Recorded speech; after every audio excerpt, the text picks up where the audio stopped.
in grand finals now 3 times in a row. So Gen.G in the important matches has come up big, but it's a rare best of 1 we'll see between these two teams. That's not a format we have in the LCK, so it's pretty exciting to see how it's going to go when it's just one game here on the line to try to push you to that 2-0 scoreline. Yeah, it's definitely a lot on the line, and even outside of 2023, even before 2023, these two teams oftentimes met in finals, and generally it was T1 that was getting the better of Gen.G, who often sat in that second place spot. But as we talked about, Gen.G on the rise. They are the ones that are the favorites. They are the first seed from the LCK for a reason. And so, as you mentioned, we're going into a best of 1 now.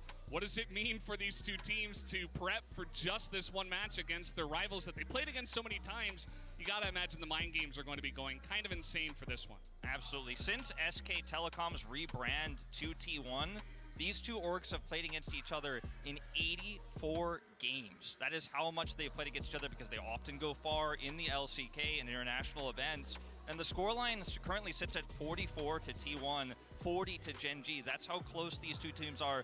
One of the biggest rivalries in LCK. Now, as the draft begins, let's take a look at what the priority is going to be here, because the LCK has looked very different in terms of their priority to what we're seeing from the LPL teams and the Western teams as well. You and I were talking about this before the show. Renata Glass very likely to be taken away from Keria. That holds true already. Yeah, there's definitely a lot of point picks when it does come to the drafts between these two. The Vi going to be taken away from Peanut. I do wonder if they target him again. The Poppy definitely on the minds of a lot of people, not just for Peanut, but for a lot of other players here. Weiwei picking that one up and smashing it with the Poppy. But not a lot of support focus outside of the Renata just yet. We were considering maybe Rakan and Alistar to be banned away, but not just yet. A lot of target picks from Gen.G onto Gumayusi. Yeah, the Poppy you were talking about there is going to come out here. This feels exactly par for the course, because Peanut has been the stronger of these two junglers so far at this tournament and got the better of Gumayusi, or rather better of Owner at the end of the LCK as well. Now, they'll prioritize the Xayah here over the Alistar, over the Rakan, knowing that on blue side, they'll be able to pick up either, whichever is left available here. So they'll get that power pick. The question is, will Guma now pick up the Kai'Sa here in return into what has historically been somewhat of a soft counter matchup? That Xayah looks like the answer is yes.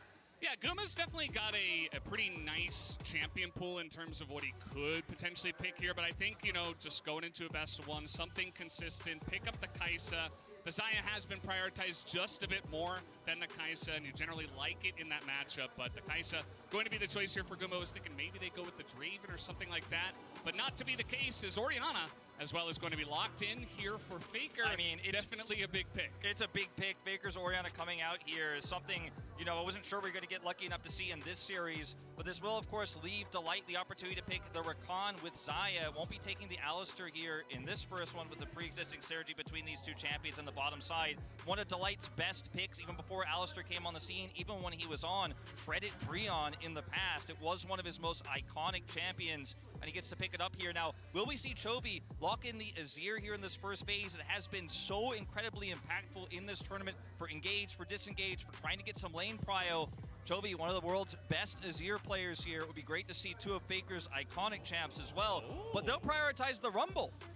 Yeah, that's very surprising. I don't know, Wolf. I was with you on this one. I think the Azir, with the amount of prio we've seen and just how strong Chovy is on this pick, maybe you pick it up. But no, it is going to be the Rumble. So that's really interesting going into this next half, as it does look like Keria is just going to pick up the Alistar here for this lane. We talked about Rakan and Alistar for our Korean support. So Rumble coming on in here, and that Azir immediately, they didn't waste any time to ban that one. Yeah, no surprise there. Doing a little bit of a handshake on the supports. The Rumble's still a bit of the question mark here, and it makes me wonder if we'll see T1 decide to take away a Jarvan here from Peanut, because of the existing synergy between those two champions and the Xayah. Jax will be removed here, and the focus is definitely on getting Doran a matchup he wants here in the top side for that Rumble pick. Yeah, it's just pretty interesting, because generally Doran has been kind of the guy that sits back and he's the role player, and he'll play pretty much anything the team requires him to play. And, they'll try to get that big pick for Chovy or get a very strong jungler or bot lane. But not the case here. They're trying to get him some room, as Silas going to be banned away as well. They don't want Chovy to pick that one up. Silas, a long-time pick for him. And Silas just so incredibly impactful with Alistair on the board. You know, you can always end up taking an early Drake or Rift Herald fight with this pick. Once you get level 6, you steal away the Alistair ultimate. It just becomes so difficult to take that Silas down. Orianna ultimate also fantastic for Silas, so I do like this choice quite a bit. It'll be a Lee Sin they actually take away here from Owner. It's one of his best picks historically, hovering over 90% win rate for most of his career on this pick. He's insane. He's insane. He's actually ridiculous on that pick. So I don't mind it. You know, Lee Sin has kind of been edge. He's been moving his way in here at Worlds, so definitely take away one of Owner's best picks. But that does leave the Rel, which has been a big game changer for many of our games so far. And there's such a great amount of synergy, as the Jarvan will actually be considered as well as a bit of a takeaway here from Peanut. There's a lot of synergy between Jarvan as well as Rel for the Orianna setup. You put the ball on the Jarvan, he then goes in, you have the follow-up ult, you have Alistair there,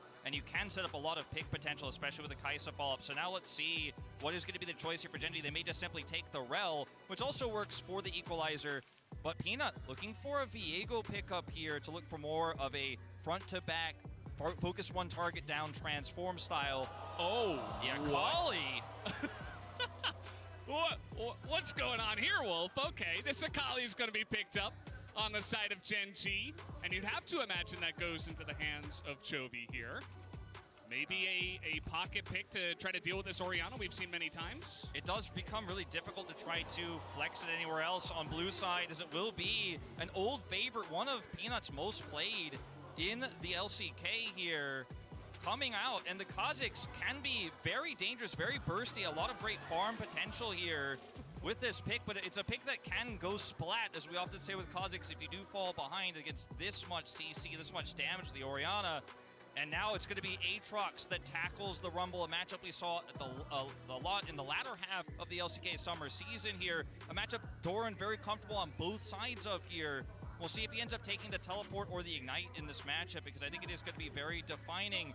And I imagine that we'll see Peanut hovering the top side of the map quite substantially. Absolutely. I'm so glad you mentioned the ignite for the Rumble, because we definitely have a guy over on the LCK show that has had a lot to say about the top Rumble and certain summoner choices. That would be Huni if you guys have watched the LCK. So would love to get his thoughts eventually. But it's very interesting, you know, like I was saying before, these two LCK teams at best of one. What do you bring out? And I feel like Gen G, they had like a really good standard start, and then someone flipped a switch, and then they went with all these kind of crazy picks. So I'm very curious to see how it's going to work out, Wolf. Yeah, definitely a curveball here with the Akali into the Orianna, one where he thinks he's going to be able to pick Faker. Faker was caught out a lot by Team Liquid. Akali, a pick that can be very punishing, can be very threatening, especially if the ball is placed elsewhere. You can get around the Orianna and pick her very easily if Faker's playing greedy, especially inside. So I think trying to punish some of the mistakes we did see in that first game from T1. It's definitely going to be really important. Whereas on the side of T1, I mean, this is just really standard, right? You got a very fantastic front-to-back team fight-oriented composition with the Orianna and multiple ball carriers. So we're going to be getting into this game right away for Gen G versus T1 as the fan chants begin, Wolf. Feels like we're just at home, Valdez. Massive crowd here for Korea's two most popular teams, and they're both 1-1. They both were the successful LCK teams, unlike, unfortunately, for D+ and KT Roll. So they were dropping down to 0-1. They will not be playing in this 1-0 bracket. They're looking for their redemption against each other a little bit later on this evening. But I got to say, you know, this is the expected result. Gen G were the favorites in their matchup. T1 were the favorites against Team Liquid. Was a little bit tougher than people expected it to be. Team Liquid definitely gave T1 a run for their money. But in this matchup here, anything goes. We have seen this go both ways so much. And I myself, I think when you look at T1's draft here, it's definitely one that you know is stock standard, you know is very strong. It's very meta. And Gen G threw a bit of a curveball here with the Rumble top. It is Ignite that we are going to see here from Doran Peanut once again on this Kha'Zix. And we'll, of course, see the blue start here. Ward goes down, will not be cleared. Yeah. This is going to be a really fun start to the day, Wolf. We are starting off with Gen G and T1 going head-to-head. Obviously, we had that excruciating draw show, which a lot of people had a lot of things to say about. But I think it's going to be really interesting when we do get to the best of threes afterwards. But yeah, we start off with Gen G versus T1, then we go into G2 versus Weibo. And we have so many amazing matchups for today, for the end of the day. It's just going to be a great time, Wolf. It really is. It's the World Championship in Korea, and we're very lucky to have that happen. And historically, Korea hasn't done as well in the Korean World Championships as they have outside of Korea, but we'll see if that changes here this time around, as the early game here for the Akali going to be a bit of a troublesome one into the Orianna. Of course, both of these junglers pathing towards the top side as we expected, starting red buff and blue buff respectively. We'll see how much pressure Doran can get down early in these early few levels with the Comet he's picked up here and that Ignite. And maybe Peanut can get something done, or at least keep the attention away from the mid and bottom lanes. Yeah, absolutely. I just want to go back to this Akali pick in the mid lane. Chovy did play it a couple of times in solo queue, and he's definitely a guy that will pick up the Akali, the Sylas. You know, he was someone who really thrived in that meta, so I'm not really surprised to see Chovy himself picking it. It's just that we haven't really seen the Akali in a little bit, but it's just so cool that he's like, okay, we're playing against T1. It's time for my Akali. Had some, well, not so great trades, it seems so far, but I'm sure he's going to be confident on this pick. But let's see how Faker can punish this, especially early on against the melee champ that is Akali. Yeah, just going to try to deny some further CS's. Doran. Okay, taking a massive chunk of damage there. Doran getting overheated as well. And we'll just back off of that one. Zeus getting a nice trade. Yeah, Doran not getting exactly what he wanted there. Now we're going to have a Scuttle Crab attempt here from Owner. Of course, they have tons of mid-prio with Faker getting that insane trade early. And of course, Smite is there for Owner, so there's no way Peanut could take this one away. And that mid-prio already come up big. Delight going to try to come over here and punish, but Faker very wary of this. Yeah, I mean, there's only so much you can do with mid-prio if the enemy support is also going to come down into the mid lane, or come up, I should say, as now Keria is here. He's got a combo going as the rest of Gen G is trying to come out and punish this, but it's actually T1 who are now in a 3v2 situation. Peanut has to flash away. Even Guma's joining the fight, and T1 are going to start this one off with a bang. They get first blood for Faker on the Orianna in that South River. And despite Delight being up here faster, there's just not enough health for Chovy. It's early game. Akali, his impact's going to be low. Faker has enough mana there, and T1 ultimately end up outnumbering them there. They will win the battle for the Scuttle. They'll pick up first blood for Faker as well, who put that pressure on early. And remember, Faker is recovering from a very weak end of the season where he had, of course, an injury, came back, wasn't mechanically looking as strong as he was in the first half of the season, but was still, the leadership was showing through. But in this early game here into the Akali, gets the advantage and helps them secure first blood and the double Scuttle. Yeah, now he's got blue buff. He's already completed a lost chapter. It's just going to make this lane even more annoying for Chovy. There's really not much he can do without flash down on CS. You know, this isn't the standard Chovy experience, if you will. So will be important to take a quicker or a further look on this lane in the future of this game. But yeah, just trying to deny this bottom Scuttle play, but it just goes awry. Yeah, it goes awry here, and those Chovies that's sitting at sub-half health, and Delight is focused down early. Faker gets away here from Peanut, and this is just a numbers game. You are not going to win without Pace here. There's nothing you can do. There's just way too much damage output here, and Chovy just useless here at sub-half health, level 4. Not much they can do. Felt definitely a bit forced from the side of Gen G, but let's see if they can turn this one around. They're certainly going to need to do that, as it looks like Zeus is a bit down on the farm on the top side. Doran doing a good job of, you know, just getting some of that early pressure here for the Rumble in this lane. Yeah, Doran, no assists here from Peanut just yet. You can see the CS advantage, though. Definitely you can feel it. Owner going to come up here. Neither jungler level 6 just yet. Control ward advantage here, and Peanut's going to back away. Doran needs to be cautious about this, but it looks like he's just going to try to get some information.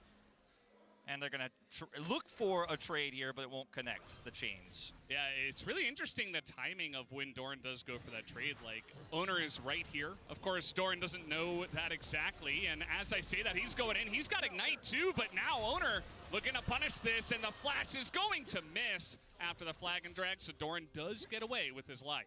Yeah, will be down a flash here, though, and it's a trade, of course, of flashes, but can be very risky for a squishy champion like Rumble.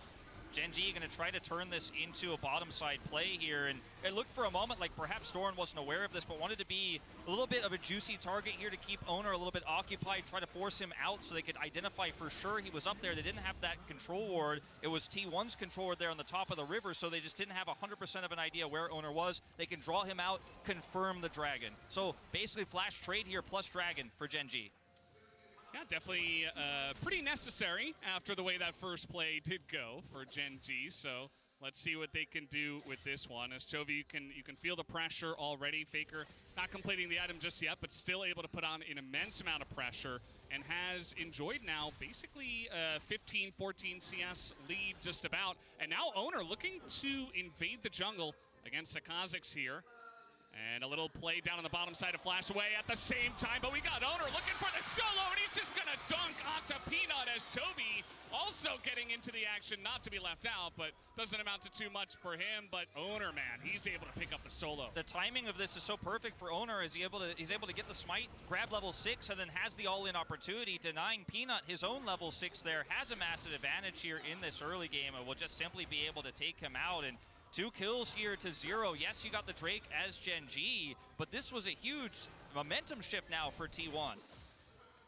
Yeah, they're totally in the driver's seat at this moment in time. Peanut, you know, kind of struggling, went in very deep on the river play. Now he's going to get invaded. Very nice timing on this invade from Owner. Yeah, exactly what I'm talking about. He identifies, okay, I've got the opportunity to come in here and smite, steal this away, drops the ward in, hits level 6, can cataclysm him and take it out. It's about as basic as it gets, but it's the knowledge of the timing that Peanut would be there. They're both level 5. He knows he has this window. It's not even that risky here for Owner, but he comes up with a big reward.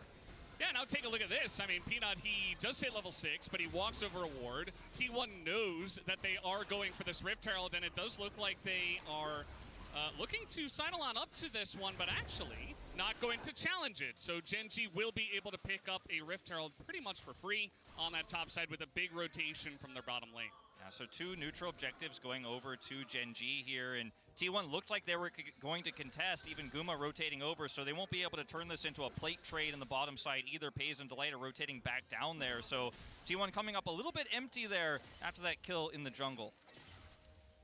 Chovy being shadowed here by Keria, who is looking for maybe something. We'll see if Faker's Shockwave can find at least Chovy in this game, maybe more as the game does come along. Chovy is looking for the play now. Perfect timing as Keria is not here. The Sirrxiny is going to land, but Faker doesn't really seem to care as he's just got that refillable ticking and he's able to back away. Didn't even have to go into Merc Treads. Just straight up Sork Pen boots. He is not scared of Chovy at all. Yeah, not worried about Akali, not worried about any sort of tenacity here, just wants the full damage here on this Orianna. It's up being good damage here for Chovy, but no threat really, as Gen G grouping around this Scuttle. It's 2 minutes until Dragon spawns, so you're going to get that vision preempted. Bottom side, they do have a lot of control. Faker is teleporting back mid. Diving this could be risky against an Alistar here. Looks like they're going to think better of it. Yeah, probably not the play at this point in time. You can see the players with the most amount of gold in this one, Faker and Owner, not too surprising, as Owner already picking up his Gore Drinker and will be looking to challenge more now that he's completed that first mythic item. And yeah, I mean, just trying to get some of that. Look at that, he blocks the cannon with his body, does not care to just eat a shuriken because he knows that Chovy cannot put on any pressure. He knows Chovy's #1 weakness is he needs CS more than anything. This is going to really hurt his mental. But yeah, nice block there. 20 CS up currently is Faker, who's maintaining that early game lead. Now Owner is looking for an opportunity here. Chovy, of course, does have Flash. Looking to fish that one out. Faker drops the ball. They can dunk on him so hard, the damage is just huge. There it is, Chovy with a very nicely timed Flash to just barely get away from this one. As meanwhile, Pays and Delight have moved up to the top lane as all this is going on. But again, they're going to push Chovy out of the mid lane. Chovy pushed out, so even though he lives and the reaction time was fantastic, it's ultimately still a huge win for T1 here. Now we're going to see a bit of a lane swap coming through as Guma goes top. Doran going to grab a plate bottom side here, so picking up some additional gold to get this Rumble online. But man, T1 with so much control right now, already 1,600 gold, 1,500 gold ahead at this point in time. Only 2 kills in their pocket, but the lead is massive and the damage is going to start really stacking up. The Jarvan's massively ahead. He can continue to put pressure on this Akali, put pressure on the Rumble. And it's really difficult for Gen.G to now sail through the mid-game when T1 have the perfect mid-game composition. They got Orianna, Aatrox, they've got a Jarvan who's online, and it's that lethality Kai'Sa that's going to be so powerful right now when they don't have a traditional frontliner in this composition that really worries me here for Gen.G. Yeah, absolutely. I mean, the amount of burst damage for T1 when they are ahead is going to be insane. So it's really just going to be about putting everything together and finding the right targets, right? Because you want to make sure you can get someone that's not too slippery that will kind of get out of your grasp and just line up the damage onto them. So we'll have to wait and see how that does develop, as it does look like we have this Mountain Drake that might be fought for here. Peanut coming in from the bottom side as Gen.G make a play for this one. Zeus does have teleport. Guma going to have to walk down here, though, to the dragon fight, so they're going to have to delay this if they're going to, in fact, contest. But, I mean, Gen.G have full control of this choke point with a Rakan. This is going to be a tough ask, and T1 to simply relinquish the Drake. I think this is the right choice here. You are down a dragon. You don't know what the soul is going to be, but all of your mid-game advantages aren't going to matter if you can't actually enter the battlefield. Wow. So, Gen.G, nicely played, but T1, I think this is the right call. Yeah, I would say it's definitely the safe call, right? I think with their lead, you could try to make a play for it, but instead they're just going to sit back and wait for some of their spikes a little bit later on. Speaking of which, Gumayusi seems to have no idea that this Rumble is in the bush, and now he's getting flashed on. Guma will be able to flash away from this one, and there's the ultimate just ticking down, and Doran will pick up the solo onto the Kai'Sa. Guma left all alone. Yeah, Guma, he was definitely aware there was a possibility, but still strayed too far forward there. Doran hits everything, and it's the Comet as well on top of that equalizer that will finish Guma. Summoner's down now as well on this Kai'Sa. Huge win here for Doran. Much needed gold here for Gen.G. Top side, we'll see if T1 can answer onto the Akali. Doesn't seem likely. Delight is shadowing there, and so Peanut's just going to look to steal blue buff away. Yeah, it's kind of interesting how that one all came together. There have been so many swaps in the lanes, kind of started by Gen.G and trying to make plays on the objectives. They had their bot lane in the top side, and it did feel like T1 was trying to catch up to that, and it ended up with this weird matchup of the Guma versus Doran, and that was not one that Guma wanted to go for. So you can see in terms of turret plates has been pretty even so far. So even though T1 did get that early lead, Gen.G are sticking in this one. See Guma very aware of the possibility of this, but just needs to go up and catch that wave and doesn't expect Doran popping out with that much damage. The equalizer's well aimed. Comet connects, and that's enough to take Guma out. Huge for the Rumble to pick up that gold and to push Guma off of the map. He's 20 farm behind Pays currently. So we take a look at the MasterCard lane economy snapshot here. You can see big win for Faker in the mid lane. That much we've known has been true this entire game, but neutral objectives have gone to Gen.G. Pays massively far ahead of Guma. In terms of late game scaling, this could be a huge problem for T1 later on. Yeah, absolutely. I mean, that Xayah is going to be a late game powerhouse. This lethality, Kai'Sa, obviously has the huge burst damage, but will he be able to find those angles is really the question. And Chovy, definitely pretty far behind, but once this Akali gets, 2-3 items, still going to be able to blow people up. And we'll just have to wait and see how these fights do go. But props to Gen.G for sticking in this one after some of those early kills. As now we do have this second Rift Herald, which our LCK teams just love to fight over. They can't resist Wolf. They must get it. And of course, they just want to get that pressure on the third Drake in the mid game. Gen.G were able to get that second Drake, without a fight from T1 because they had such great positional advantage. They can't say the same about this Herald here. And again, T1's mid-game power is spiking so hard right now. They're only up 700 gold here, but the items they have on the carries they have are just so deadly. They're going to actually take this turret, maybe more. Pays is just eating the damage. I mean, he just sits on the ball, and Faker says, "Thank you very much, I will eat that one," and picks up a second kill for himself. Pays not respecting the damage. I was going to say, Gen.G, they knew where to fight their bottom side battle on the dragon to get that control and then take that without a fight. They looked like they were going to give up this Herald, but they went for a late contest on the turret, and T1 are going to get more than just that kill on Pays in the turret. They're going to look for their Rift Herald now. Peanut has the opportunity to steal here, potentially. Yeah, you got a Rumble ult coming down, but a little bit half-hearted, perhaps. T1 going to take control, and they know that Peanut was behind them, so Owner going to try to get this fight started here in the top side of the map, but not going to complete this one, as Chovy just going to walk away from this, and Zeus is staying around for a very long time.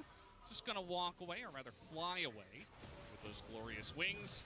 But yeah, T1 going to pick up yet another objective. Yeah, their first real objective of the game, but critically grabbing that turret, grabbing that kill onto Paze really shifts momentum back into their favor here as Gen G was able to get those first few without a real fight as Doran once again looking for an opportunity. Wait, this is the same spot. I saw this already, but it was Kaisa. But Faker says, I am different. I can challenge you. And that he will. He's just holding on, waiting for the 1 second for his shockwave. Doesn't even need it as Chovy gonna come in, dodging the Sirrxiny is Faker, but he's in a lot of trouble. He's alone against 3, and now Zeus is on the run to light, trying to continue on this one. Paze running into the rest of T1, but they will just be able to get away by running to their turret. So Gen G only able to pick up Faker on the backside of that one. They'll grab a turret here as well, and Zeus is going to need to back away. Paze going to take that one out. A lot of money here on this Xayah. And this is setting up nicely, of course, for a Drake fight here in the next 15 seconds. Gen G looking like they want to reset, however. Carry and Guma trying to stick around here. Of course, will spot Peanut. And it looks like T1 are actually going to get the Drake started first. Delight. I don't think there's any follow-up damage here, but they'll at least keep them away.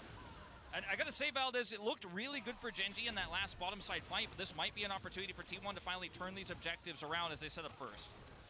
Yeah, I guess just the chase, not really able to get too much other than Faker and some low health bars. They decide to go for a reset. They have 2 Drakes already, so T1 just going to be able to pick up their first one, as we'll take another look at this one. Pace just not respecting the ball. Faker taking advantage of that. Yeah, it looks like they're on 2 pages here as Peanut and Chovy are trying to control a little bit more Rift Herald vision, whereas Delight and Pace feel like they can hold on to this turret while outnumbered. Now, this is the really interesting play down here as Doran tries to look like it looks like he wants to actually all in onto Faker, but what he really wants is actually to bait Faker forward, and they're going to try to win the war of attrition because they have members much closer here. Lewis Delight is coming down. Peanut is coming down much faster. They bait Faker forward, and even though Zeus matches the teleport here, once again, they're outnumbered. This was a great play by Doran, a nice bait, pulling Faker in. Yeah, meanwhile, we got a lot of pressure from Gen G into T1's jungle. They are just going to push T1 out, and in fact, they will get this top tier 1 turret. Meanwhile, Zeus alone on the bottom side. Take a look at the level difference as well. Just 2 levels ahead in that top lane, but also take a look at the total damage as Faker, he started the game in the lead, and now he is still holding on to the reins of this one. So we are just trading turrets here. It's an LCK classic. Don't fight, just hit those objectives. Rift Herald, of course, going to help you win that race, though, as we trade inners, as we might see an attempt to deny this. Oh, boy, Peanut, he's just sitting on it, and Faker is so strong at this point in time. He's nearly got the Shadow Flame finished off, and man, I mean, that was pretty close. They're just going to back off of that one, and it will be a saved turret. But tier 2 turret taken down by T1 in the mid lane. That is a huge advantage to them, especially with some of these Drakes that will be fought over here in a bit. Shadow Flame completed, as you were alluding to. Faker's just picked that one up here. Baron is spawning in 15 seconds. Now, that might seem like it's not something to talk about right at 20. But with the spikes that T1 have hit here, Duskblade done for Guma. Faker has Shadow Flame here. Look at the Aatrox build as well. Duskblade as well as a little bit of MR. I mean, T1 absolutely could look to group contest vision here. They're the ones with the mid-tower advantage, so they have a lot of ways to set up for an early Baron, and it's T1, the kings of taking early Baron, something that Gen G now have to really put their focal points on. Yeah, T1 definitely one of the first teams in the LCK at least to really put pressure on the objective from ahead. They say, hey, 2,000 gold lead, fine, we can do this. We got some players that can tank it up. We have great turn in our composition. Let's just go for the objective. Now they're gonna hold on that one for now. Looks like they do want to put some pressure on this top tier 1 as Doran just trying to play safe. He does have some allies nearby. It's really great to see T1 utilize the pressure they have here on top side to threaten the Baron as well as that turret. They know that Guma can fall back to that mid turret is okay. Faker. Yeah, Faker in a lot of trouble here. Chovy on the chase. It's really difficult to get away from this. Akali, he hits the Shuriken as the shockwave lands. Does not care. And Owner can't do anything about it. Chovy just going to pick up that kill. Bit of greed here from Faker once again in the side lane. And yes, Zeus is going to force a teleport down here to bottom side, but this is going to open things up massively in terms of Baron control here for Gen G. It's not the first time we've seen Faker caught out here on this pick, and we'll see if Gen G can get much from it. At least going to relieve finally a lot of that pressure on the top side where they were threatening turret, they were threatening controlling that choke point for Baron. You can see how this all starts off here. They see, of course, that Owner is leaving. Faker's out here, and the Equalizer comes down first. Chovy kind of zones Faker, and then even though the ultimate is going to hit, the Shuriken lands here. through the ultimate. Chovy, a masterclass here on this Akali, and owner can only cataclysm away. Alrighty, Yeah, hello. like I said before, this guy's been playing Akali, Silas, stuff like this. Like, he is a master of this kind of pick. You watching the He's played it league recently, pulls it out on stuff? the world stage in Yeah, the competitive, match is and from he has been looking last great on it. night Outside / this morning. the early game. But at the end of this one, maybe we won't even remember that happened. We'll have to wait and see. God, all 4 Korean teams met each other in the second round. This Swiss bracket fucking sucks. I would say here as this game does draw along to the mid game. Huh. Utilizing teleport here to try to put that pressure once again on the top side of the map. So literally 2 of Korea's seeds are like 0 and 2 now in the tournament, on the brink of elimination. Oh no. Yeah, Korea's bottom 2 seeds are 3 and 4 seeds are already 0 and 2. Wait, so they already did all the like matchmaking, like where they would be placed or for the bracket? Yeah, because the Swiss, the seeding was like really weird. I'm not sure how they did it, but I mean, it's Riot. They're always pretty bad at seeding. Once again, you know, it's a double-edged sword. Obviously, sometimes Faker's going to get caught. There is no follow-up. This time, T1, once again, all grouped towards top side. Make Faker look like a juicy target. Genji come through. Bottom side of the fight is won by T1, and Genji have to back away. They're not confident enough that they could actually go ahead and start the Baron off. They're going to take a reset timer here. Everyone's on the Destiny grind right now. That's what Sirrxiny's doing right now as well. Gotcha. I'm currently doing stuff with them as well. But Cool.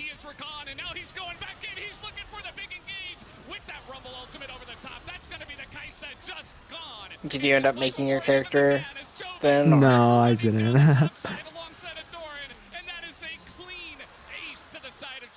That's Delight's Recon for you every single time. You think he's not going to be an issue. You think you've got him low. You think he's not going to go back in. He absolutely will. Genji have positional advantage on this fight here. And even though Delight takes a massive amount of damage, he goes for the charm here, gets the knockup, and then the follow-up damage is layered through from Doran. Look at his positioning. Rumble under no threat whatsoever. Faker not in position to follow up. And Delight, yeah, he will die, but he does the heavy lifting here to set up the damage dealers to actually get the work done. And Genji will follow up with a Baron as well. And suddenly, Genji with a massive, nearly 3,000 gold lead here. Soul point advantage and Baron buff on top of it all. Yeah, I feel like if there was one thing to really look out from the pick ban, it wasn't even, you know, the strange picks. I need to get food, I just realized. It was just the fact that we do have this team fight. I haven't eaten anything yet. You can see just what they were able to get done, and T1 was able to fight back just a bit, but it was just that turnaround from Delight. I just can't believe they didn't. If you want to go figure something out, go for it.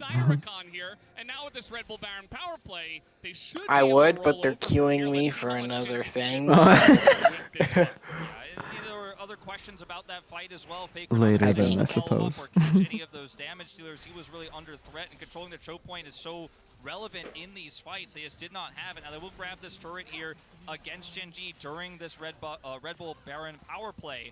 But take a look at the win probability here, powered by AWS. It was mostly T1 for a majority of this game, but after that critical play on the Dragon, massively goes over to Genji. Yeah, you can see Genji had some little spikes there where they were fighting back, you know, perhaps when Chovy was picking up kills and stuff like that. But this one might just be the straw that broke the camel's back. Let's see what they can get done with this, as some push in the bottom side as well as mid, but nothing really brewing in terms of a big push from the side of Genji. So they do have this Baron, but taking their time with it for now. Yeah, a lot of turrets already removed from the map, so looking now to push this inner down in mid. Chovy pushing the top inner as well. That's going to push that power play much higher here, as you can see, trying to get all 3 inners. They're set up for it. Akali in the side. They could grab this one, then rotate over. They still have a whole minute left on this Baron. And there's just not much T1 can do here. They have decent wave clear, obviously, with this Orianna. So they're just going to have to sit back and lose their turrets here. And Genji going to use this extra prio here to probably set up vision around the bottom side of the map here for what is going to be the Cloud Soul fight. And we talked about the power of the mid game here, but Genji didn't really take that many important big 5v5 fights when T1 spiked at their hardest. They avoided those fights, took objective control rather than trying to force picks. And yes, T1 got a pick here, got a pick there. Faker got massively ahead. He was the #1 damage in the game. but he won't be able to match the pick potential here of the Sirrxiny necessarily now. It's the scaling power of this Xayah as well. Look at the gold difference over time here. Pretty massive difference. Yeah. Was in favor of T1, but now Gen G, one big play, turns this entire game around. And yeah, I just haven't really seen T1 try to put together, you know, one of these, you put the ball on the Jarvan, he goes in for an engage, or trying to get some flashes out of the Xayah, or at least a Featherstorm, something like that. They haven't really been able to put together a big 5v5 team fight in their favor in that fashion. So Gen G, a bit more scrappy, utilizing that Rakan to get that huge engage. And now they're trying to put the nail in the coffin on this one. Let's see how this fight does go, as Peanut trying to get away, does get knocked up. Doesn't seem to care too much. Just going to run away from that one and hold his own. He knows he's got Delight nearby. Not even going to use the blast cone. We'll just get out of here. And they will, I believe, finally get that last inner there on the top side. Yes, so even though the Baron is over, they do secure all 3 inners from this.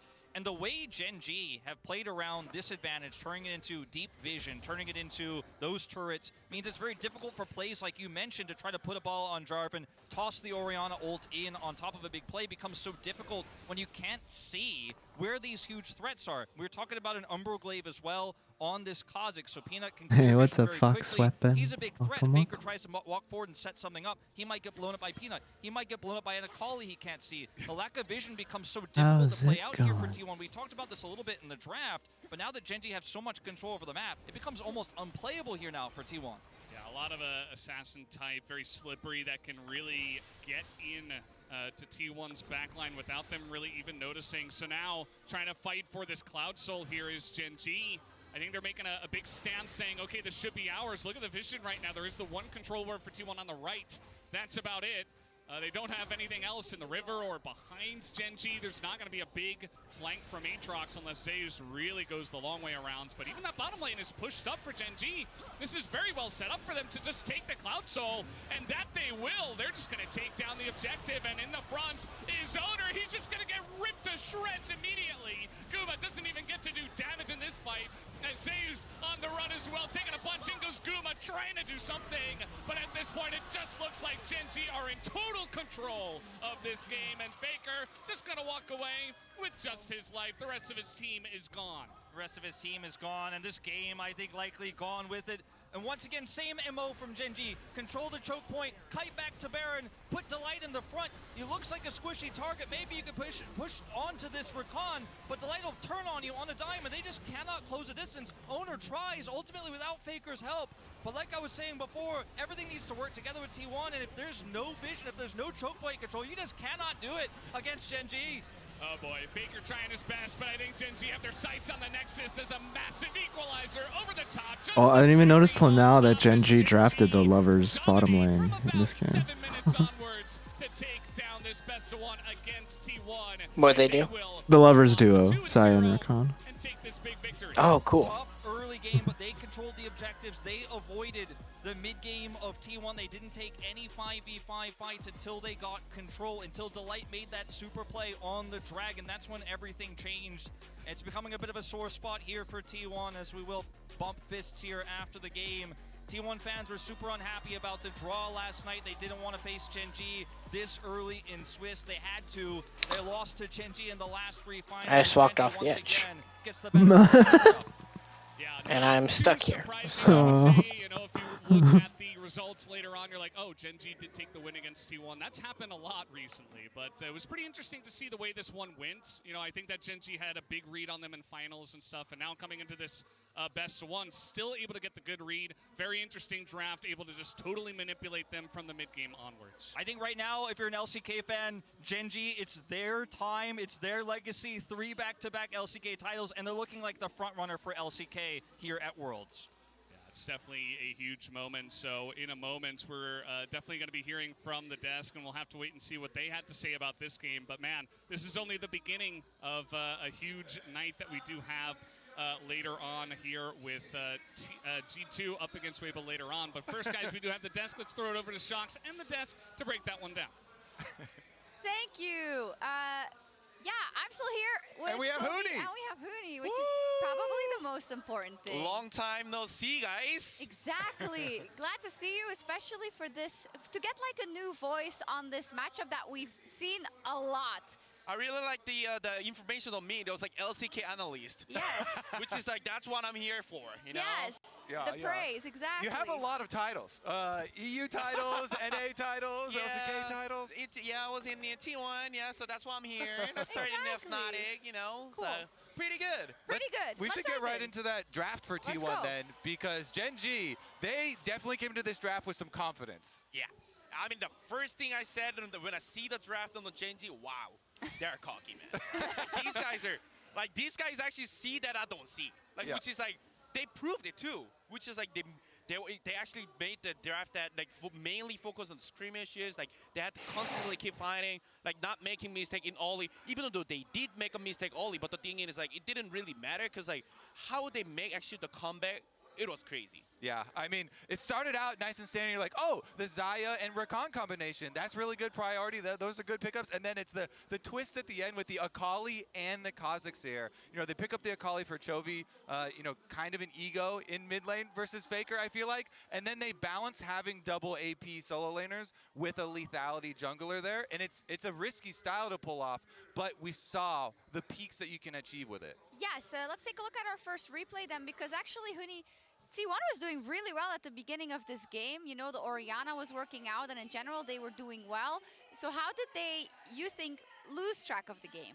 I mean, yeah, I mean, you're right. I completely, like, they had an early lead, which is like, they should have keep rolling, just keep snowballing. But the thing is, like, I think the Gen G actually find it in the middle of the game, like trying to pick the Faker in the middle of the game, like those kind of things actually delayed a lot of things. And also, I think the Dragon, the object control was so insane for Gen G. Yeah, I love this one because they use Doran here on the Rumble with no teleport to just walk down to the Dragon. They take it, and then look at this. They shift over the teleport from Chovy to top side. They rotate their bottom lane into mid lane so they don't drop any of these waves after the Dragon.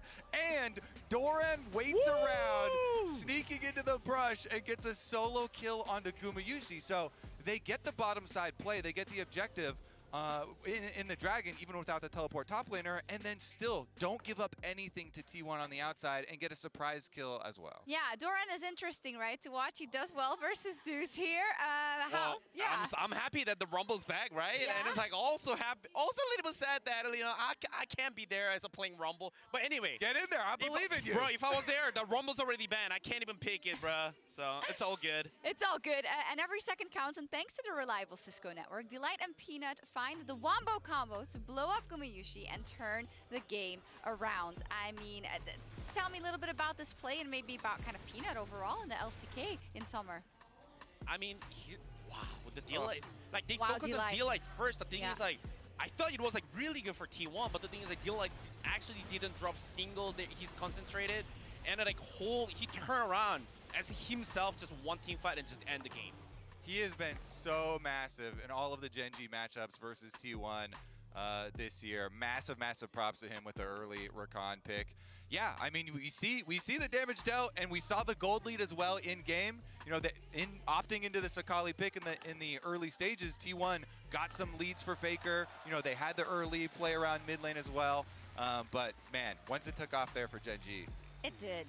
Huni, I'd love to pick your brain about Gen G in general, of course, and Chovy as well. They are the team that is so successful in the LCK, but sometimes it seems like the fans don't want to give them their praise or like maybe the praise that they deserve because they haven't kind of won Worlds last year or this or that. So how do you feel about them, and how do you feel about their chances overall? Do you feel they're a bit underrated? I mean, I feel like, I don't know. I mean, I don't think it's underrated, honestly. They're actually the first seed. Yeah, they're doing really great. Well. But the thing is, like, I think, like, this year, I think it's really important for them to actually make the success and then prove to everyone that just making sure that we're actually a good team, especially this is the biggest events in the, you know, every single year it's actually happening. So no matter what, it's time to them to prove, and they have to prove that they're strong at the big stage. Yeah, Yeah. they do. Yeah, you have a point? No? Actually winning on the international stage, actually completing those Ws. Yeah. Well, okay, maybe this is the last question I can ask you. LCK top laners or LPL top laners? That's a tough question. I didn't know that was coming. I actually know the answer. I'm gonna throw you under the bus here. In the caster room, he said Bin was the greatest top laner. I'm out of the bus. Where's my my pulse kills. But honestly, I mean, that's like It's a where good we at. pick. I mean, honestly, that's where we at. And it's like the LCK top laner actually have to beat the Bean, especially this year. I think that's the most important thing, that missions that they actually have to complete. Otherwise, I think the LPL has a pretty good chance to win against LCK. Well, speaking of LPL top laners, after the break, we will continue with our featured matchup presented by Mercedes-Benz G2 Broken Blade versus Weibo Gaming's The Shy. Don't go anywhere. Crap. Blade down on the bottom side of Flash away at the same time, but we got Owner looking for the solo, and he's just gonna dunk onto Peanut. Yeah, I mean, just trying to get some of that. Look at that, he blocks the cannon with his body. He knows Chovy's #1 weakness is he needs CS more than anything. Guma will be able to flash away from this one, and there's the ultimate just ticking down. Yeah, Faker in a lot of trouble here. Chovy on the chase. It's really difficult to get away from this. Akali, he hits the Shuriken. Delight is a bit caught out, but he is recon, and now he's going back in. He's looking for the big engage with that Rumble ultimate over the top. That's going to be the Kaisa just gone in this fight before it even began, as Chovy just running down the top side alongside of Doran.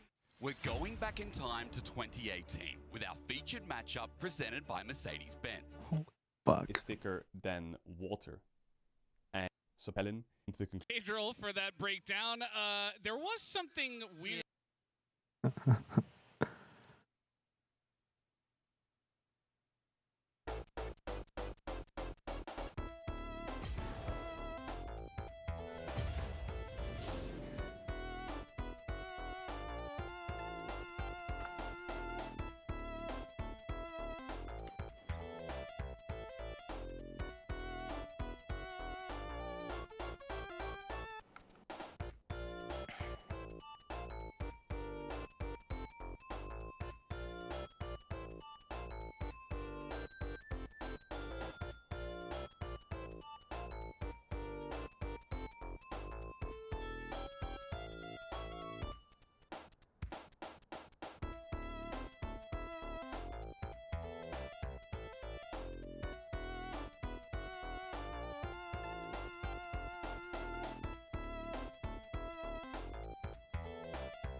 You wanna play too?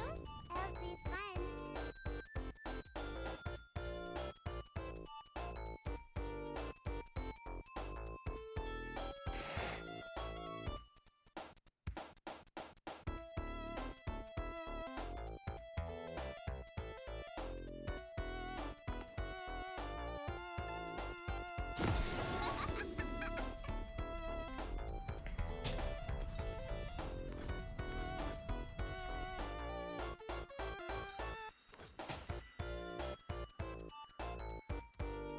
Welcome to Summoner's Rift.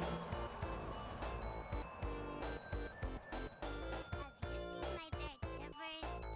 Minions have spawned. 30 seconds until minions spawn.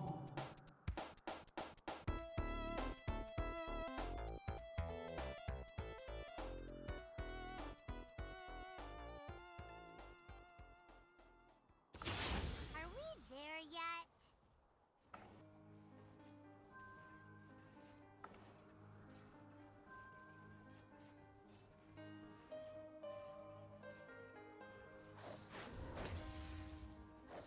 Oh.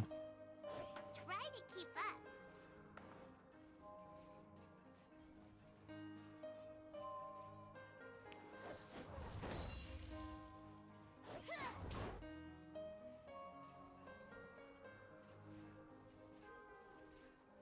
Up, skip, jump.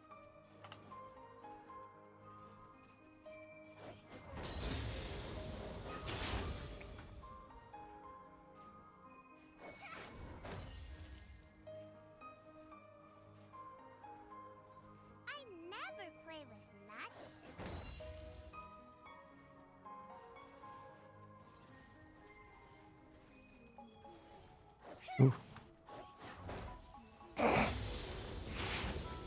We're all just dying. Like I just tried to get a revive off. I died. Then Sirrxiny tried to revive. He died. We're just like, Oh no. it's just a chain loop.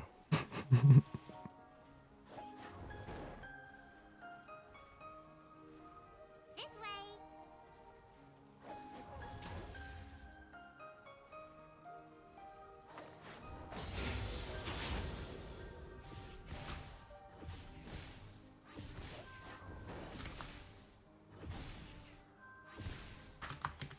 Don't be a scaredy cat.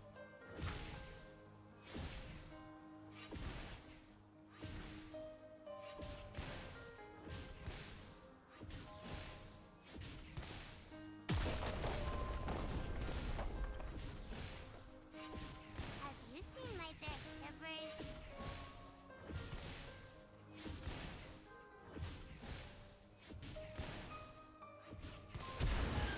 Yeah.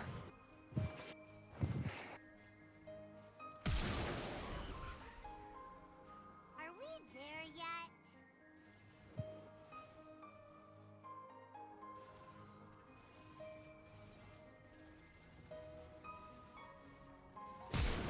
Yeah.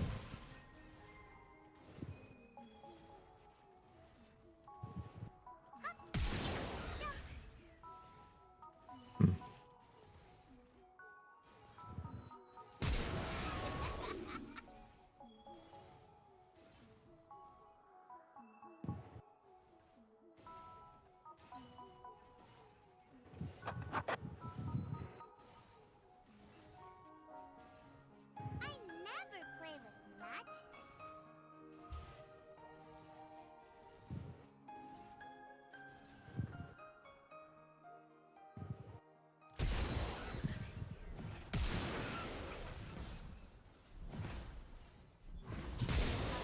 Come out wherever you are.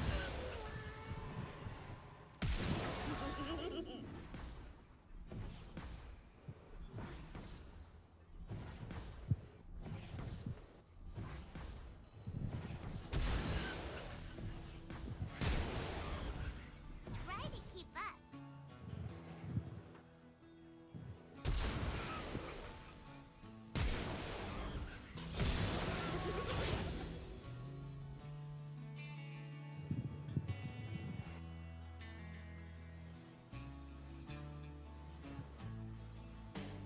This way.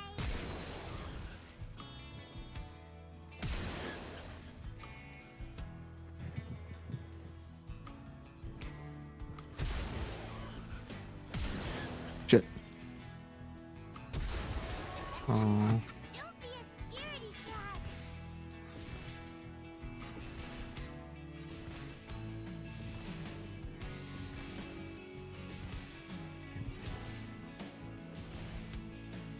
Doing a warm up thing. Uh-huh. Have you seen my big tippers? Ah.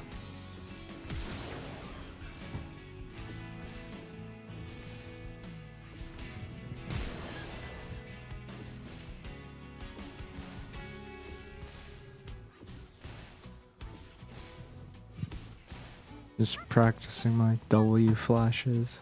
I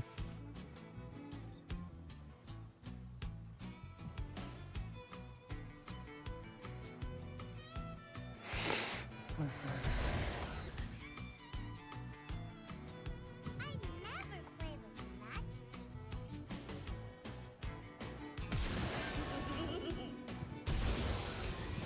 Yeah, this practice tool is like really useful for practicing like mechanics and combos and stuff because you can like set its like infinite mana and just like auto cooldowns and stuff. Oh, that's so, yeah. that sounds fun. So I'm literally just like constantly. I'm literally just practicing last hitting with like W flashes right now, just to like practice the spacing and timing. Like that's why I'm like so deadly. Gotcha. That's why I'm like so deadly accurate with them because I just like practiced with a lot, like practiced them a lot in this little training tool thing. Are we there yet?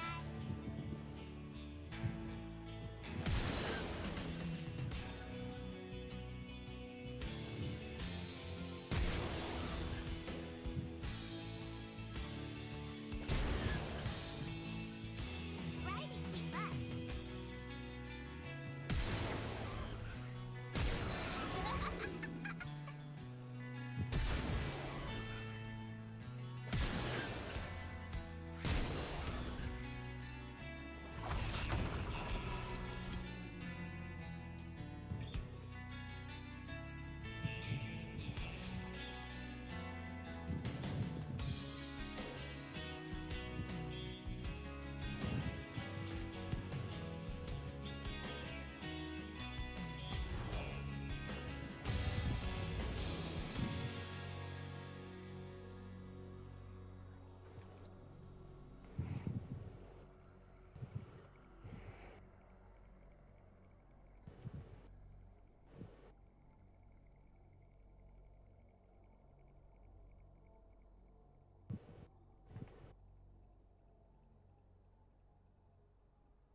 be right back.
Alright, I'm back. Alright.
This is brutal. Are you guys still getting fucking slaughtered? Yeah, we're doing something that's like way higher than our difficulty, and we've done it once or twice, but we're just getting really unlucky. Damn.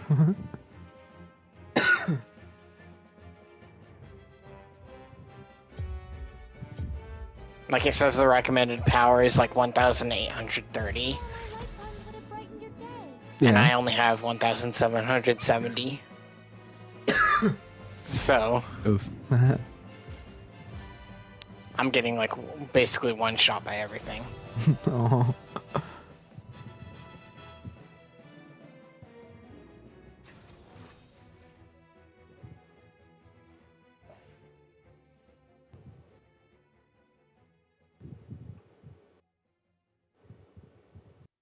Oh no, my mid picked Danny.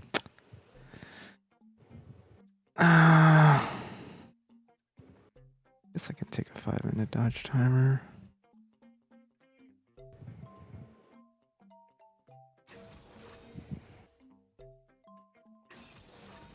Dude, I'm getting... I don't know. It's not that often, but it's... I feel like... Okay, well, I like looked up the stats, and her pick rate and ban rate are both... Like, I think her pick rate is like 1 point something percent, and her ban rate is like below 1% or something like that. And I'm definitely... Oh, someone picked Annie for mid. Yeah. And I'm definitely like, she's either getting picked or banned away way more frequently than that. It's still not all that often, but it's still way higher than 1% in my games, which is odd. Guess I'm just getting unlucky. All right. That kind of stuck out on that video, though, Wolf. Did you see? I don't think G2 has an undershirt as part of the jersey. I think that we're gonna have to zoom in on that a little bit because I think he might actually be playing both sides. I gotta say, Playing both sides. down there. And also, like, I have to say, as an aside, calling out Kellen like that, I thought you were a big fan of his at all. Renata Glass back in the day, you know? I mean, come on, Kellen, you were a big fan of Kellen before. That's not nice. That's a little bit inappropriate. Times change, and, well, you can play both sides for this one. This one should be a really fun matchup, though, Wolf. Jokes aside, I mean, this is G2, the best team from the LEC. We got Weibo Gaming, the 4th seed, coming in from the LPL. And to be honest, you and I looking at the matches for today, we thought this one could be the most even matchup, just like the shirts that Cadril were wearing. Yeah, you know, it's hard to decide who's going to be the one to take the advantage. We will see Hansama get his Draven denied, actually, here. It is his second most played this year. He's played so many games of it, played it earlier, obviously, in this tournament, and he's very fantastic getting those early cash-ins with his team. We'll see on the other side of things, the Rumble is gone, the Poppy, the Jarvan taken away here, that Maokai permaban, and this means Caps can get that Orianna here. They're going to prioritize it here for first pick, but there's a lot open and available right now. Of course, the Rakan, the Alistar, both the Xayah, the Kai'Sa. So on red side here, yeah, you gave the Orianna, but you get 2 picks so you could prioritize now as Weibo Gaming. Yeah, absolutely. I was taking a look actually at Hansama. I'm just getting one shot by everything. That we saw these 2 bans. Just to see what else he might play. A lot of Draven, a lot of Kalista, obviously, but even some Neela, some Kai'Sa thrown in there. Also the Senna. So Europe's #1 seed beat both Korea and China's #4 seeds. So they're 2-0 right now in the tournament, and they're going to go up against Korea's #1 seed tonight. And the winner of that gets a spot in the playoff bracket. What does the seed mean? They're like ranking basically. So #1 seed from Europe means like the top team from Europe. No, #4 seed would be like 4th best from that region. You definitely don't need to get it on R1, R2, just simply because I just got blasted off the edge of the map by the boss. Let's see how the response is going to be here now for the side of G2. Yeah, you're going to hover Caps' favorite Anivia. He's already got the Orianna locked in. They'll match the Kai'Sa with the Xayah here. And because Rakan is still open and available, you have given both now to the bot duo here of G2, and I expect they'll take it. Yeah. You know, I was hoping that maybe Hansama would play something a little bit off the wall, but it might just be the Xayah Rakan to come through. Now, they haven't picked the Rakan just yet. Definitely a consideration here alongside of that Xayah.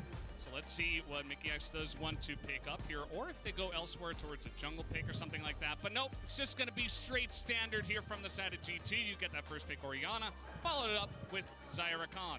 Now, you will lose the Alistar here as Weibo if you decide to lock in Xiaohu's Azir, but the expectation is that that pick is just so high prior right now, so valuable. And Xiaohu's a fantastic Azir player, so he is going to look to lock it in. His most played here in the LPL. And, I mean, you know you're going to lose the Alistar, but there's still some viable supports left over here you can play in this composition. Let's see if G2 are going to put that focus on Crisp here in the second part of the draft, or if they want to give Broken Blade here a little bit more power, try to focus away the Shy. But banning against the Shy, alright, I'm going to go find somebody to eat. Pretty tough to pull off.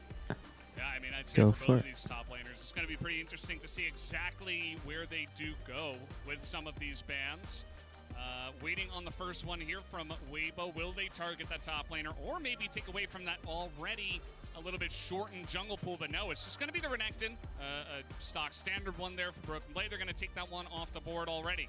Yeah, that's going to get locked away here from Broken Blade first. And now let's see if they're going to pinch Crisp a little bit. Obviously, the Alistar, the Nautilus, those are the two big picks you're looking at with this composition. Follow-up for the Vi, or setup for the Vi, and then the Emperor's Divide from Xiaohu. Very simple here to keep the focus on some of those picks that are going to be high value no matter what in terms of how this comp can front to back, or look for pick with the Vi. See if they want to go for another lock away here. It's going to be that Lee Sin. With the Orianna, this could be a very deadly duo in the mid lane here. It's one that the Ike is very, very well versed on. So I think this is a great ban. Let's see if that Alistar is going to get now taken away here from Weibo. There's a lot of follow-up. You can use the Alistar to set up the Vi, then the follow-up comes through from Light on that Kai'Sa. Azir can shuffle in. This seems like a no-brainer to take that top-tier support pick away. Well, it is going to be the Jax that does get taken off the board here. So maybe with that Renekton gone, you know, trying to give themselves a better chance and not just leave the Jax to go over. As now thrown back over to Weibo Gaming here. Let's see if they do go with another pick for that top side, or if they want to wait for counter pick, as the Cassante has been kind of that blind pick that everybody is going for, and especially with Jax off the board, they're going to pick that one up. Mickey, you know, you never know what you're going to see here in terms of his champion pool, but he's already locked in the Rakan. I got scared there for a second. And with these hovers, don't talk about the hovers, Wolf. Don't talk about the hovers. Not entirely sure what Hansam was trying to say with these, but see what we're going to see for Broken Blade here. Obviously has the counter pick. The Yone! The Yone Rel! The Rel left up, and the Yone comes out here for Broken Blade. This one already just got a lot more interesting. I mean, this is just screaming combos in team fights. We often call these types of compositions circle compositions. If you put the Rel ultimate down, the Orianna ultimate follow-up, you've got Rakan, you've got Yone ult, and the Feathers as well. And rather than going for the Alistar pick here, it looks like Crisp is going to go back to an old favorite here, the Leona, in order to look for more single target damage. This is going to be a battle of G2 has a composition that can combo you in any fight. It's extremely simple. If you've got set up on an objective, it's extremely difficult for Weibo to enter. But G2 relies on their composition working together. It has to be a 5-man unit to win 5v5 team fights. Whereas on the other side, Weibo have great disengage with this Alistar. They have a little bit of peel with the Leona, and their single target blow up is actually insane. So it's going to be difficult for Caps to side lane in the late game, for example. They need to be aware of Weibo Gaming snowballing this out of control. The Azir here for Xiaohu definitely going to be something to look towards, as we've had a bunch of our mid lanes here already, not to mention a one scout who has already shown that, hey, Azir is pretty good, and Xiaohu's going to come in and say, I'm pretty good at this as well. But yeah, Orianna versus Azir there in the mid lane. Nothing changes. The more things change, the more things stay the same, as we do get this one in this matchup. G2 versus Weibo Gaming, though, pretty interesting one for this head-to-head. In this best-of-1 Swiss stage, definitely feels like a fresh new look. Shy back to 2018. We talked about some of that history for the Shy at Worlds, his history with G2.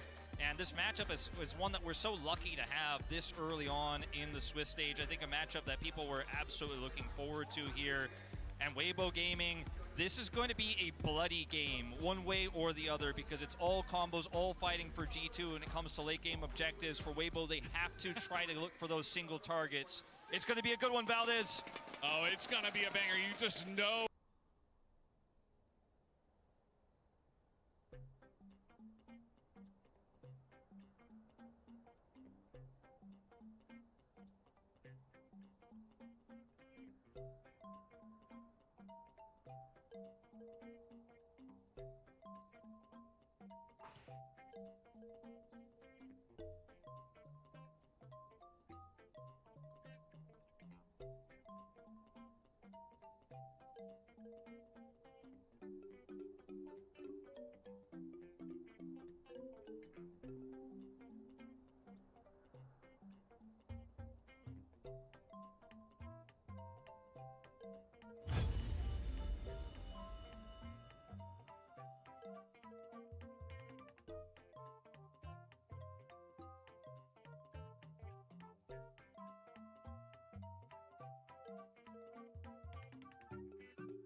But all my light puns would have brightened your day.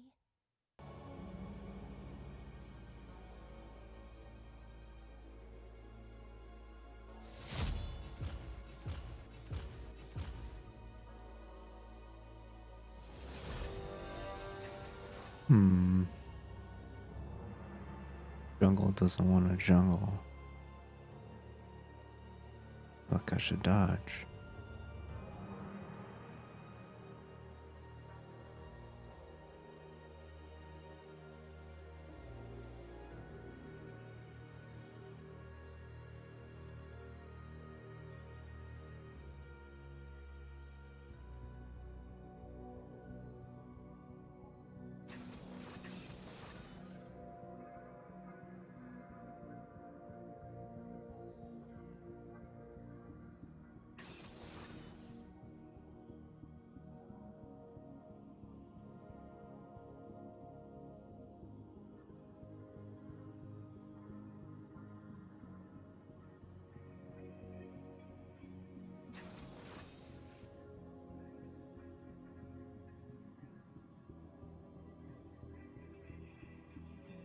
If I were to guess, he got auto-filled.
What the fuck? Was this the only Annie skin on this account? Guess I've never really used it. Yeah.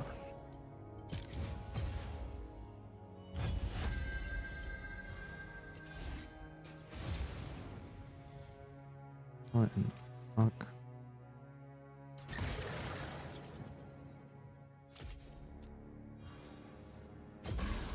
You wanna play too? That'll be fun.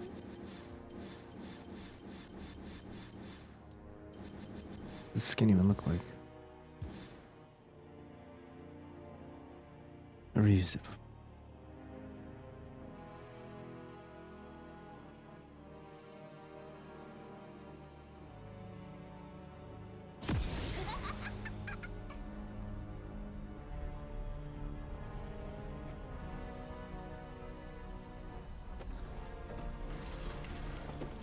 This way.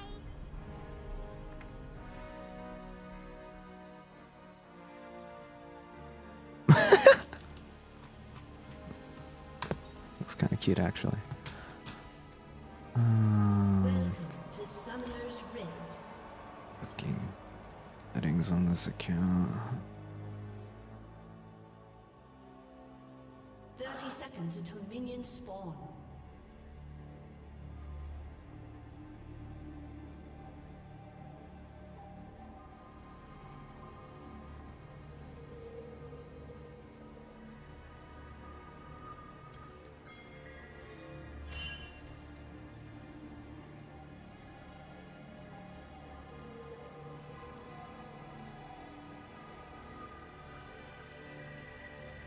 Minions have spawned.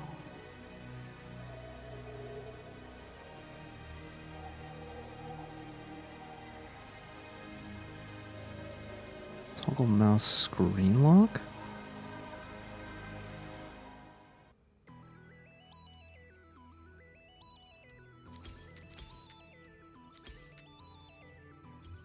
I'm buying that.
Wait just a fucking minute. This account is in placements. Okay. Jen is. Sirrx.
Well, our mid laner's AFK. I can't even dodge this draft because it's a placement match on this account. Oh well.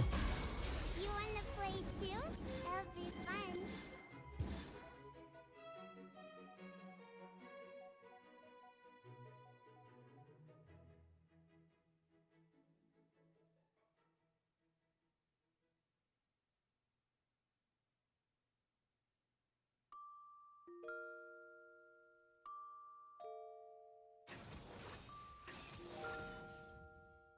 And not locking in a ban is a huge red flag.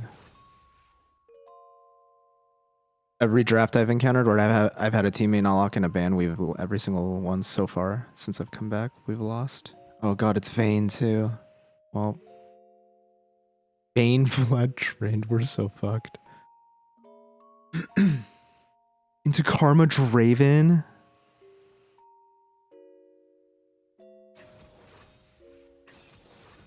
The fuck is their comp? Oh, it's mid Karma.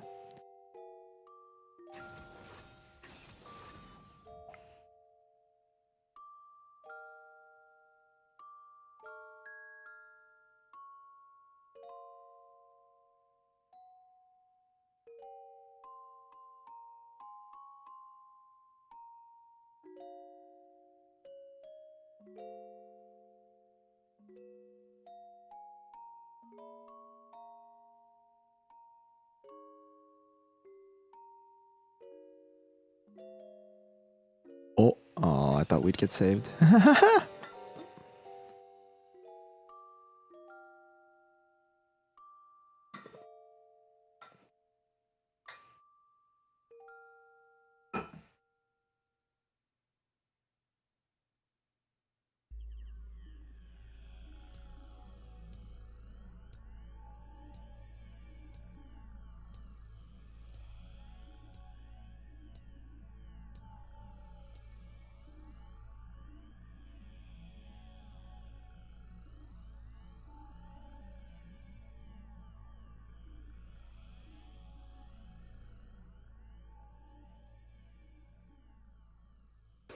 I found some pizza. Oh. Yeah.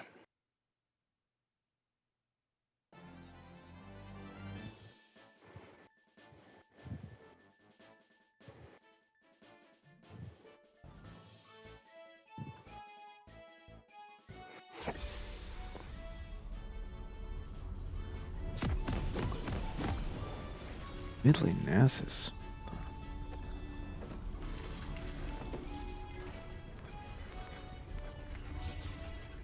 Don't be a scaredy cat.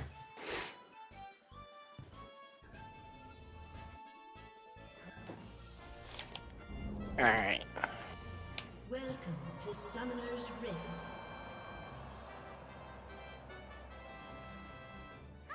Skip, jump. 30 seconds until minions spawn.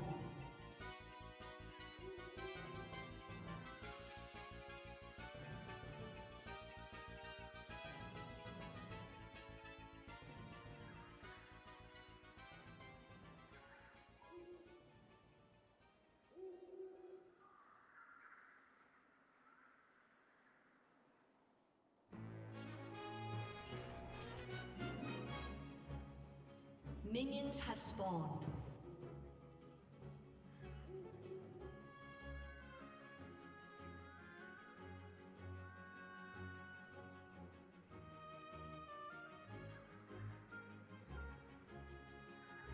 Alright, I'm gonna swap. Okay. Try to keep up.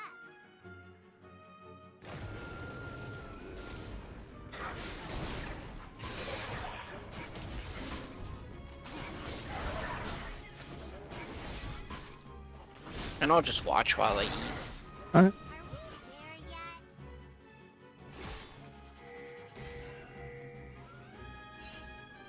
Oh, it's really loud. To fix that later.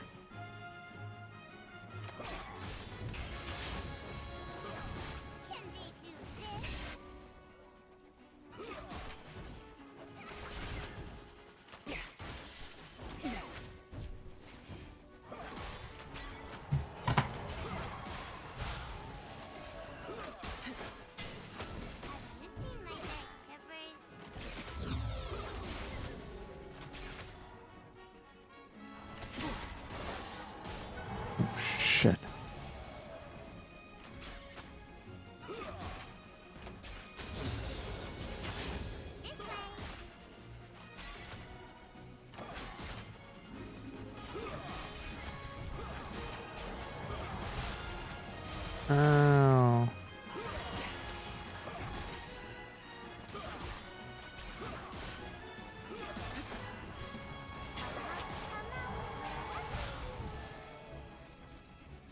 Thanks.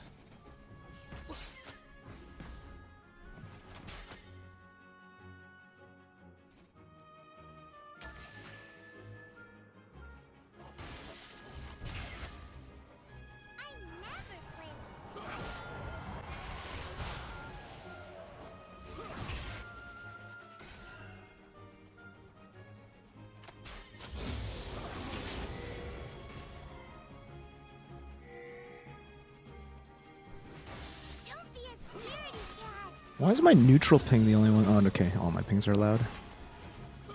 Turn it down on the next reset.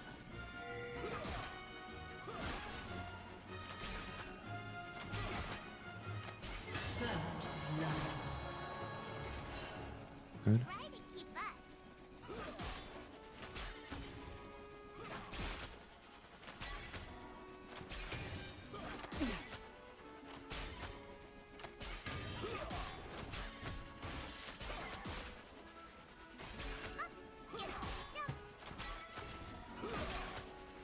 Oh, luckily the Jan is bad.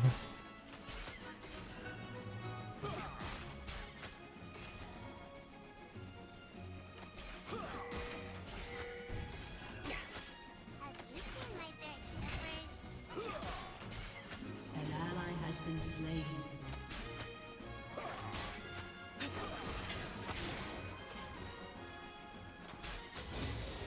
An ally has been slain.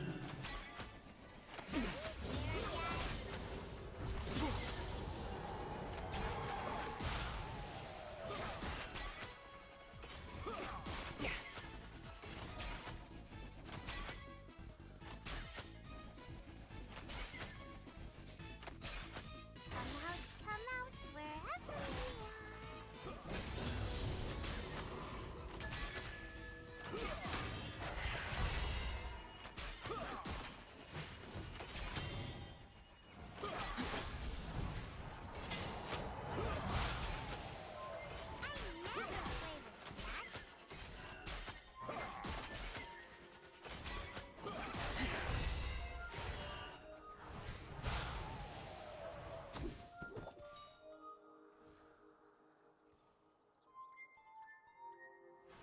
This way.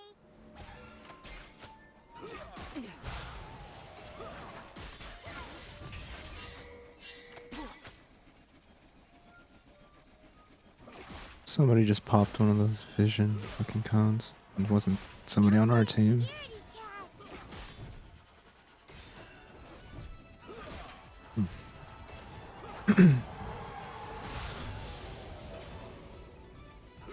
Okay, good, yeah. Main understands why I'm fucking anxious. Oh, get closer, get closer!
Are we there yet?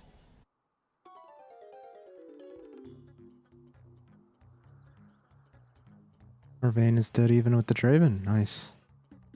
Good first reset. We're almost level 6. Oh, what the fuck? Our support, the enemy support's in mid lane?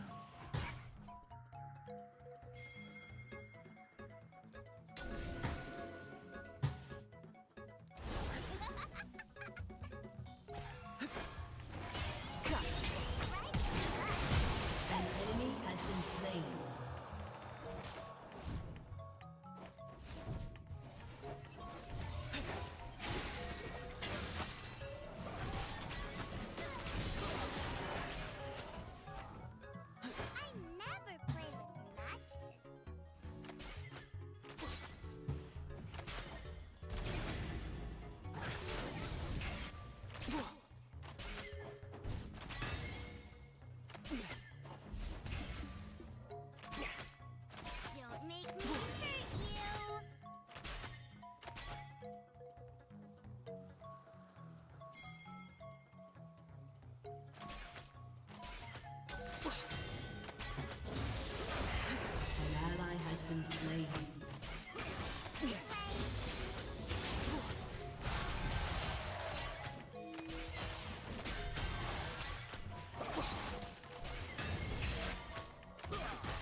ally has been slain.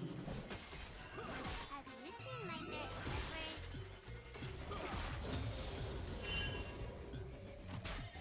Shit, I forgot to turn those pings down. Jenna's level 5? Fuck. Need them to push it.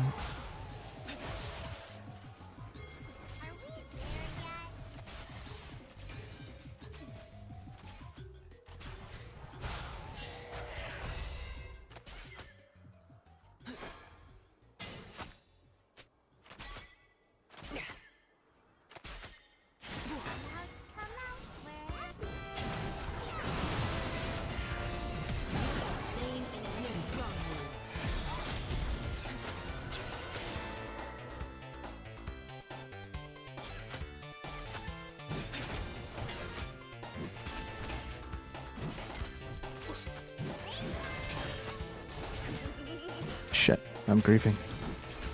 Come on. Oh no! Alright, we have jungle bot side, we can push that.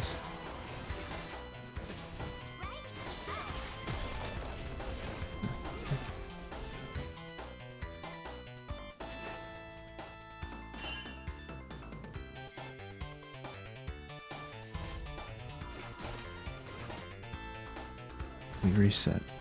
Pings. Fucking 40, please. Thank you.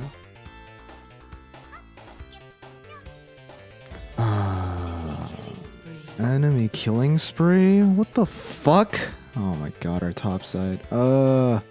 Everything else is losing. Shit. Typical.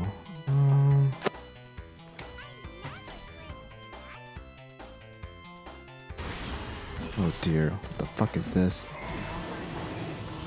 Yo, guys. Oh my god.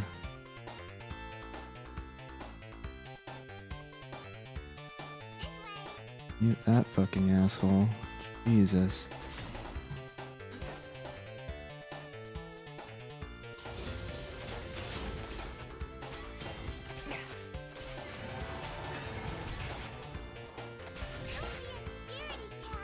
Enemy killing spree.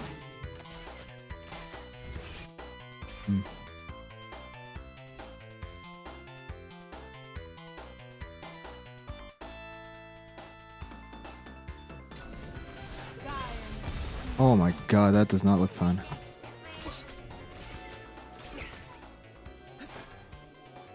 Zero and 3. What are we doing here? Vayne, no. This is not good. That Nessus is 3 and 0. No. What the fuck? Are we there yet? I mean, I guess we can't really farm down here right now, but... that dude needs help.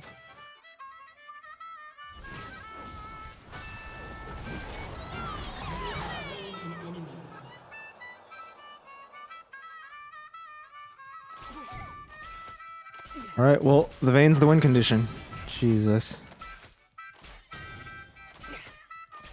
Problem is, I don't know if I should go Sirrx shoes or acidity boots. Fuck.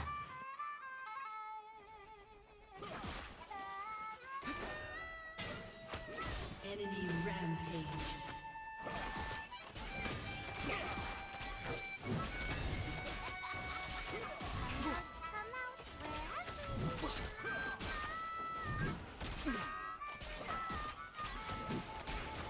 Oh my god.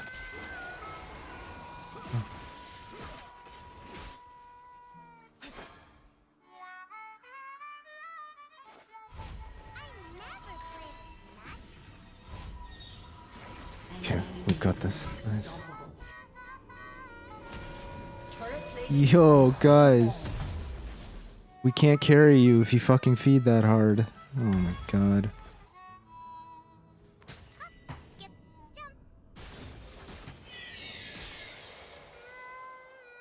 It's like bottom lane's going great and the entire rest of the map is fucking on fire. Wonderful.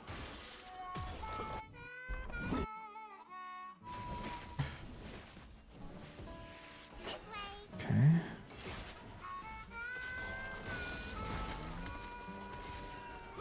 Don't.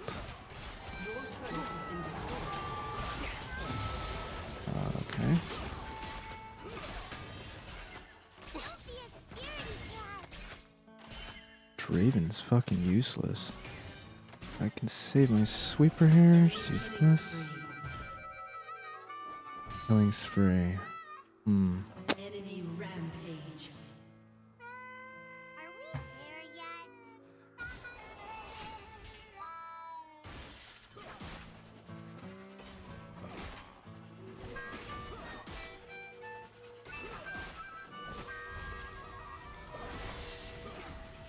Okay. She must have an item or something. Has been destroyed. They backed or not?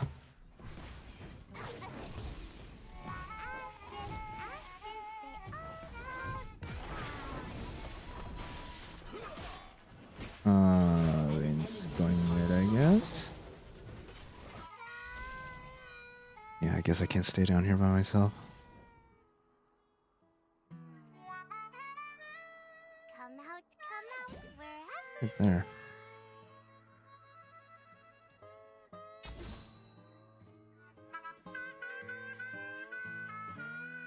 Come on, Vayne. What are you doing?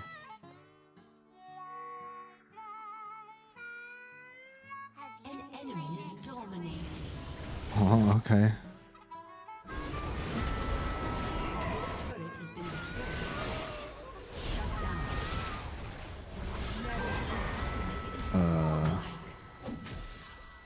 The end double kill.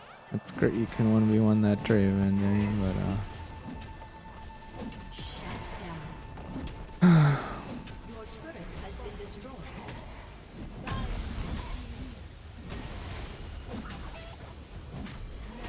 Your inhibitor has been destroyed.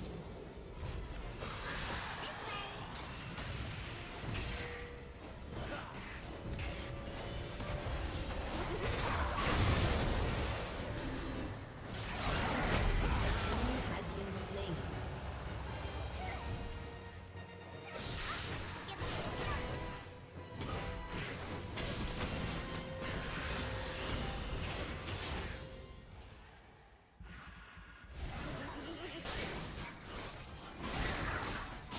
we definitely can't contest this dragon.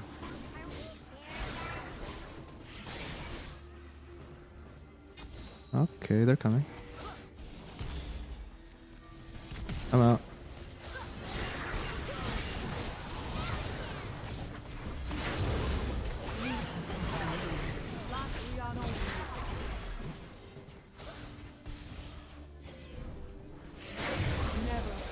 Yeah, we can't contest any objectives right now.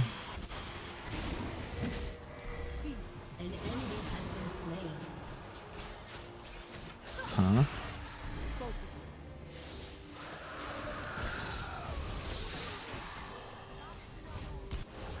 Problem is, we have no damage on our team. That's the problem with going lucidity boots.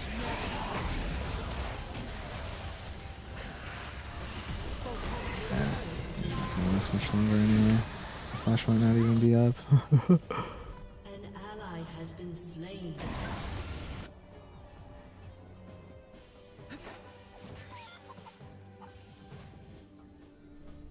I use one of these.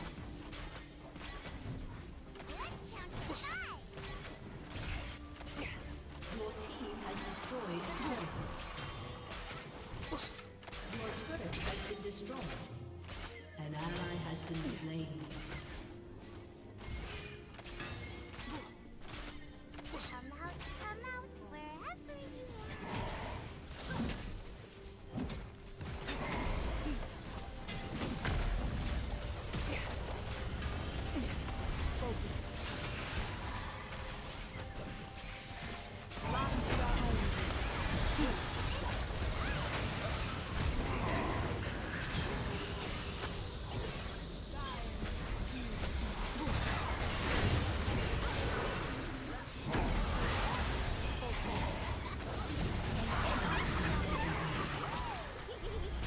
An enemy is dominating. Cool.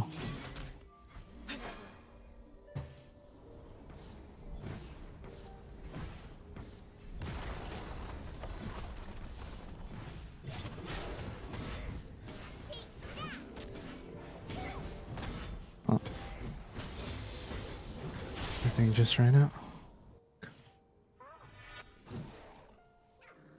Your turret has been destroyed.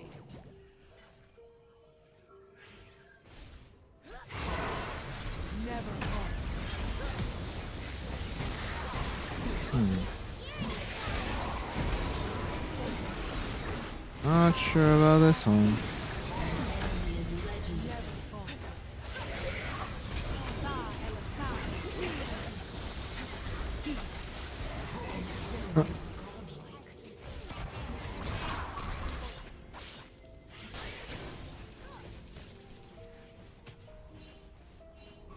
Your inhibitor has been destroyed.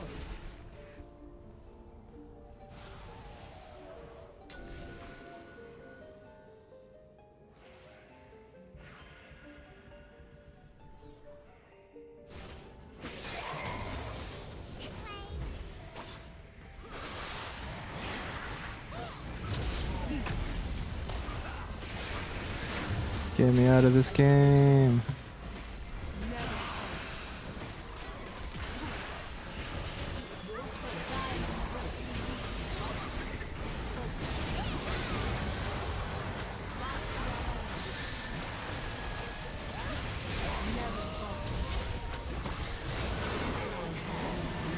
Ooh, oh.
God, my team tilted off the face of the planet.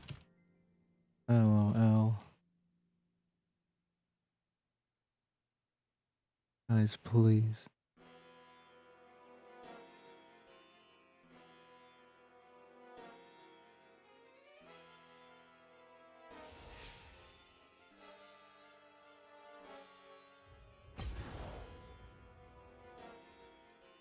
Game was pretty, or it wasn't. Didn't have a dodge. Okay. Not much to review. Anyway.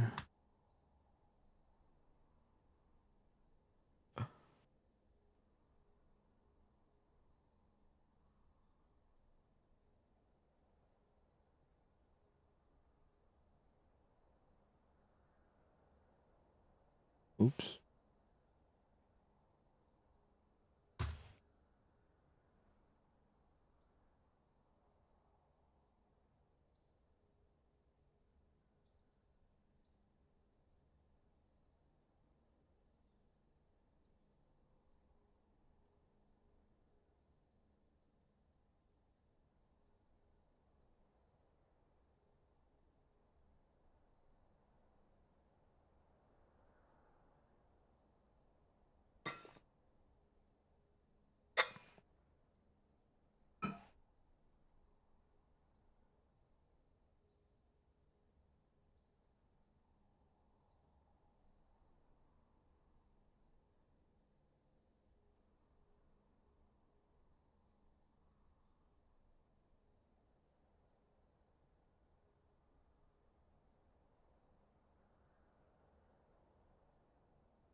Holy cow, how did we win this lane?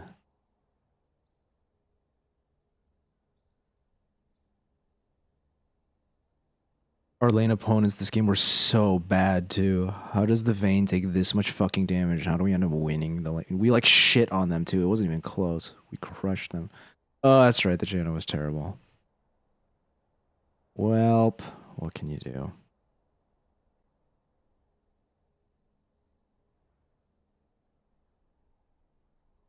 Oh, I was like, why is this so...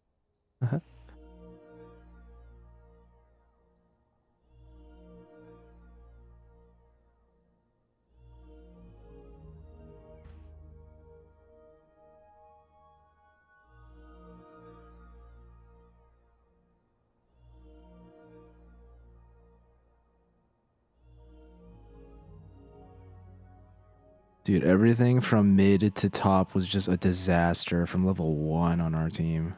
What the fuck? Matchmaking, please.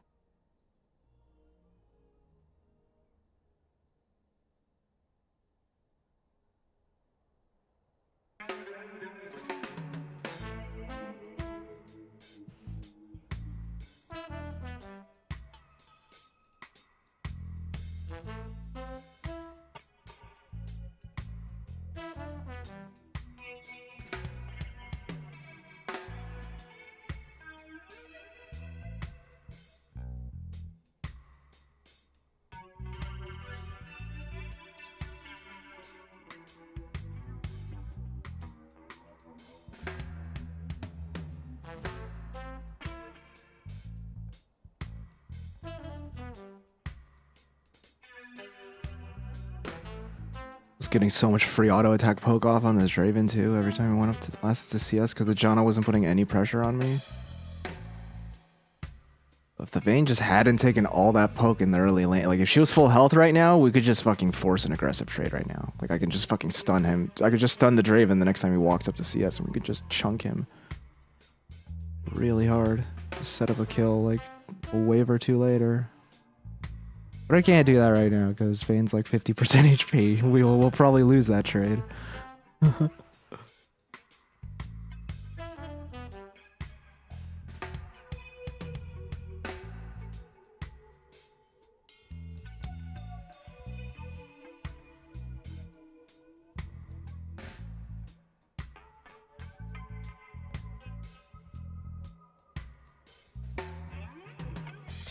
Ready.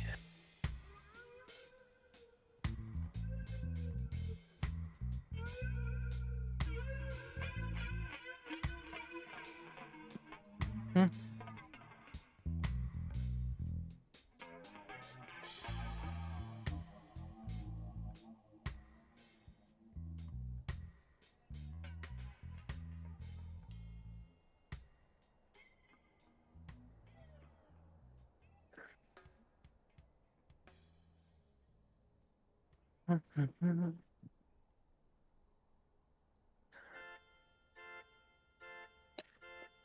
gonna swap back over. Alrighty.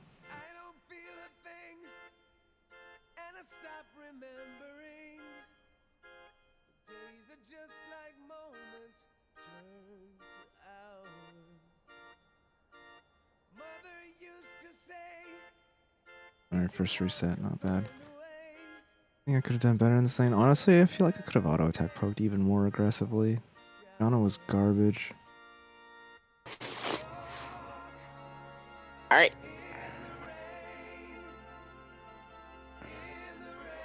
Yeah, I feel like I should have just been testing them more. See like what kind of fucking pressure they can put up with or not. Yeah, and I was just concerned about the Vayne being at 50% HP. Otherwise, I felt like an okay first reset. Good roam.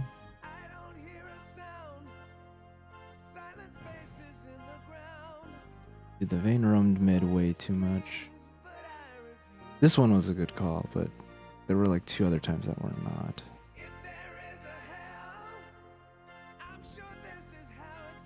I guess one of those other times was okay, because the wave was on their side of the map. We couldn't like, we wouldn't even want to like walk up to farm that wave, so I guess I understand going mid there, even if we didn't get anything off it.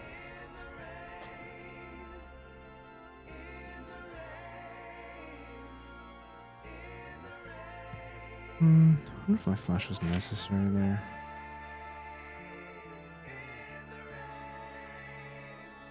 He would have flashed. Here.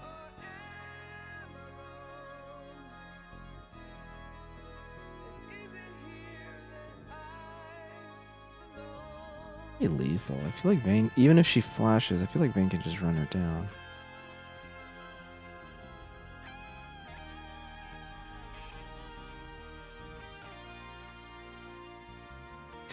It's okay to use flash to secure that. We had jungle. No, jungle was kind of hovering, but not close. No, jungle was actually recalling when this happened, and then he started coming over. Because their mid's missing. We don't know where their jungle is. Yeah. It's okay to flash there to secure that, I guess.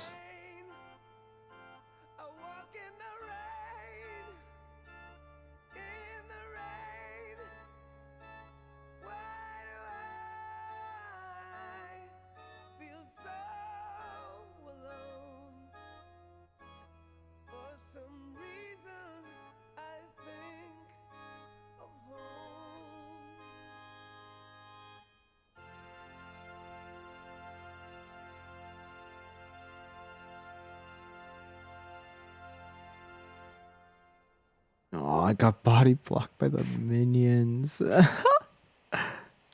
Oof. I could have had that engage if I just went for a little riskier spacing, but I don't want to mess it up.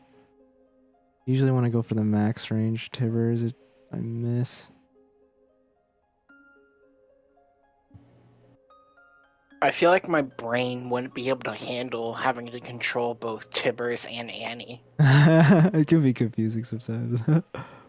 Considering how, like, I couldn't drum at all because I couldn't control, like, different beats with, like, my hands. Yeah, you got to be able I don't to think have independence in your limbs, each arm, and like just doing something different. It must be Yeah. like something to do in like your brain or something, like a function. Yeah, possibly. A muscle.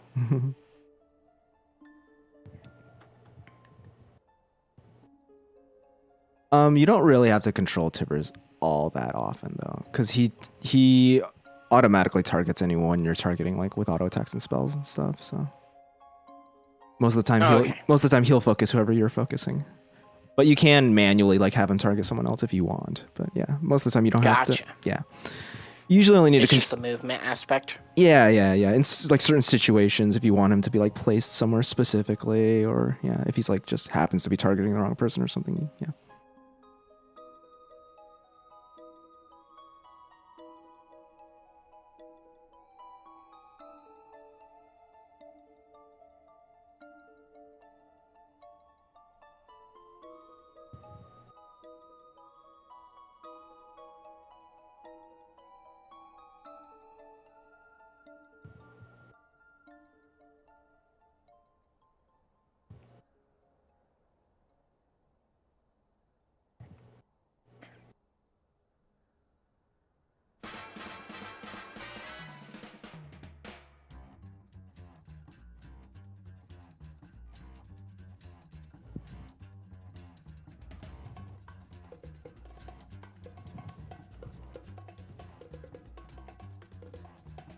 I think it's time to blow this scene. Get everybody in the stuff together. Okay, 3, 2, 1, let's jam.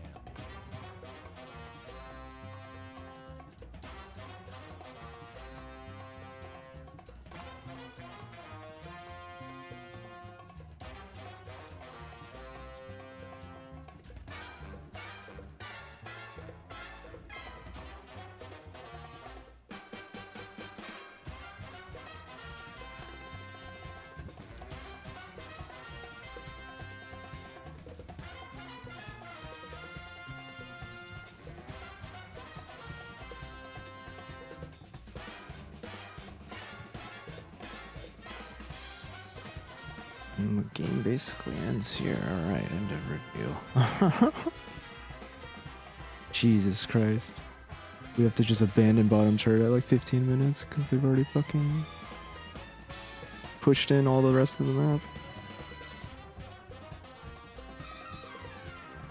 I mean, the Vayne was right to abandon the tier 1 bottom lane because they could easily just rotate as a fucking team and dive us if we just stayed down there. So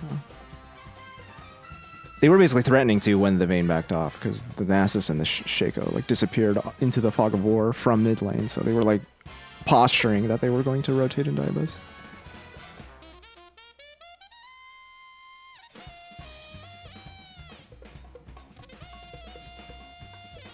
How do you lose to mid lane Nasus? What the f- I just realized. Fuck me. Who was on your team? Vladimir, Tryndamere, Kha'Zix, they all got shit on, like, as in like 0 kills and just tons of deaths. Gotcha. Yeah, I'm like tabbing and I'm like, what the fuck? There's a 3-0 karma and enemy karma in the top lane. There's like a 3-0 enemy Shaco jungle. Like, there's like a fucking 5-0 enemy Nasus in the mid lane. I'm like, what is happening right now?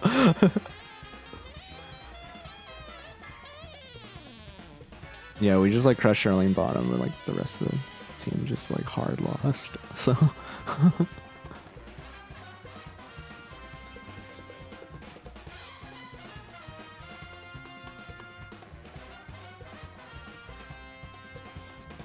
Oof. All I wanted was Dragon Vision. Wasn't worth.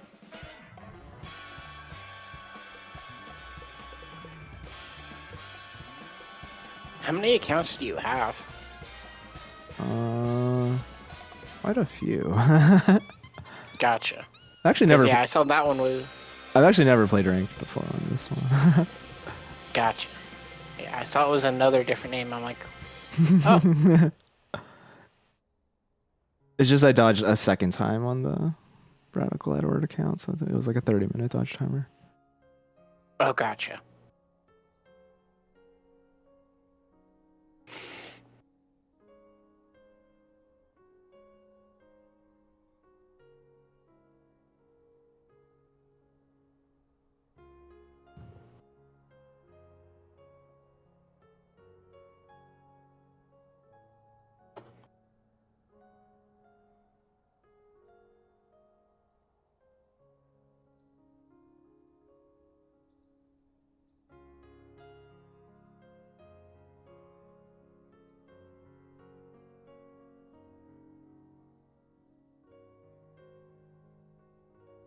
The story behind the Radical Edward account is it used to belong to the person who introduced me to this game, like a person I went to Smash tournaments with locally in this state. And then he sold it to me when he quit the game. Gotcha. And so that one became like the alt account that I used the most. And then, yeah, the Azubu Captain Falcon one was just like one I just made randomly, but never ended up really using for ranked till now.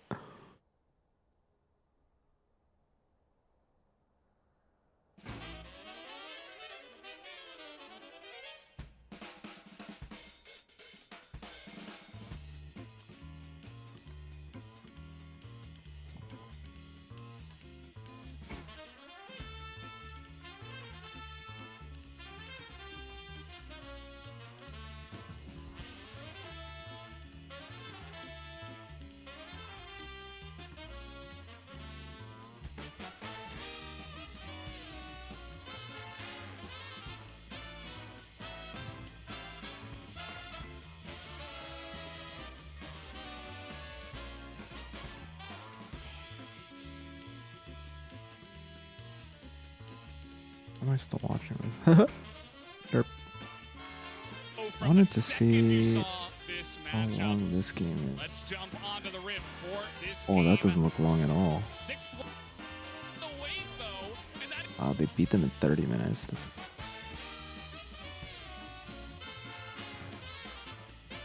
To go 2-0, meaning they will only here and look for those single targets. It's going to be a good one, Valdez.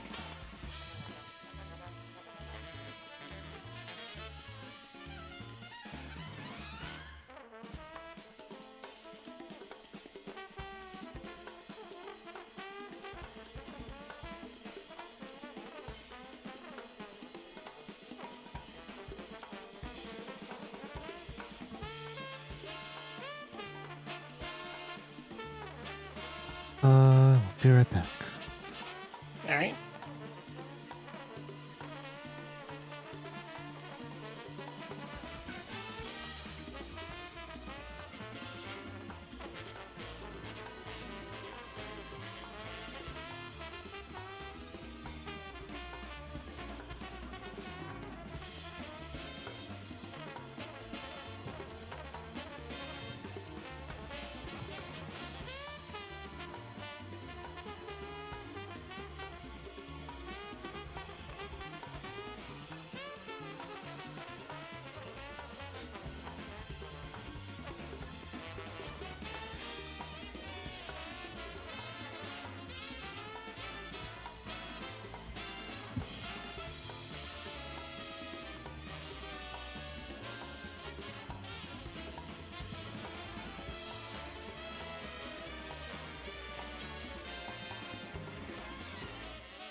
Oh, I forgot to say I'm back.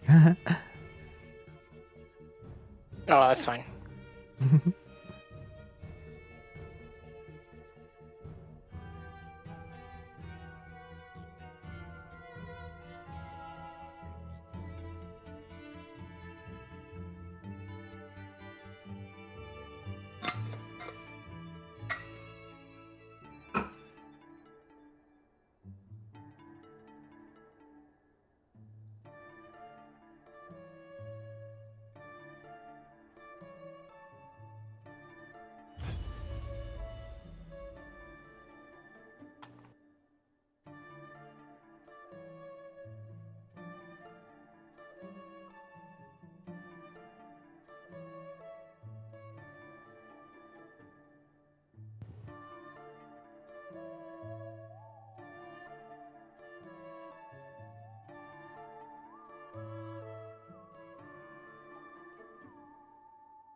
Hey, what's up, Bard?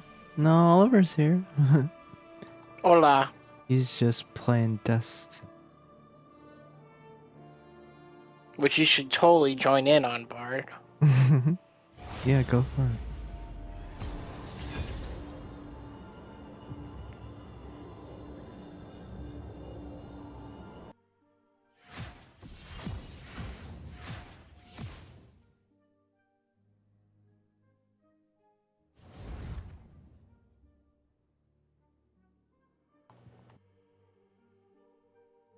Yes, sir.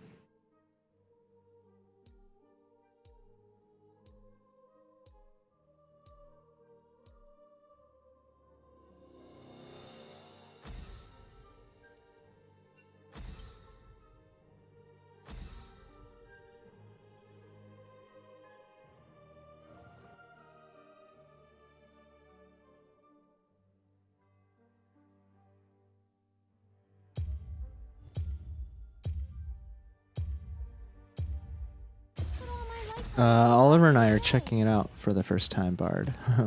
We haven't played it before either. Although Oliver's been playing it for like, I think a little under a week now or something. I have already 55 hours in the game. It's fun. Said he'd be here. Yeah, he said he might be here.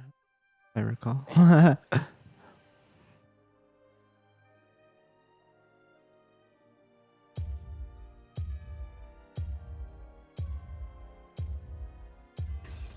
Oh, Trist. All right.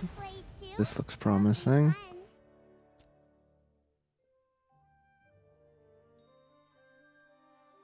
Oh, no.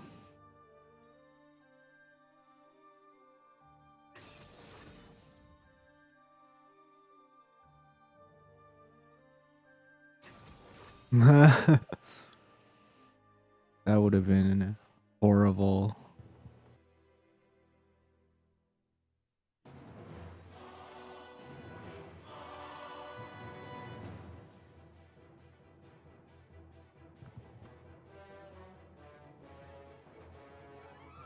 Dude, is this going to be a third dodge in a row?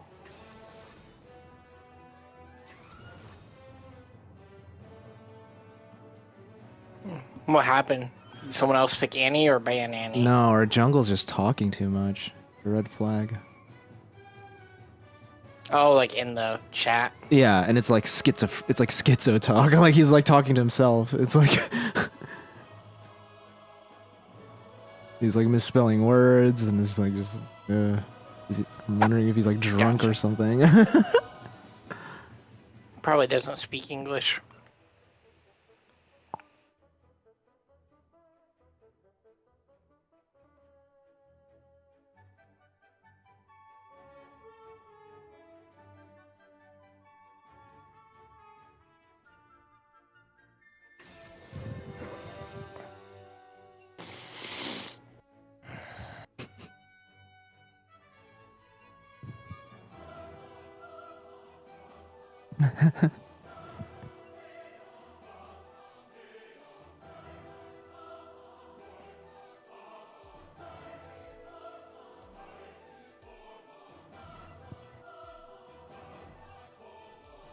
I should dodge.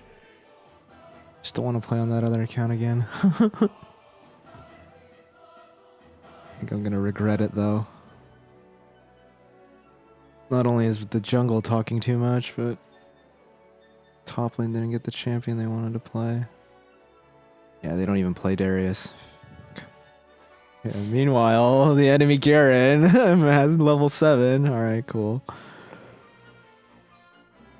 Definitely should have dodged.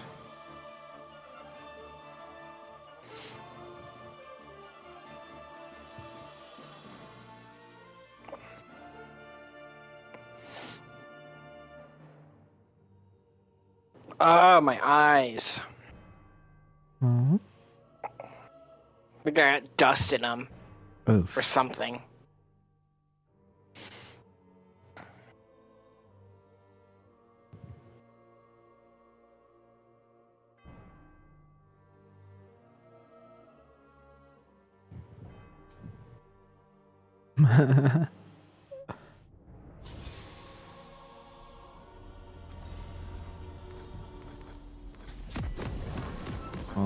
can already tell this team's gonna be toxic. Fuck, why didn't I dodge? Oh,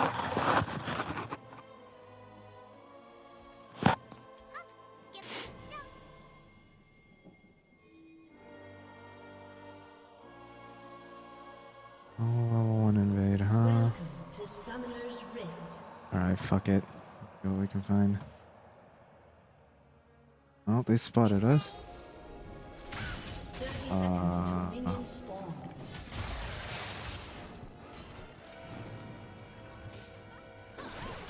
What?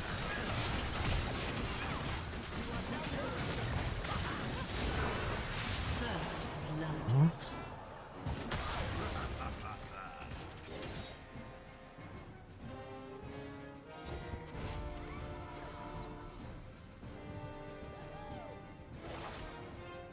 Minions have spawned. Try to keep up.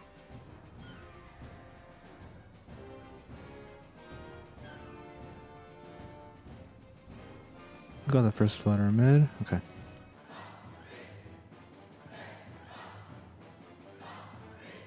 I never play with matches. He's starting out.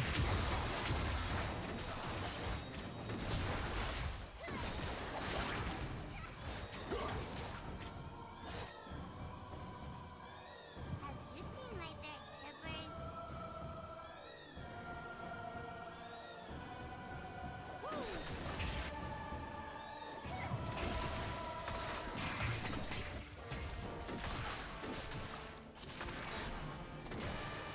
Don't be a scaredy cat.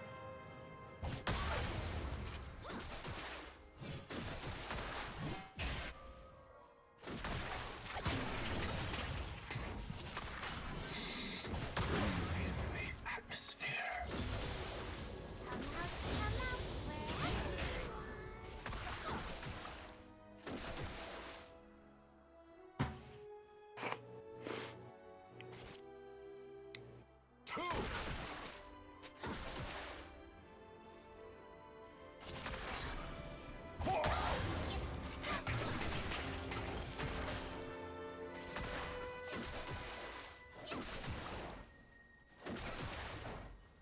This is not still level 1. Fuck, I missed that because of that. this way. Good.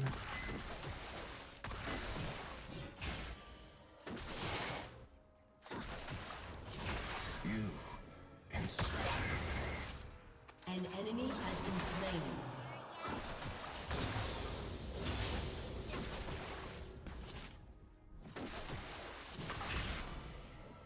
It's winner. Okay. I never play with matches.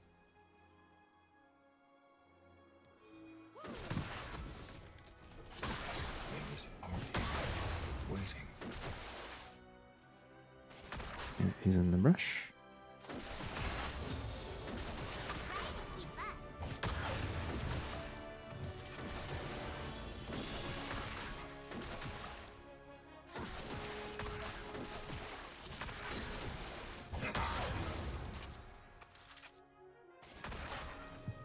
Have you seen my big tippers?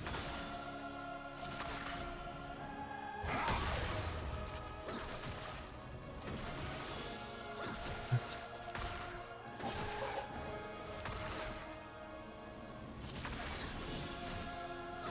An enemy has been slain.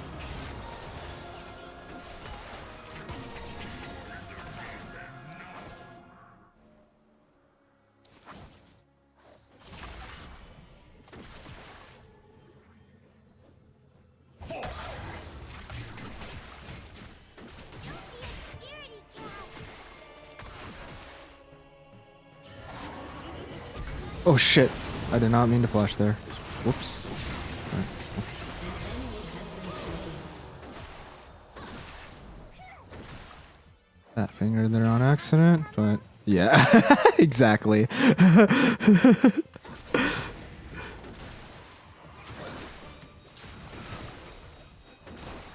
was trying to cast my Ignite and I fucking flashed on accident. Yi is still right there. Okay.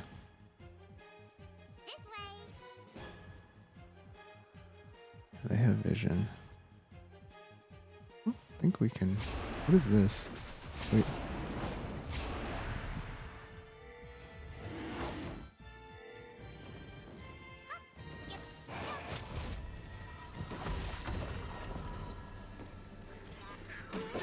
Interesting.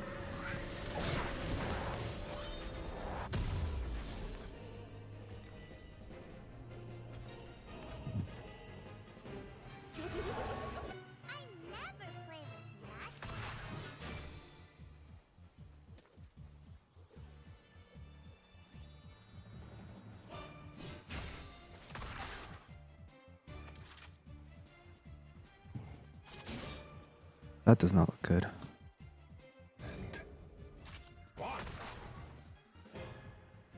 Wait, he's up? Okay, never mind.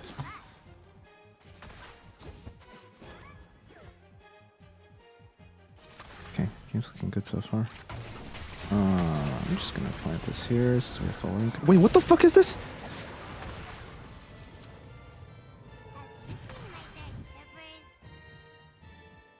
What the fuck? How did that happen?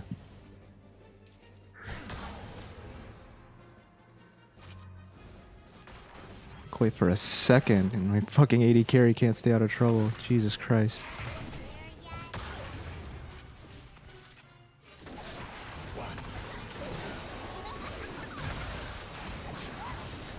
Oh shit, I stunned the wrong person. Oh, that's fine. Okay. Dumbasses.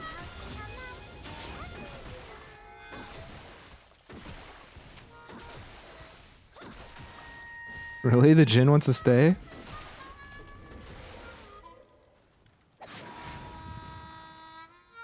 Just own him from CS. Let him stay.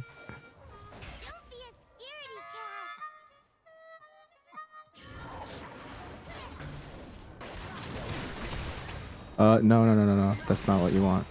What the fuck? Why did he do that? What the fuck was that? Oh my god.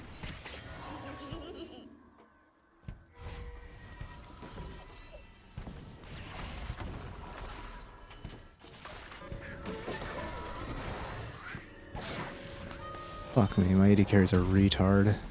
Well, this is gonna be a hard game.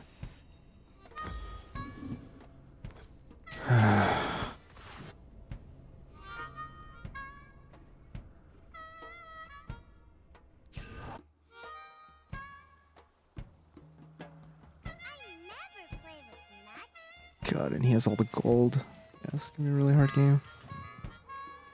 An ally has been slain. Well, we're in trouble.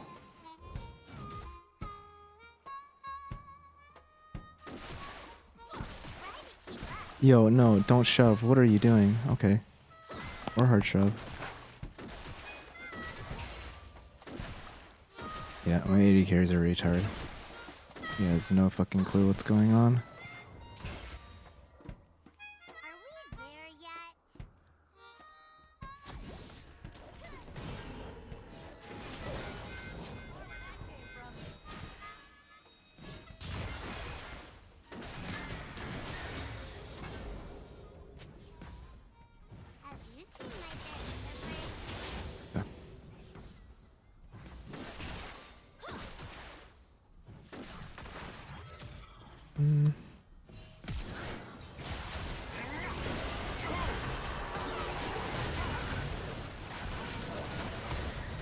Oh, I didn't get my Ignite off.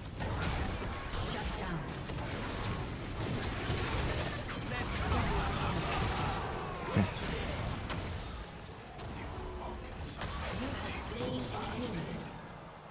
Oh, how did my Ignite not go off on the Jhin when I engaged on him? That's lame.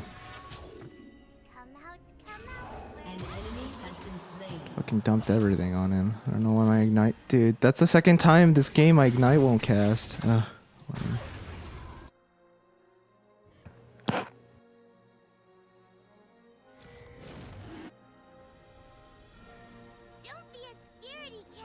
If it makes you feel better, I'm facing a boss that implodes and either knocks you off the edge or just blows you up. Literal just chaos. Okay, my lane partner's gone from retard to just asshole now. Wow. Not even letting me fucking last hit. Alright, guess you don't want wards, Tristana. Game's hard enough as it is. Making it harder for no fucking reason. Fucking dumbass.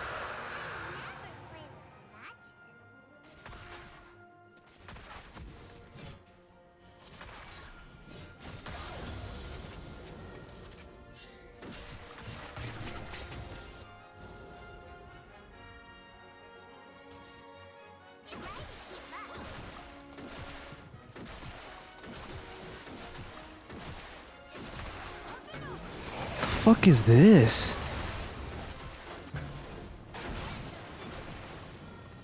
What the fuck? Okay.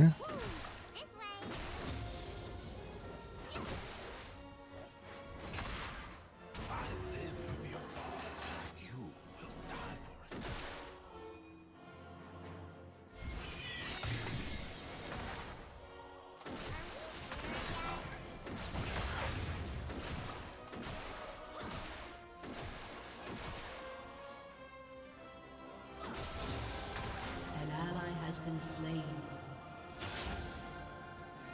An enemy has been slain. Double kill. An ally has been slain. You have slain an enemy.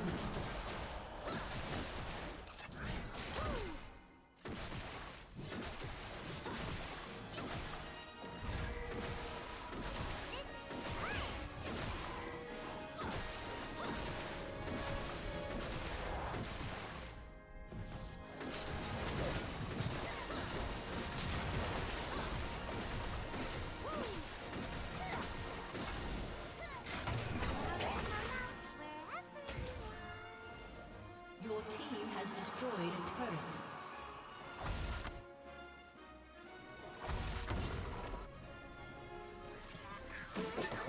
Yo, reset, bitch. Come on.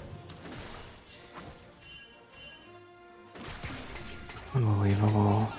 Why? Why? No. No.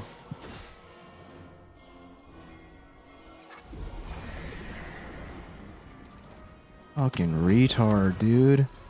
What is wrong with my AD carry? He needs to get a brain installed pronto. Fuck me.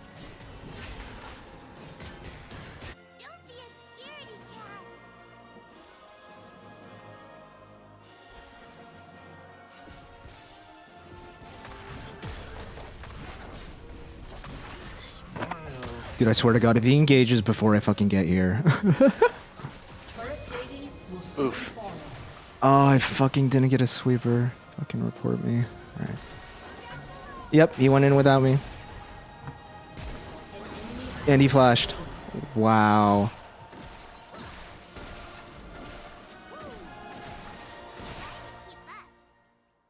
Dude, my AD carry is such a dumbass. He just wasted flash for no reason.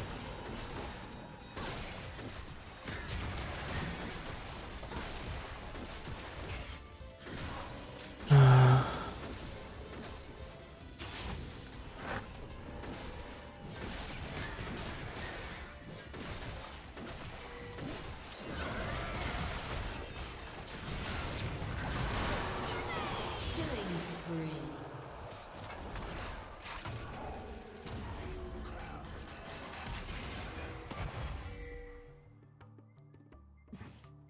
Should bait him out more.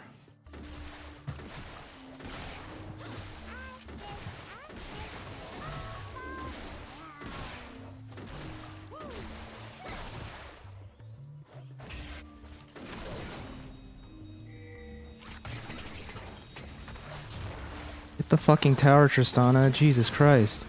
Your team has destroyed a turret.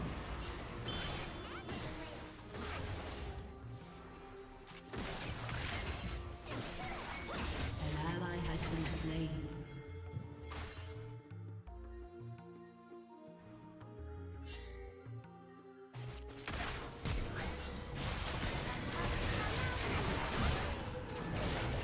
Okay, well, Has been slain. that works. An enemy has been slain. Trading 1 for 1 actually works there. Ally has been slain. I want to do dragon.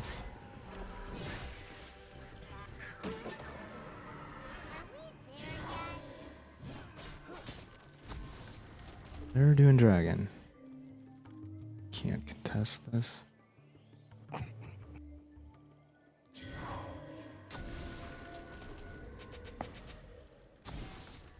Don't be a scaredy cat.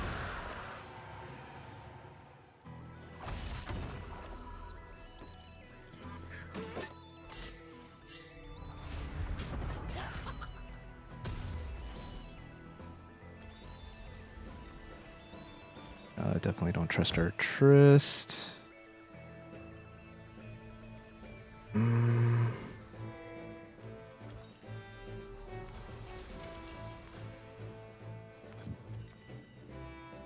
you seen my We already broke bottom. What the fuck is this Trist doing? Dude, we need to swap lanes.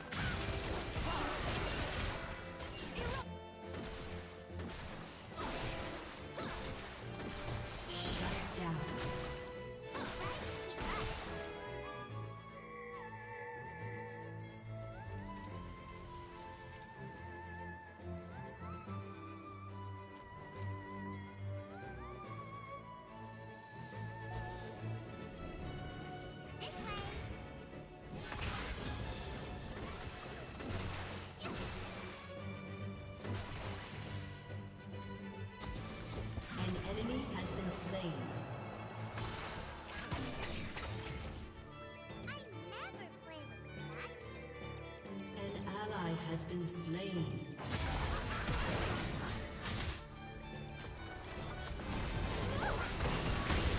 Okay.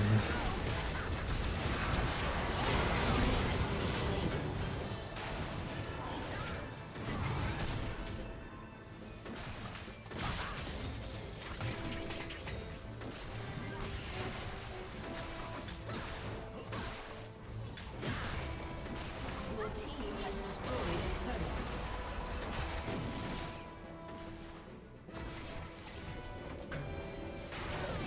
No, no, no, no, no, no, no, no, no, no, no. God. Dude, my Trist is gonna throw the game. I already know it. I'm calling it right now. When we lose this game, the Trist is going to be the reason why. She's just gonna jump straight into the fucking enemy team and just fucking suicide watch.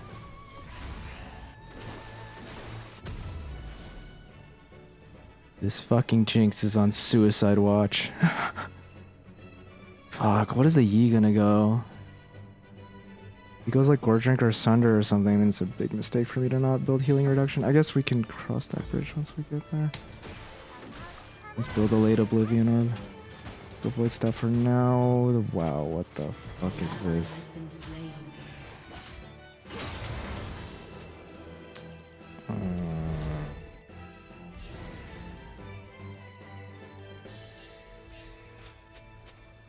Don't be a scaredy cat.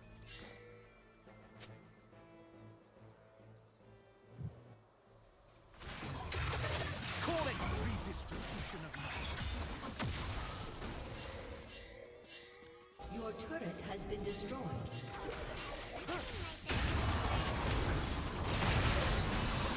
enemy has been slain. Good job.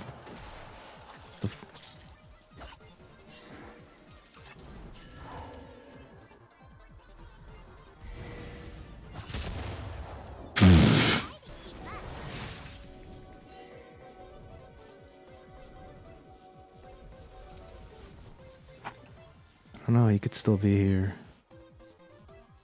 Yeah.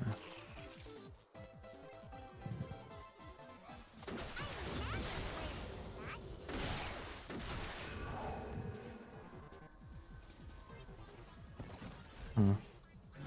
No, no, no, no, no. What the fuck is this? Skip, jump.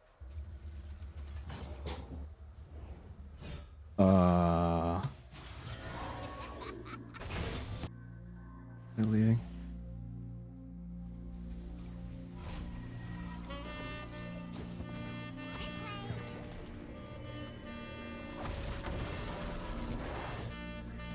It's really a good reset. Dragons down. Again. An ally has been slain. Fuck.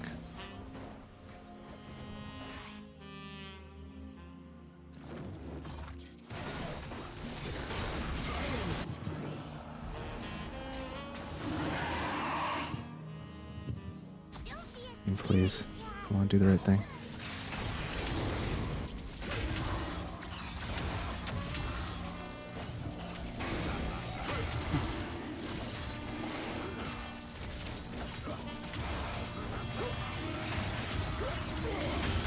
Yo, Trist, you cannot handle that game. Oh my god, why would you jump first? Oh my. Dude, this Trist.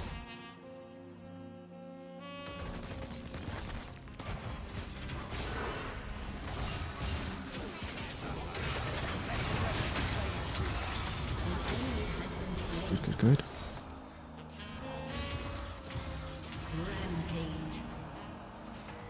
Baron, right now, team, come on.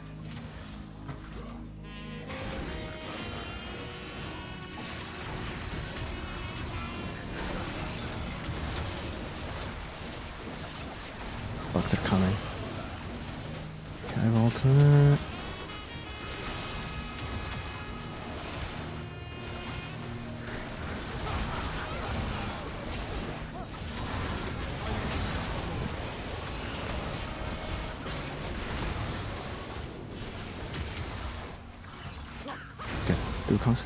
Good job, team.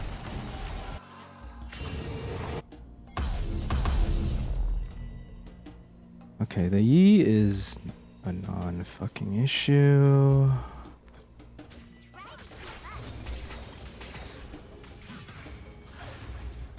Why am I going Void Step first? Okay, whatever. Definitely should have gone. Well, I guess we're still leaving the possibility open to go healing reduction. I don't think we will, though. We can go Rylai or... if I don't go... What the fuck is this? Guys, why?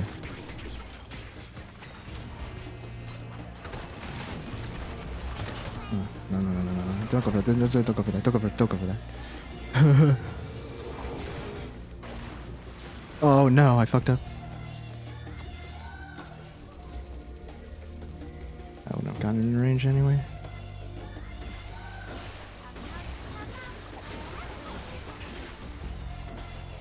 Who the fuck?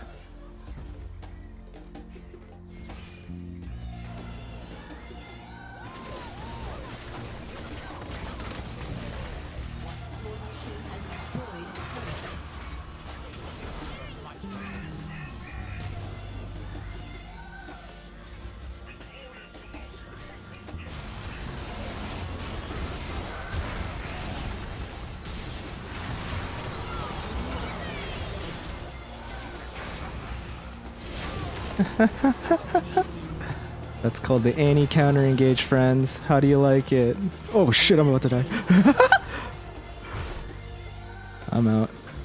Oh, something was burning me. Yeah, you just flash right into the back line as they walk forward to follow up and stuff the fucking follow up. Makes the engage useless.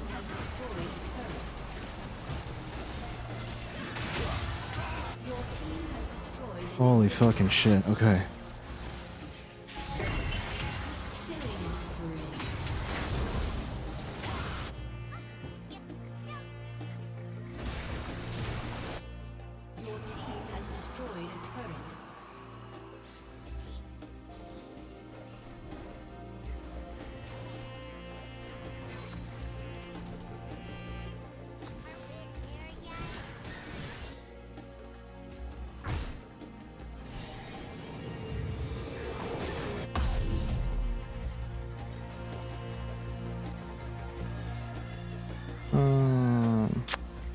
Fuck. Just now. I don't know. What mythic is he going? Guess he's 2 and 6. I guess it doesn't matter.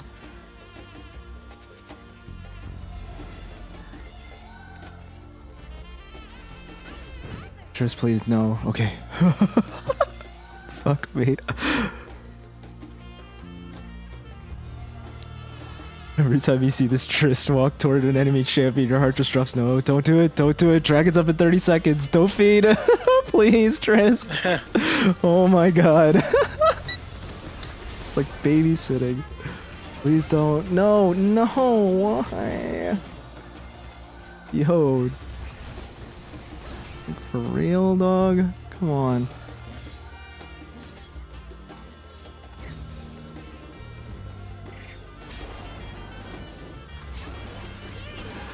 Like you could tell he wanted it all in there. It's just like, come on. Just take the free track in.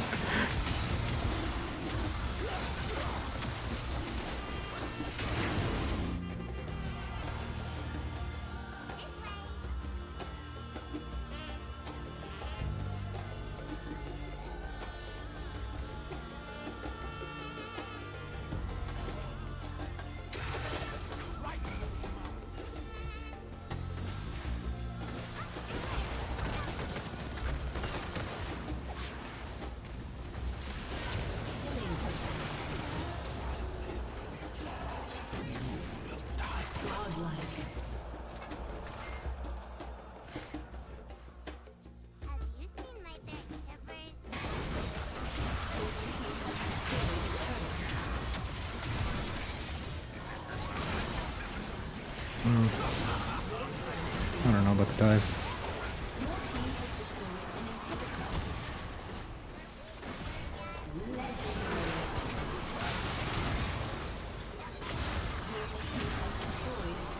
Good job, team.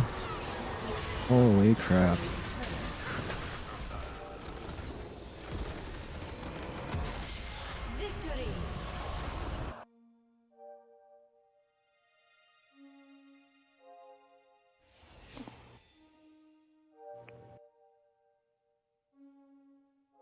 Fuck, I don't want to honor anyone that game.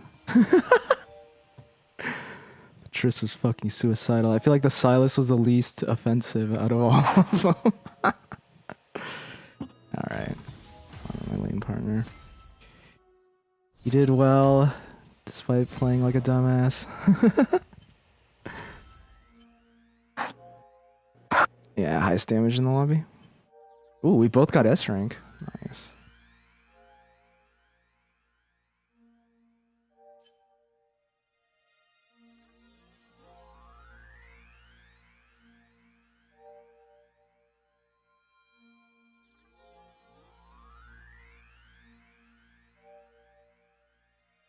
Tofu liquor.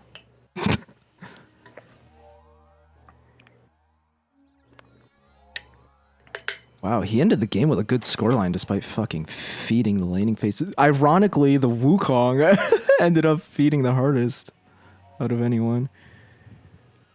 He was the one who got first blood off the level 1 invade and got like an immediate kill in lane after that. He was like 2 and 0 and then just like fucking fed it all back after that. Ridiculous.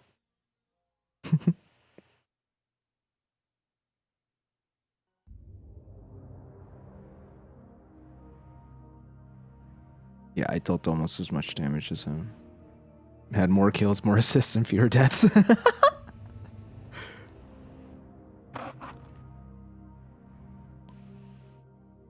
Rip.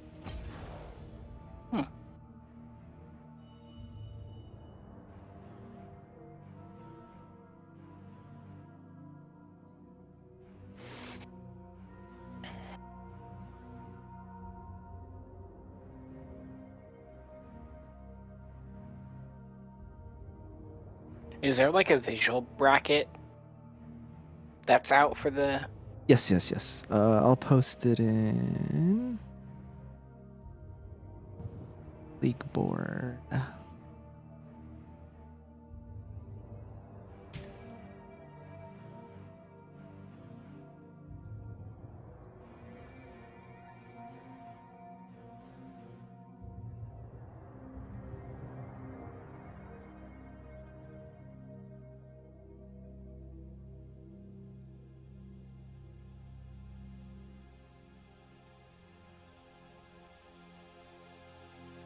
gosh, Sirrxiny is such a dirty lane.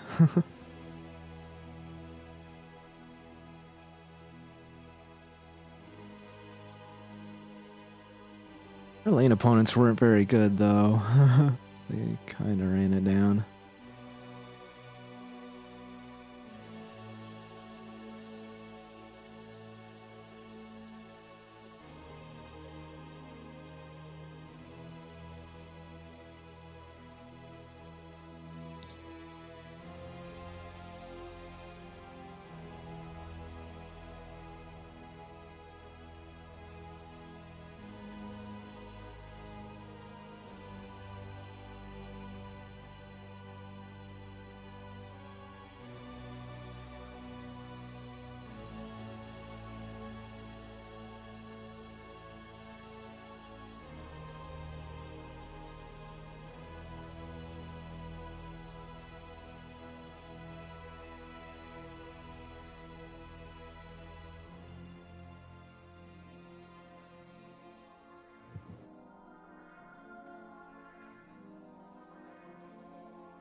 You know what?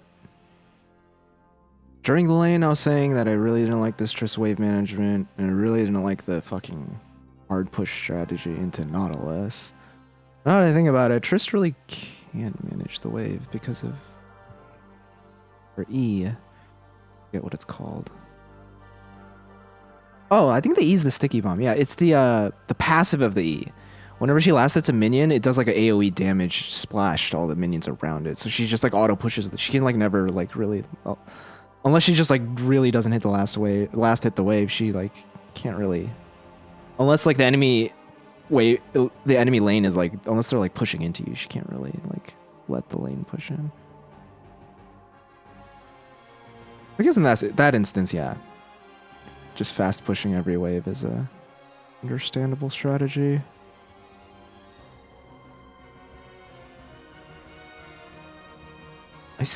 It would probably definitely be better to slow push the wave though, instead of fast pushing it.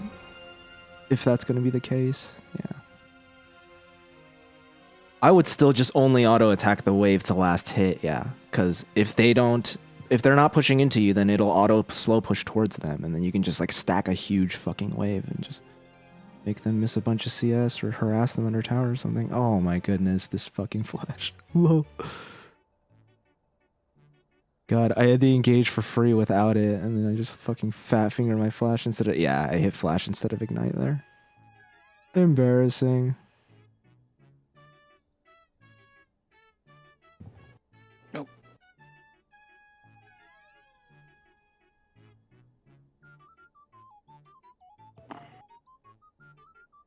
We'll see if that ends up mattering here.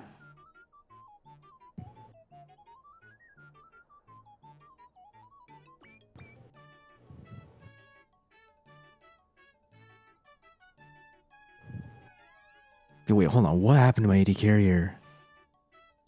I mean, is it any fucking surprise what your AD carry was doing this game? Just diving in? Yeah. If I were to guess, he W'd in. Yep. Got fucked. I literally went to ward. What the fuck? Loses his whole health bar. Classic. Wait. Oh, they try to dive us here. Lol. Guy also stunned the wrong person here? Nah. They were never getting out of that alive.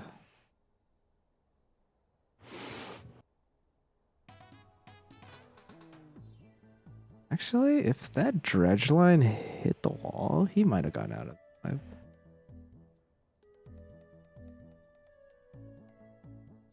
Maybe.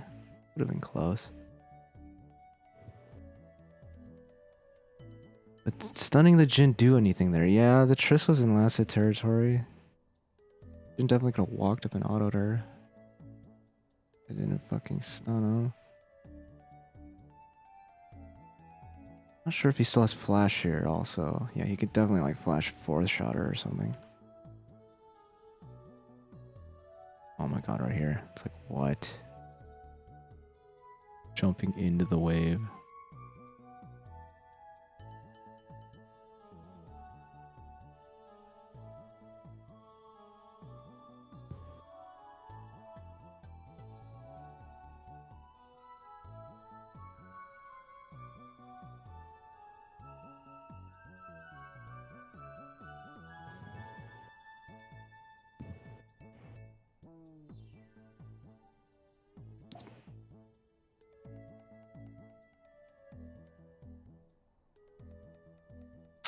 Didn't get my ignite off here. God, how unfortunate. It definitely would have been a kill if I did. In range. Why did I get everything but the ignite off? Ignite's the most important part. Gotta get that off first. Game. Unfortunate mistake. Yeah, that cost us that kill. I mean, we were able to use the ignite on the Yi here later and pick that up, but still. Yeah, if we killed the Jhin there, then he wouldn't have it.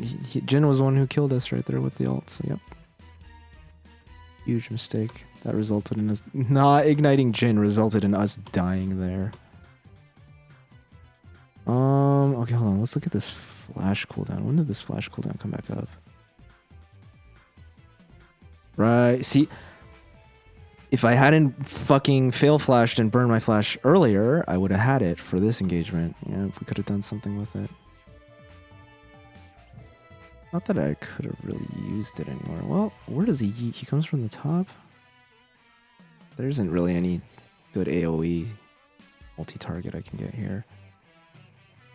But I could have like flashed Jhin ultimate or something. Yeah. Okay. Yeah. All the little mistakes add up. What the fuck? Dude, my AD carry.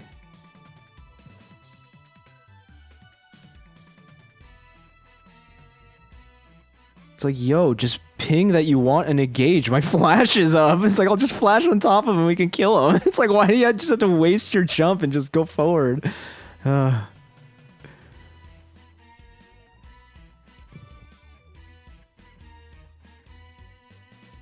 that was what was so frustrating about this Triss. Like, even after she saw me, like, making really good flash engages, she was still just, like, jumping forward, like, head first, just, like, by herself to, like, make plays and stuff. It's like, yo, you don't need to do that. Just ping who you want me to fucking flash on top of and engage, and I'll do it. This was funny.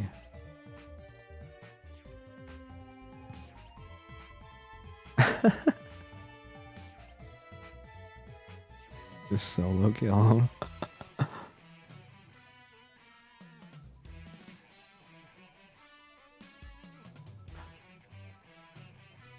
If that not anchor hit me...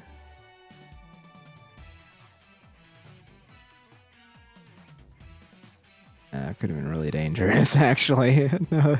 I'm lucky that that anchor didn't hit me. If that dredge line hit me... Well, actually, he's standing right next to me. If that dredge line hits me, it pulls me, like, maybe into tower aggro. Let me just take, like, 2 steps back. I mean, he'll pull you in, he'll root you. Yeah, you might get hit by the tower a few times. What is significance of Radical Edward? It's from Cowboy Bebop. There's a character in that. On one of the crew members is named Ed. She's a hacker. Like, it's Ed, like, her hacker name is Radical Edward. What she's known as.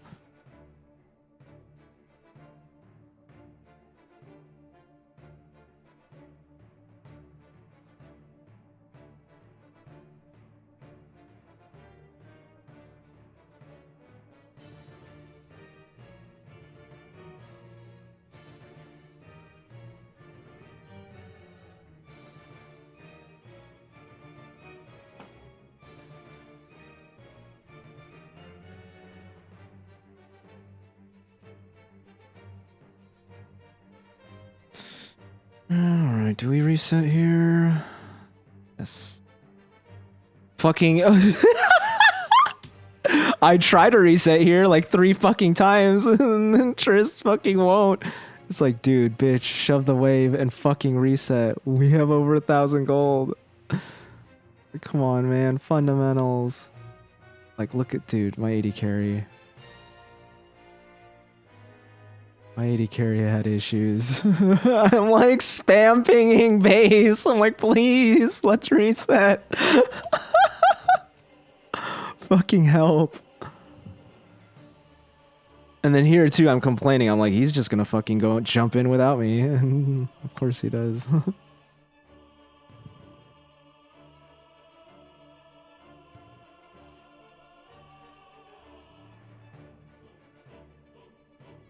What are you supposed to do with this guy? Look at that. He just blows everything on him for nothing.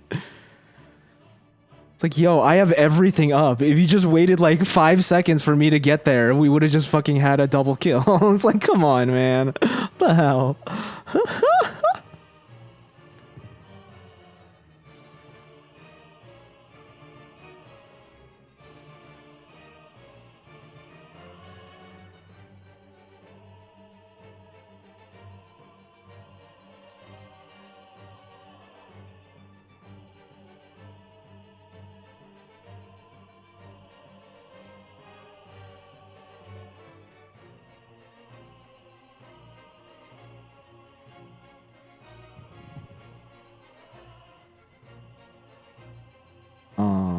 Wait, how did Triss die here?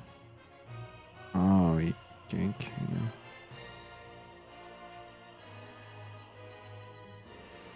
I don't know how he ended up trading 1-for-1 there. Gonna have to look at the replay if I want to see that. But somehow he ended up doing it. I was honestly not expecting him to trade 1-for-1.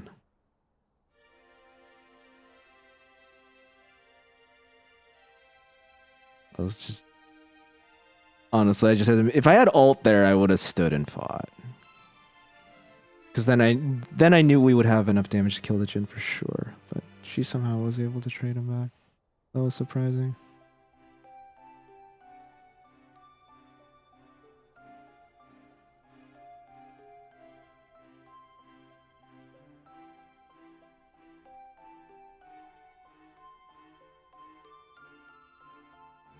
Yeah, even if I had ult there, I don't know if the outcome would have been any different. Well, I don't know. The Triss might have lived.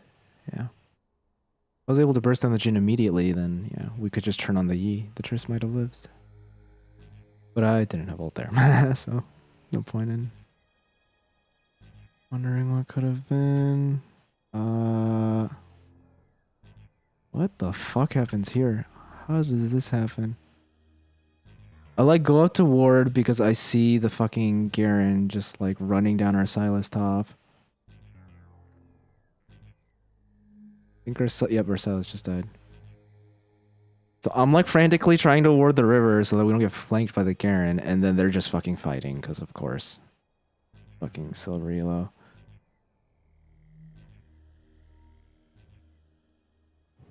But we get the flash engage here. It's working out.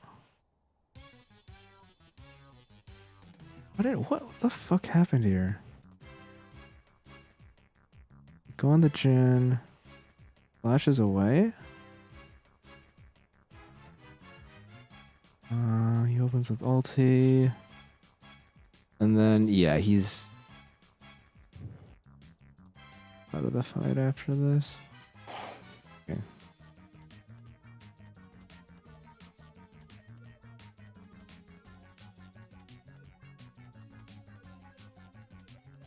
Cool.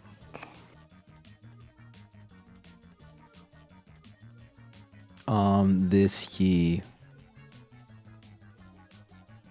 was on a feeding mission.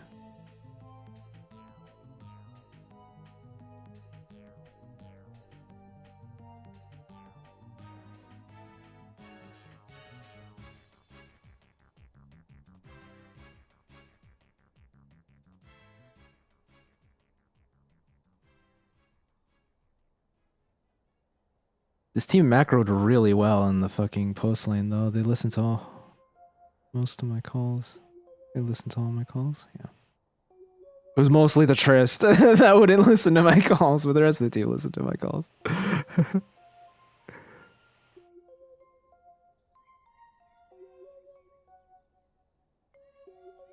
Yeah, how did the Trist solo the Garen? Was she really that fucking fed?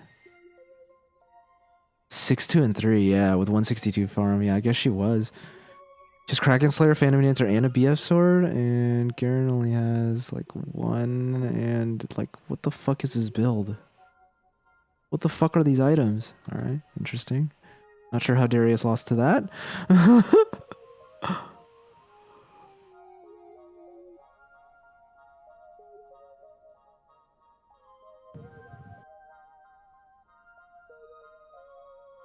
Dude, she just runs him down. Oh god, like I'm just watching it for the minimap, but she just kites the fuck out of it. The Garen can't even get into melee range. Yeah, okay, he's fucking dead. I wasn't even watching this. I was looking at the minimap. I was watching Triss vs Garen. May have to look at the replay to see that one. This was pretty simple. Aurelia, run at them. Darius used Ghost for that. Totally worth. 2 down. I'm spam pinging Baron. Oh, this is a really good Baron too. Just turn straight onto the Yi. Our smite is down. Baron's ours.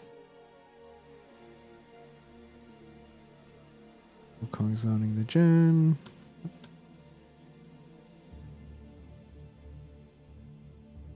Oof. That's embarrassing.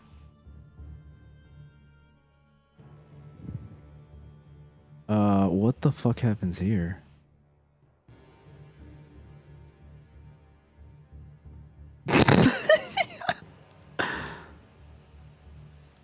Oh, how is that not a 3-man? That should have been a 3-man. I'm disappointed. How? How did Talia escape that engage? I'm upset. That's not allowed. Dude, I'm so proud of this. I thought I had all 3. I should have had all 3. How? Look at... She's in the AoE. How did she not get hit by that? Look at this. I'm calling bullshit. You can clearly see the cone of this AoE, and she is in it. Rito, please. What the fuck is this? Wait, where's the nearest scoreboard? Does she have a spell shield or something? Yeah, Banshees? No. Be like glowing if she had Banshees. The fuck is this? That definitely hit her. I'm upset. Rito, please. Rito, please. This definitely hit her. Oh, I'm so upset. This was such a beautiful engage. That ruins it for me. What? I wonder why this bugged out. Why it only stunned 2 of them and not 3. Because they're all in the AoE. I thought when I first saw this, I thought I missed, but no. Weird.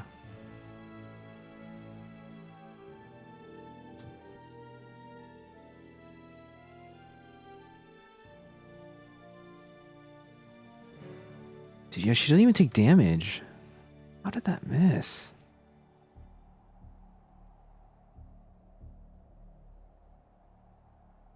Was she just out of range?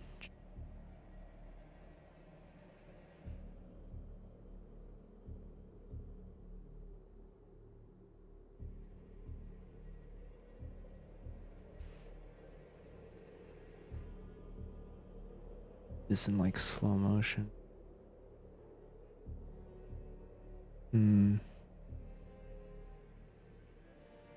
Looks sus as fuck. Anyway, it ended up working out.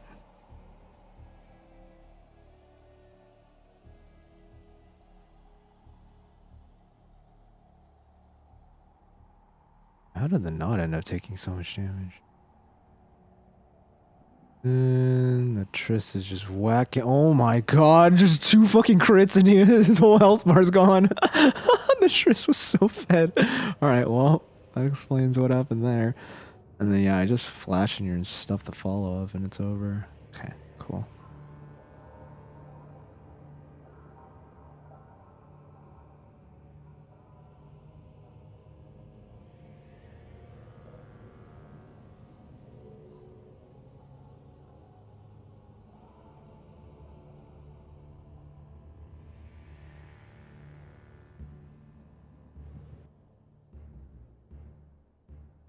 Fucking sick.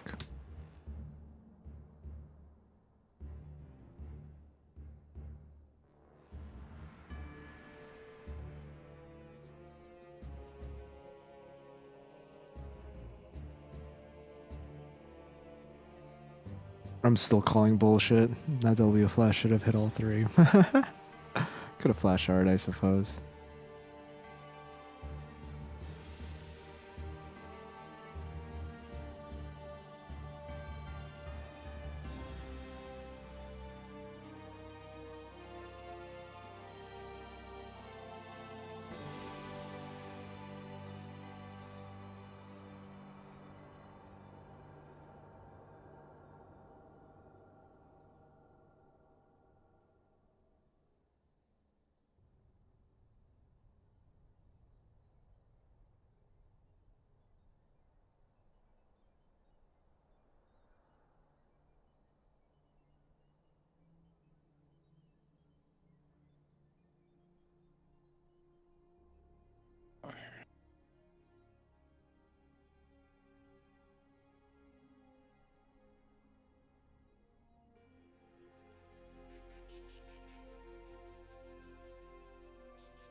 I didn't even get assists on those last two kills. They died too quickly.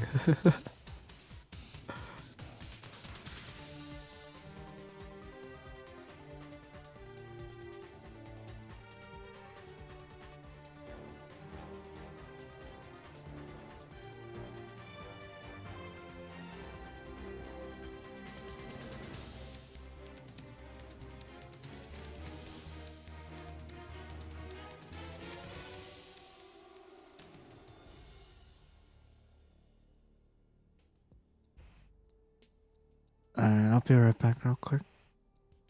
Alright.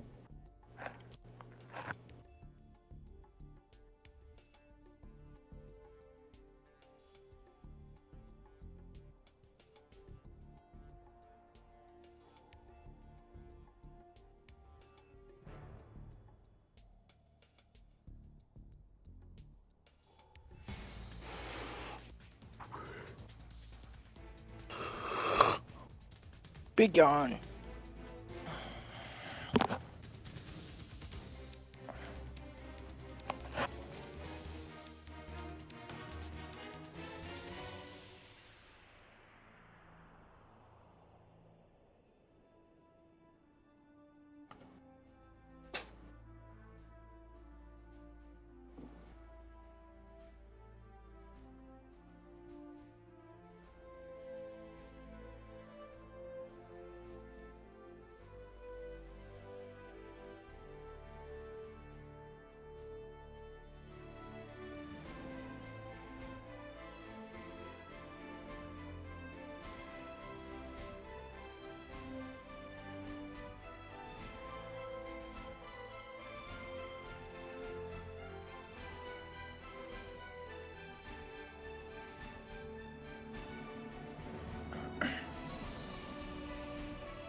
Alright, I'm back. All right. This is the Mario Galaxy soundtrack. This playlist is like mostly video game soundtrack.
I'm gonna grab some water. I'll be right back. All right.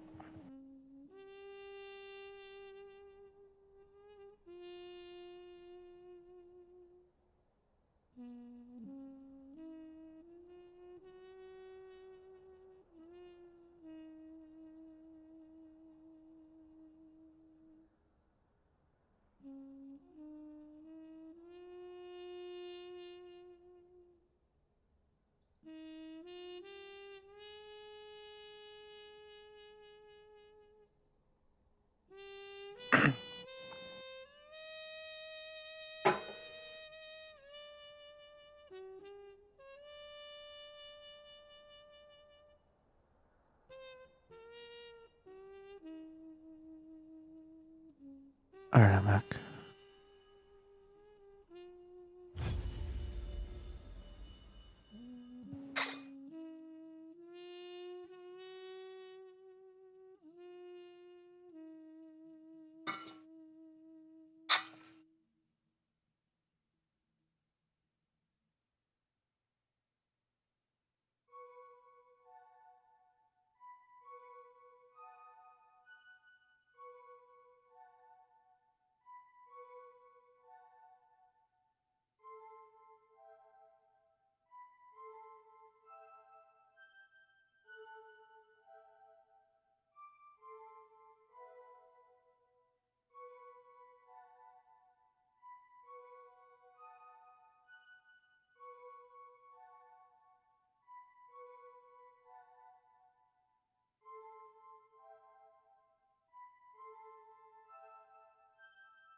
could have brightened your day.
Sandra, uh-oh.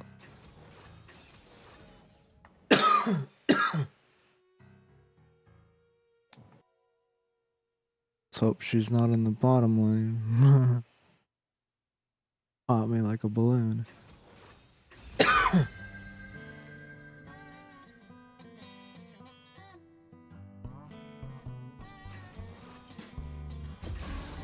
wanna play too? It'll be fun. What fucking skin is that? It is Syndra bottom lane. What the fuck? That's unexpected. Syndra Nami.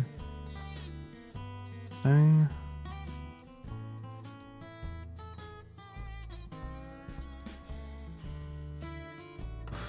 Ezreal?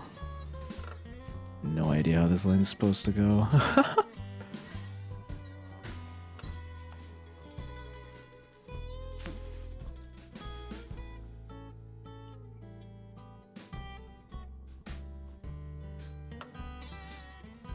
Oh, it's J Sadie. Okay. That makes a lot more sense.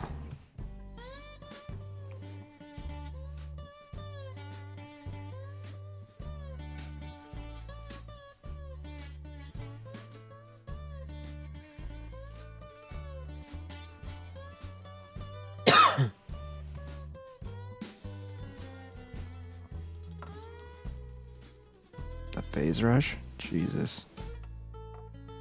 Electrocute Nami? Okay, that's terrifying. Yeah, if they play this correctly, we're gonna have no lane control. Just gonna like perma-shove it under tower. Yeah, Ezreal has like no fucking wave clear too.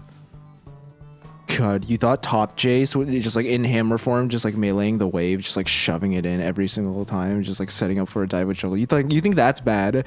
Just wait till you see it in the bottom lane with a fucking Nami, electrocute Nami attached to it. Jesus. God, you want exhaust? Against what? Are you afraid of Riven? Then without the Riven without teleport? Oh my goodness. Yeah, it's like he doesn't even have a summoner, like a combat summoner to like fight into this.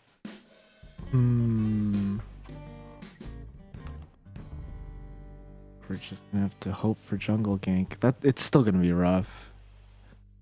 Trying to engage into Nami. They're probably gonna have full vision of River too.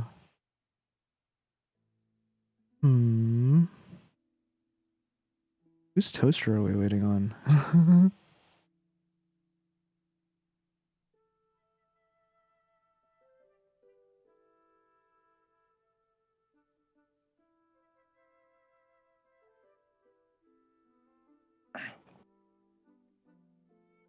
Jesus, Lee Sin Syndra can dive us too.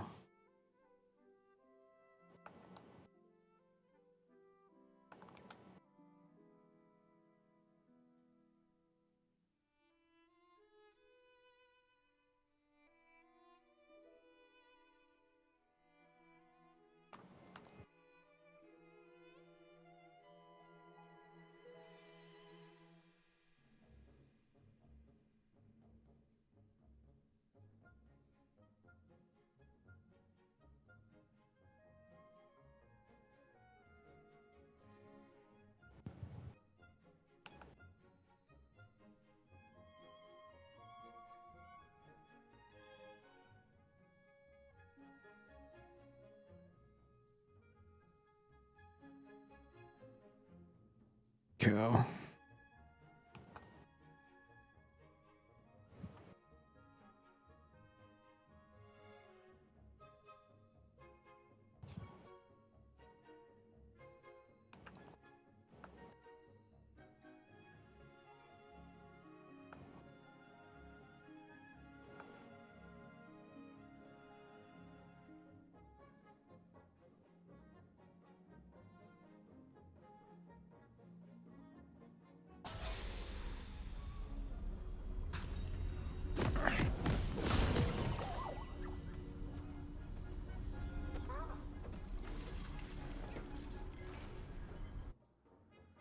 Have you seen my bear Tibbers?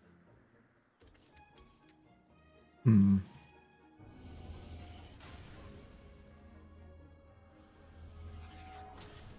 Welcome to Summer. Let's hope my lane partner's smurfing, because otherwise he doesn't fucking play his champion.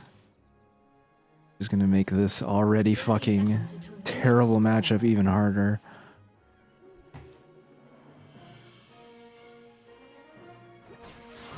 Get the fuck out of there. What the hell?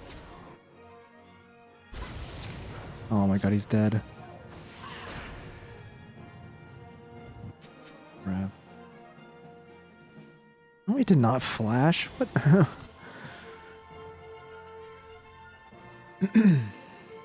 Minions have spawned.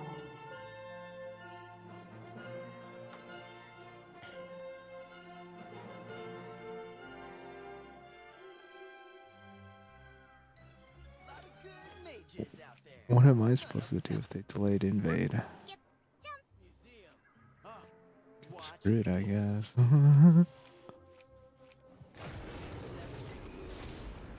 Oh shit.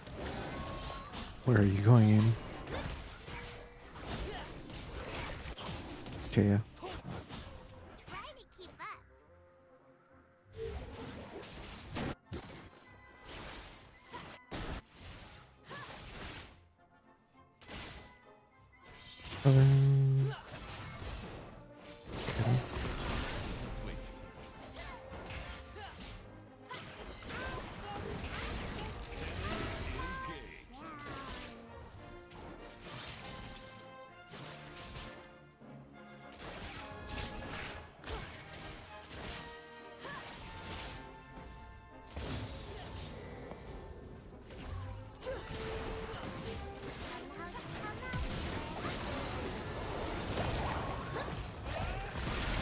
Yo, we're fucking level 1, bro. Why? Target selection. Oh my god. Okay. Fucking invested everything for that.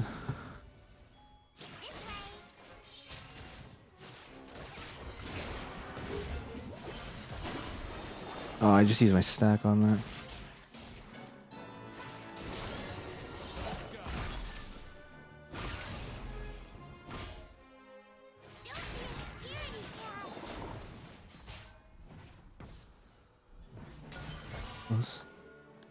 Just came out.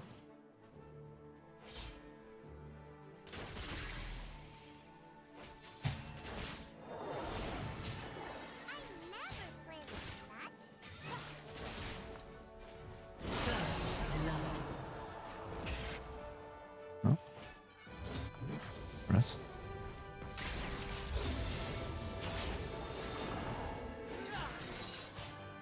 Okay.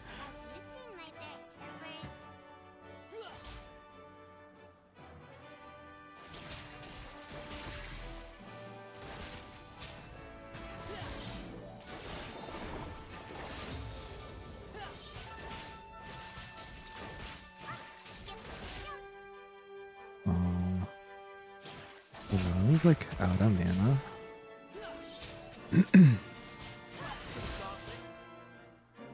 He's also bad, just like randomly throwing out spells.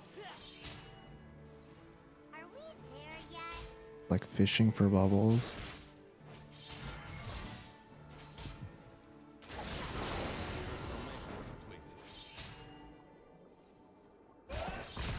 What? Okay.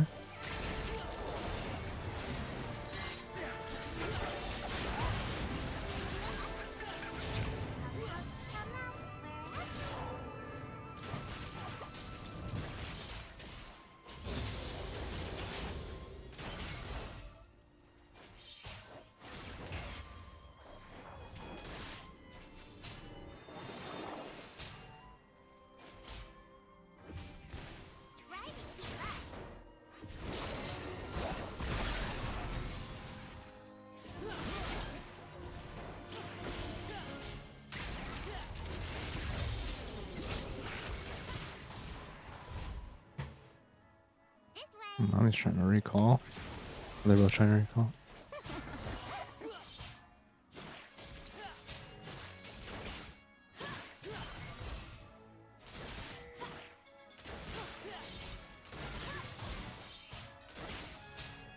Where is their Lee Sin? Has he even shown yet? No, he hasn't.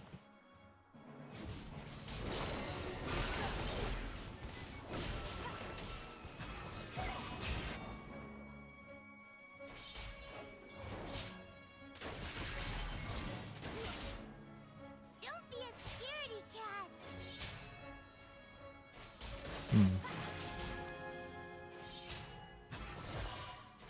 Attention. Oops. I was just trying. Oh, the Lee Sin's mid. I'm gonna ward this just.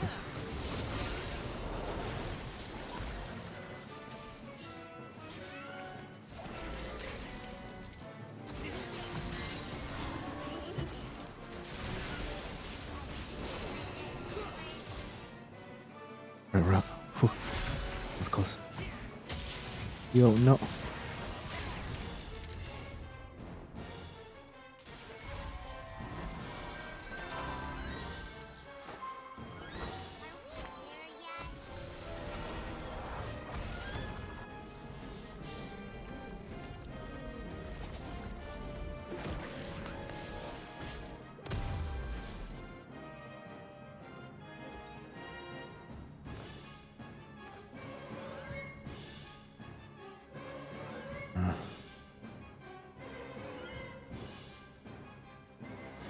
We should stay here for this.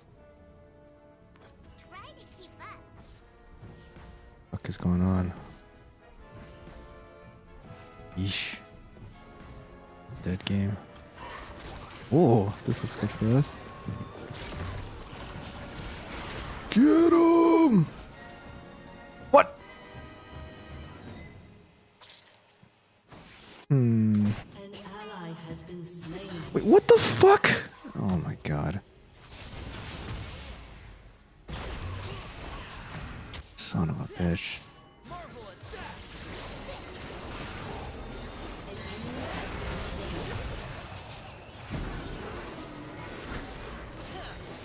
Double kill.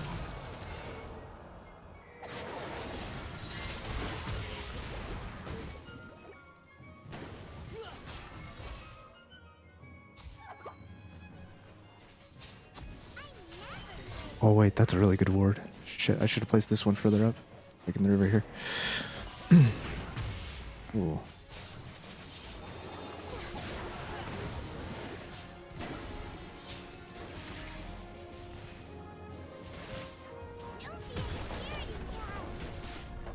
I want 6.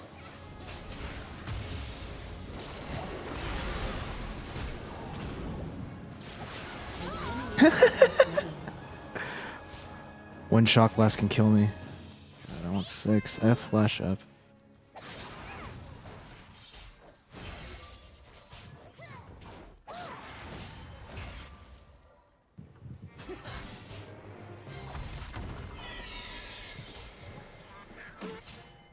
Fuck, how did that not give me 6? Whoa. Oh, so close, so close, so close. Just need one rating for 6. There we go. Just so greedy. Alright. Oh?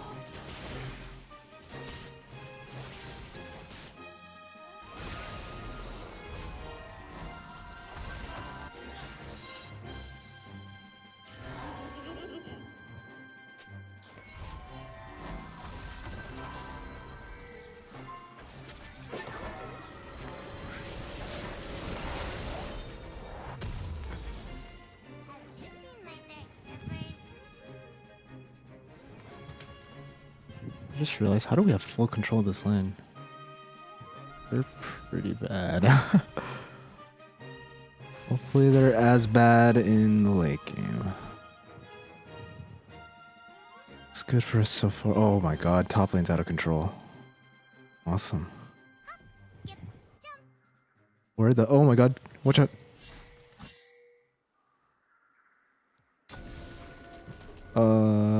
Lee Sin is here too. They're on dragon. Are we there yet?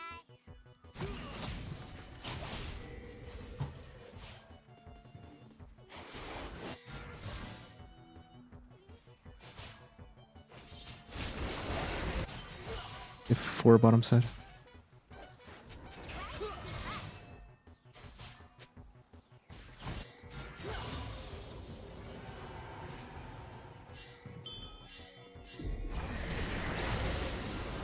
An ally has been slain.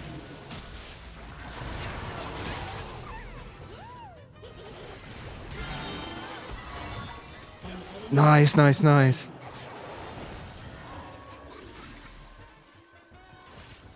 An ally has been slain.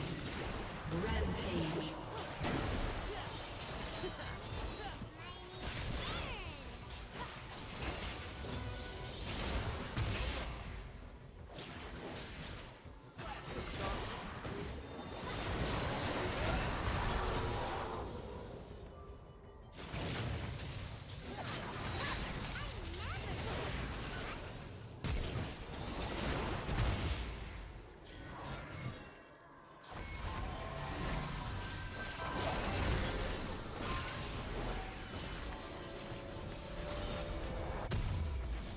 Yo, Ezreal, no.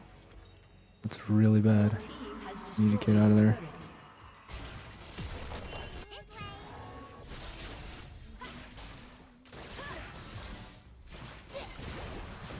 Alright.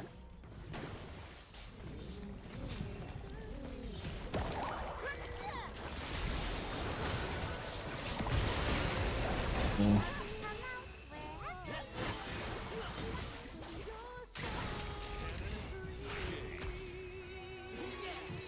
An ally has been slain.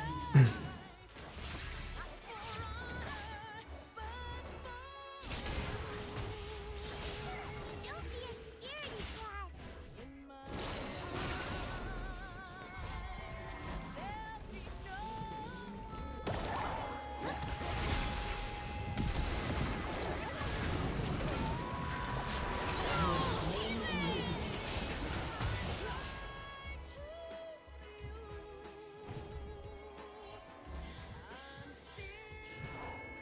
Unstoppable. Dude, the Aatrox is 5-0. Have you seen my dirt shivers? Shoving mid. Shoving mid. Shut down.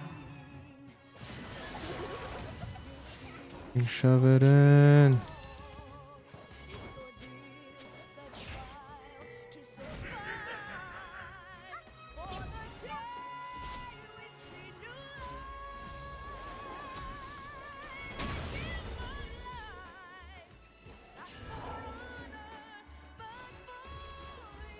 Turret plating will fall soon. Try to keep up.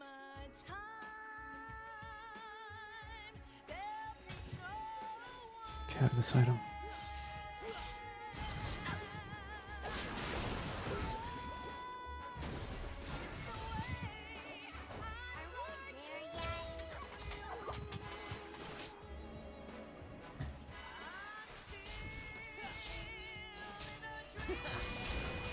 Ow. Found him.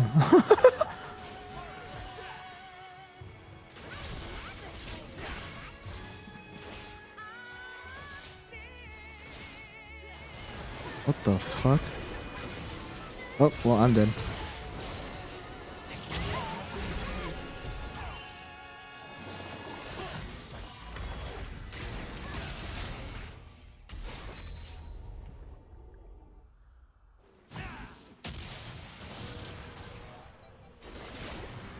Oh, forget this thing.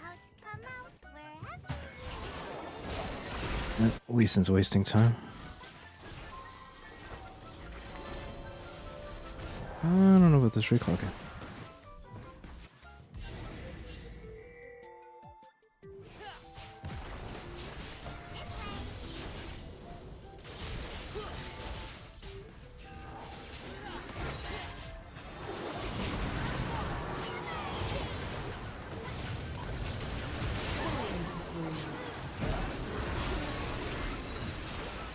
Oh, I threw my skill the wrong way.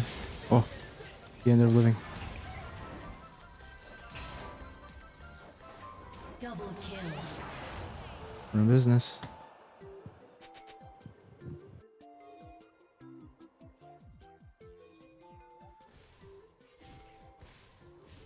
They're making a play mid. Fuck. Temple's all off. Has been slain.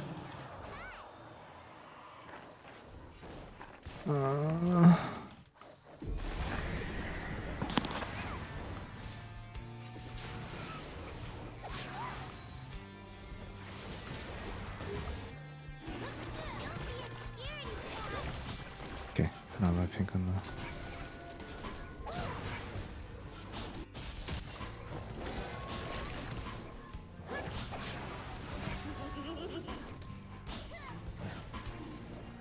Get out of here.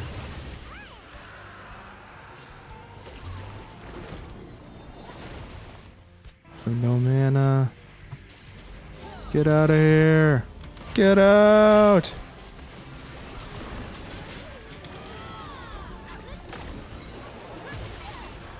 Get out. All right, we got out. Oh.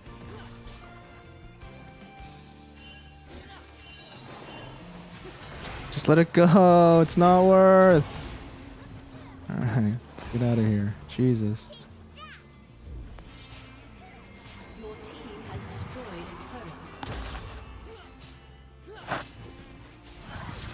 a turret. The Aatrox is fed as fuck, but I have no mana.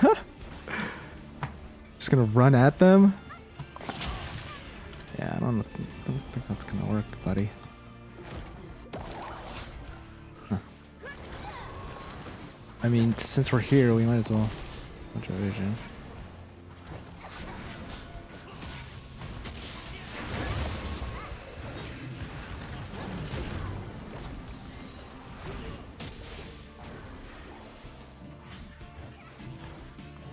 Your team has destroyed a turret.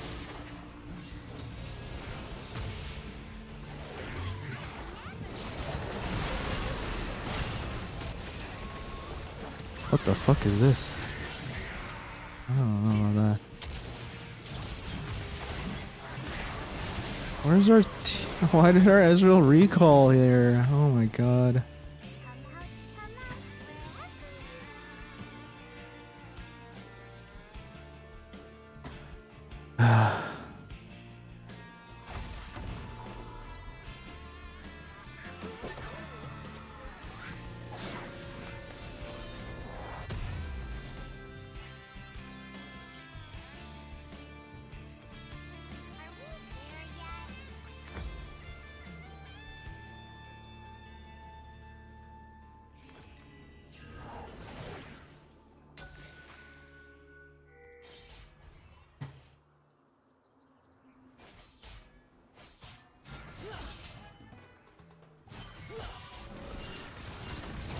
Nice, nice, nice.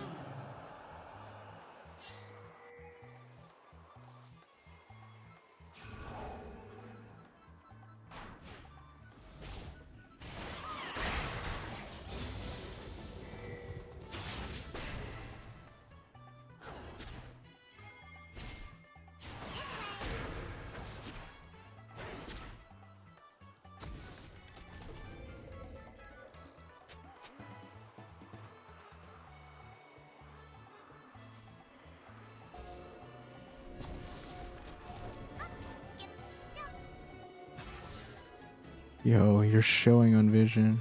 Oh my god.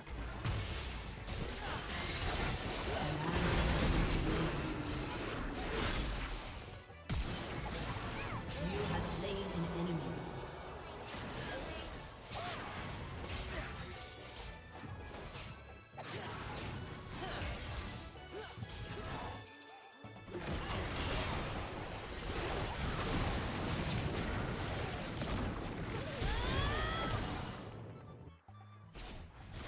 Enemy killing spree.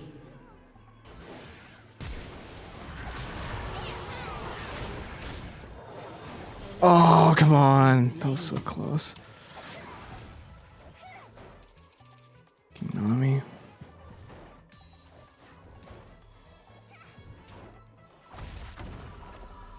2 gore drinkers. Lol. Alright, give me one of these.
You have slain an enemy. An enemy has been slain.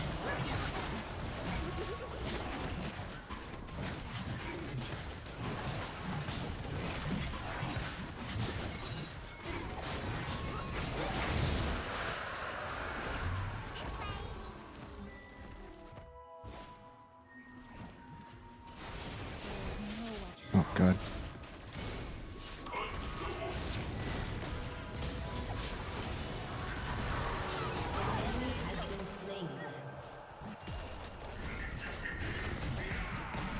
Go, Tuvers, go. Okay, never mind.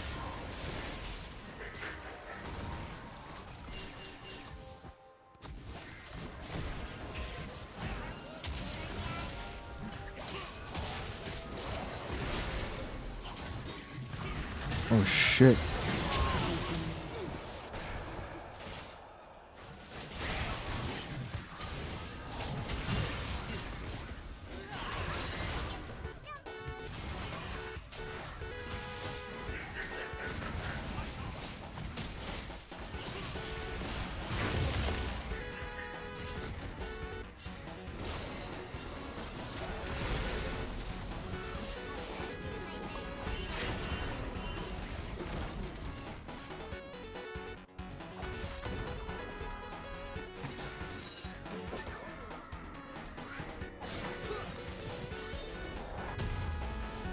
Please don't fight without our Aatrox. Or fucking fed as fuck Aatrox. Jesus.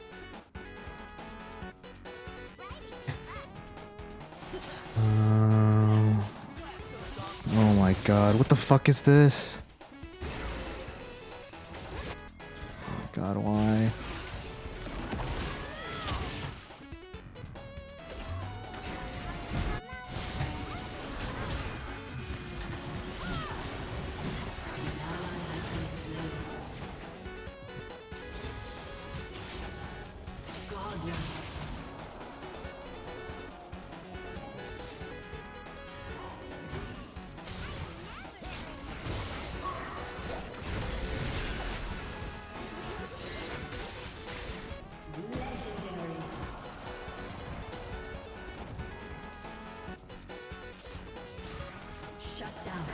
He's dead.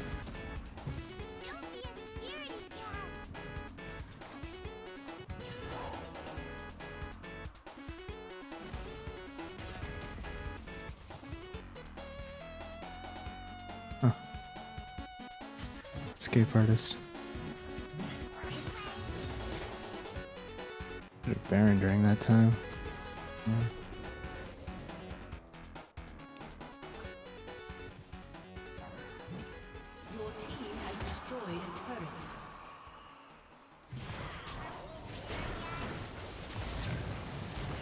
I don't know about this. Wow. Oh. Okay.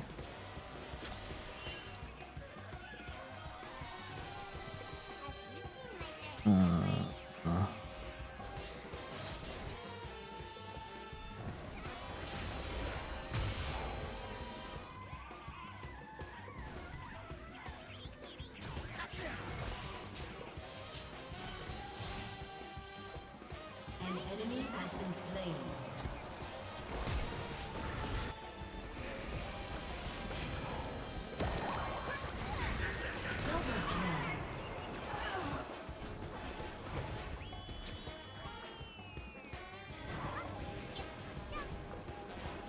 Your turret has been destroyed. Who? Oh god, oh god, oh god, oh god.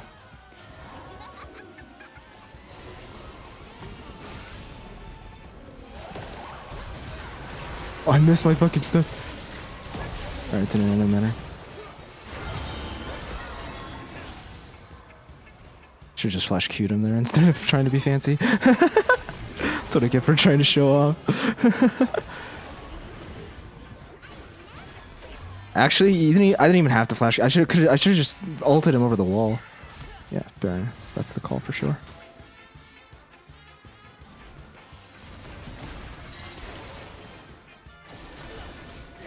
Have Tibbers tank some of it. Get rid of this. That's not a good ward. Should give us coverage.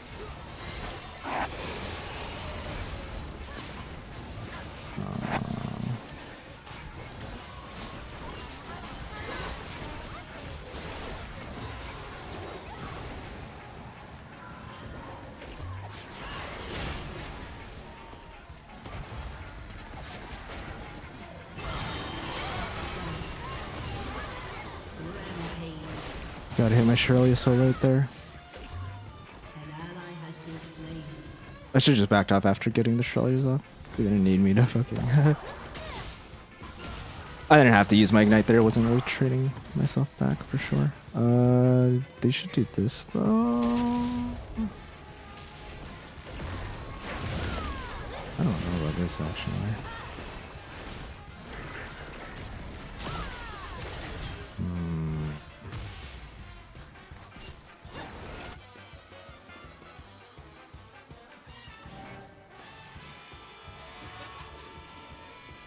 Shit.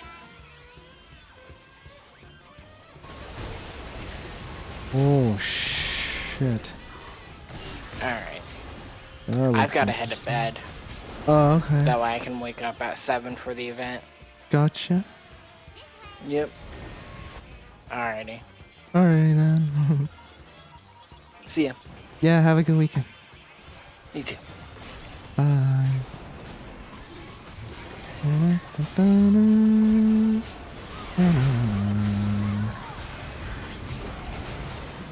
Yes. Kill the jungle. Good job, Aatrox.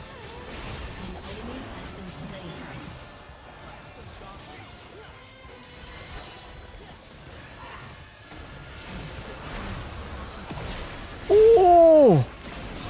Huge. What the fuck?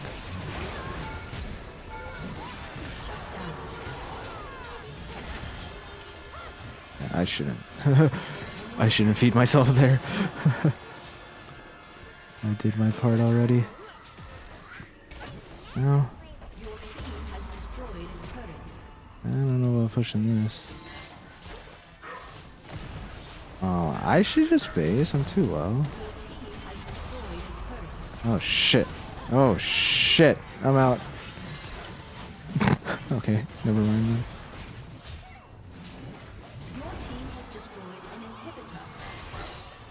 Please no. An enemy has been slain.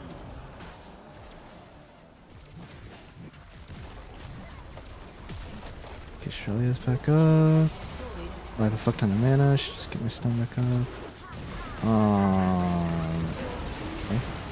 Oh! Yeah, that's why I shouldn't have stayed.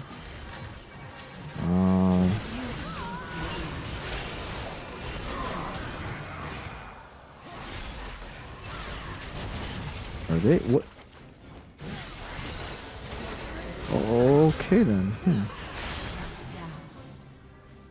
Interesting game.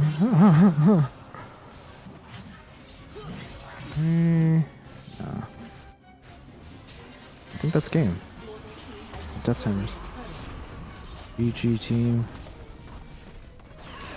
Oh, not quite. Alright.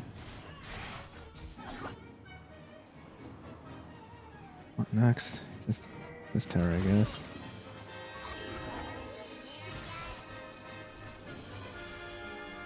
I mean, these guys have been fucking... They need a reset. Let's not push that.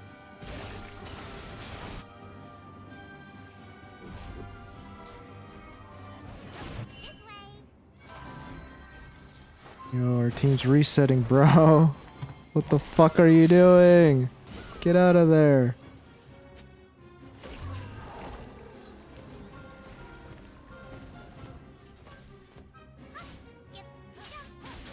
I don't know about this play. Okay, no, never mind. They're all mid. Oh, no, there's someone else here.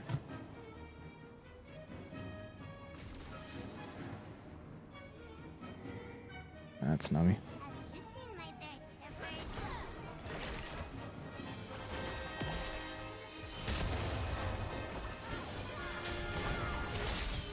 Killing spree.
What the fuck? Target the ribbon, guys. Okay. Shit. Yeah, my target selection there was really bad at the end. Luckily, we were far enough ahead where it didn't matter.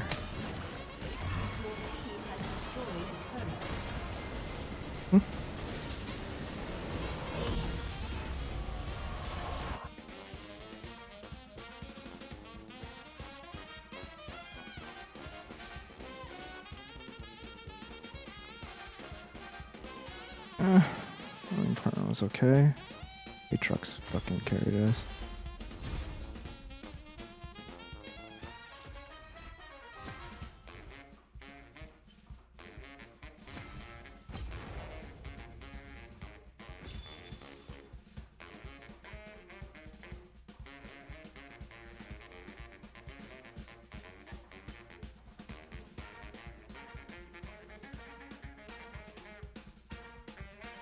I was kind of trolling with my flash there at the end.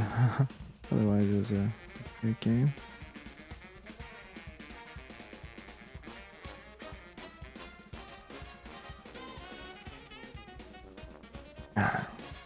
This VOD review. I'll watch some of these matches. Woo!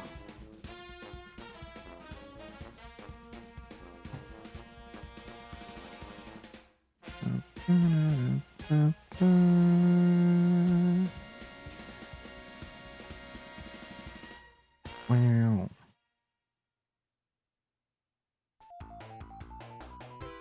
Oh, I love this song.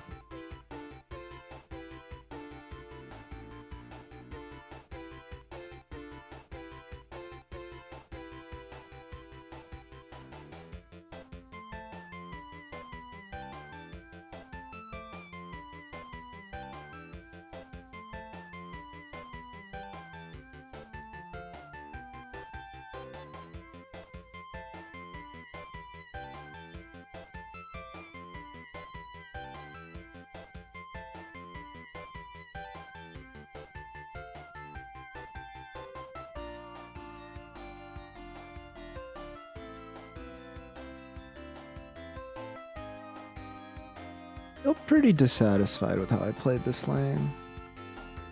These lane opponents were really bad. I feel like I should have been. Oh my god, this is Nunu.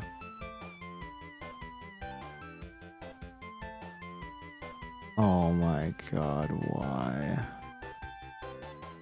That's so painful to watch.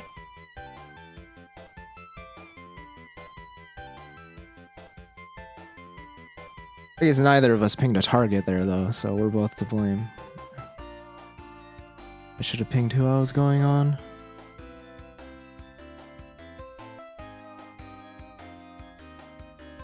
Yeah, he was like pinging on you for the engage, so I guess it's your responsibility to ping there which target you're gonna fucking flash on top of. I mean, level 1.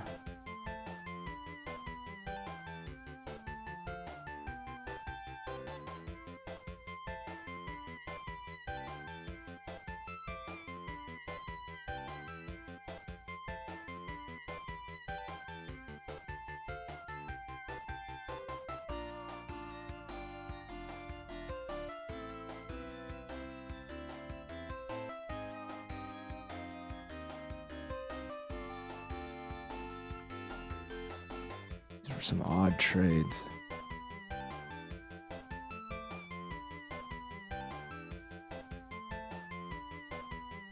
Why are you focusing the support there? I mean, I get that she's out of mana, but if she's out of mana, then just fucking hit the AD carry. Just hit the chase. Guess you can't as Ezreal, though. Yeah, she's standing in front of him. The kill. Alright, whatever.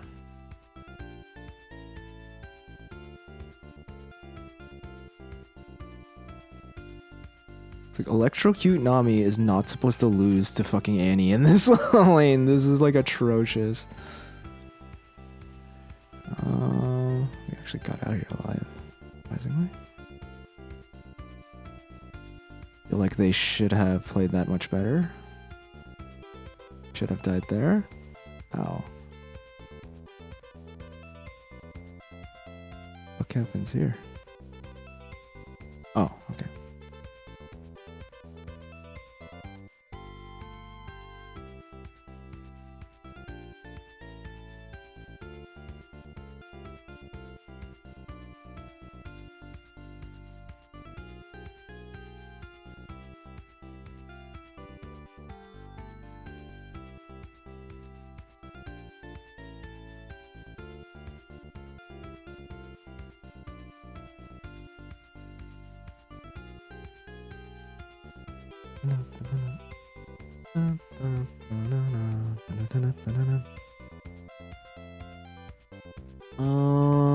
Okay.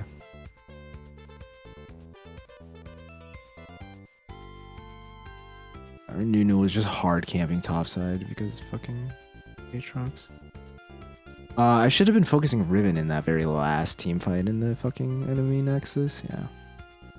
Because she somehow like got on top of our fucking backline and caused a bunch of trouble. Yeah, dude, when your team's that fucking far ahead, it's like you don't have to be looking to be the primary gauge even. You can just stand on the backline and just wait for them to come into you. Tried to play this one way too fancy. Yeah, we just needed to get carried by our team on this one. You don't have to be the one flashing into the backline first and in this kind of game when your teammates are this fucking far ahead.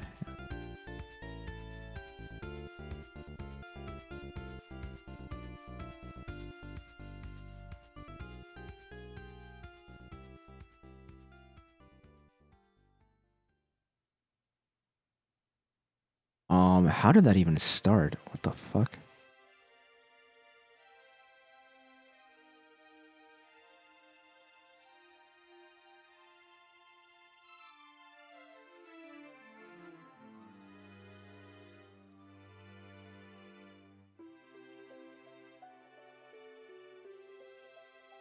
So we get the jungle here, and Ezreal gets bubbled. That's how this began.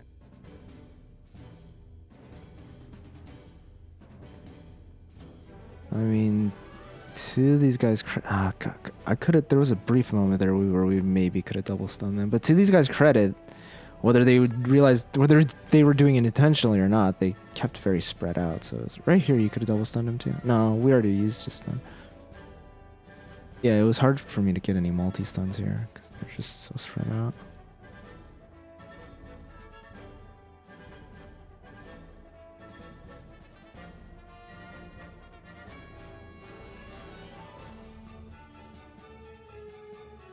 Definitely didn't need an ult here for the Nami. Yeah, you just Q this bitch and she's dead. Don't need to waste ult there.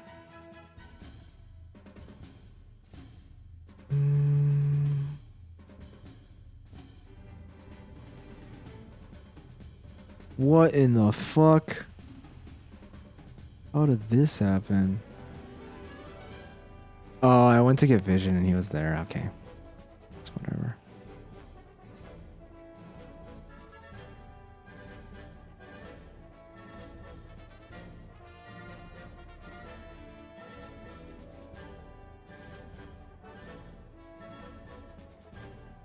Oh, that's embarrassing.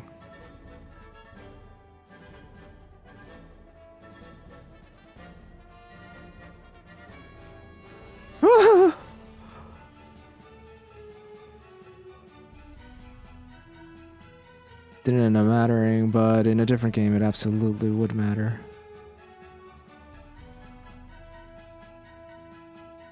Oh my goodness.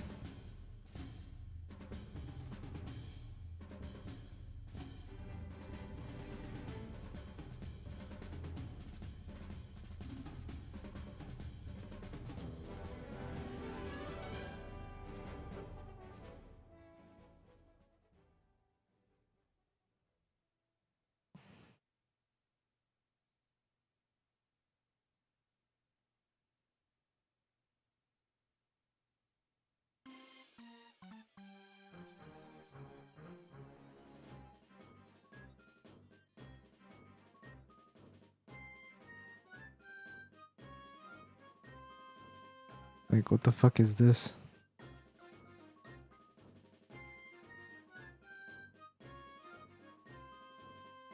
Israel was so troll.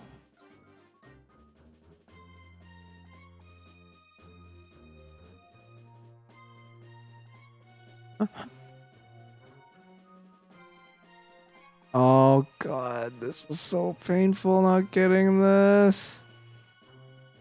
Oh.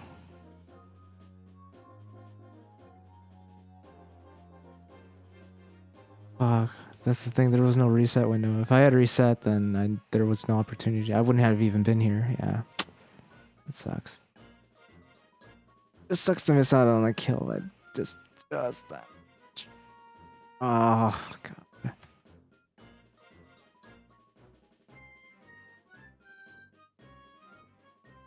Beautiful engage, too. Dreams.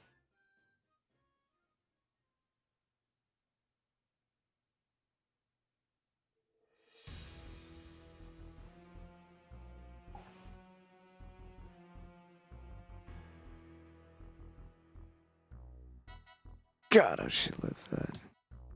That's so unfortunate. If the Nami heal didn't come through, she definitely would have fucking died from that. Fuck.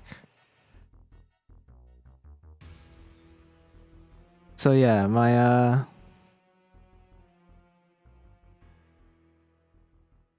damage calculation wasn't off here. Yeah. I saw how low that turret got her. Yeah, and I was like, I could definitely fucking... She, like, I definitely thought she was in lethal. I know I just didn't account for Nami heal. Yeah, she was if that Nami heal didn't come through. But that was the mistake. I should have accounted for Nami heal. I don't know. Even accounting for Nami heal, it would have been close there. Yeah, probably still would have tried to go for it. I know now that Nami heal is just enough to fucking prevent me from getting that kill. But at the time, I didn't know.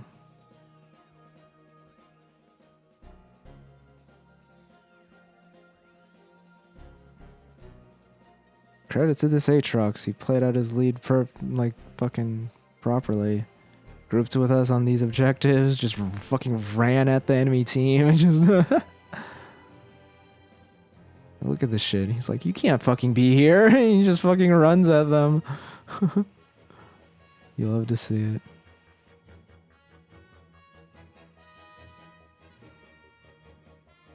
I should have just waited 3 seconds for my ult instead of Wing there. Yeah. What a waste. Now I have no stun. Oof.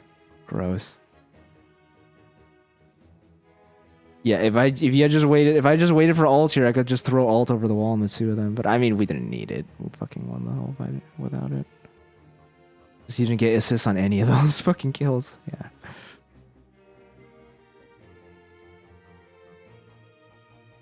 Didn't do anything there.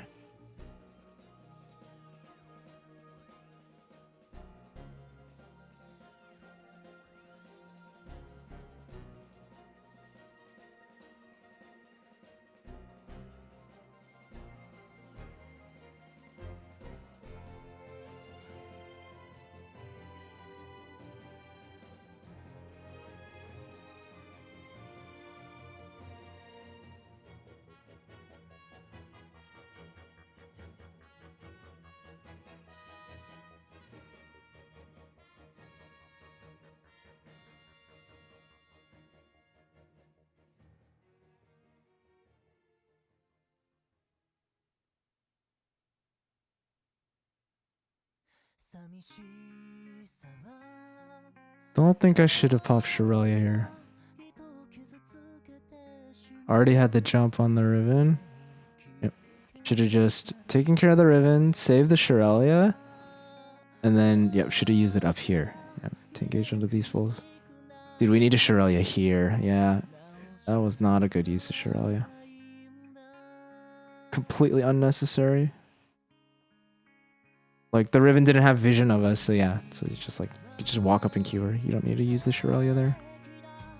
We were already in the rush, in range. Yeah, the Sirrxiny was just completely wasted. We could have totally used it here for this play. Yeah, Lee Sin wouldn't have gotten away if we had Sirrxiny.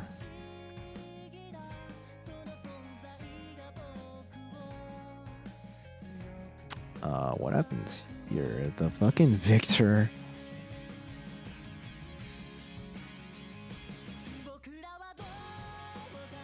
Then they loop, de-loop, and fucking... Oh god, this is awful. Oh my god, I should have just ulted over the wall. Why did I flash? Oh, that's so lame. I could have just thrown Timbers over the wall. Oh no. What a waste of flash. That's cringe. That's cringe as fuck. Alright, well. We were so fucking far ahead this game, it didn't matter.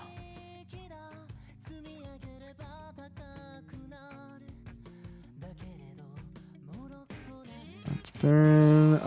Over here I feed. Yep. Absolutely no need for that. I was just like desperately trying to get my ignite off on her, but it's like, nah, you just pop your Sirrxiny and you just walk away here now. Yeah. They don't need that ignite to take her out. Just feeding over a shutdown. Oh, that was a 300 gold shutdown. That was so bad. Okay, yeah. That was really bad. Don't do this next time. Oh, what the fuck happened here? These two. Oh my goodness. Okay. Whoa. How did I get here so quickly? Okay.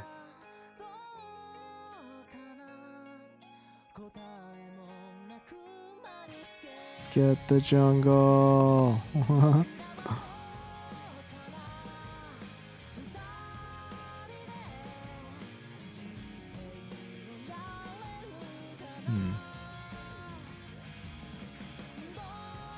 Oh, we all got hit by Syndra. Okay. It's like, what stunned us there? It's not sure about. Was Sirrxiny usage okay here? Yes? Yeah.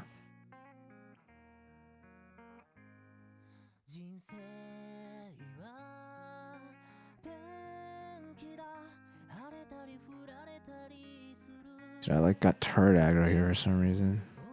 Got the Q off on her. I got out of there. No, you stayed and got blasted by a fucking. You got hit by a fucking shock blast. So, you know, I don't think. Looking back on this now, dude, the Nunu wasn't even on the dragon. Okay, never mind. Staying on the dragon was fine. I was gonna say we could have just left the Nunu on the dragon and gone to onto the fight, but actually it was the other way around. The Nunu was just balls deep in the fight while fucking our support and AD carrier doing the dragon. Oh, that's Syndra Flash. This shock blast though. Oh my goodness. Oh no. Those minions did not save you.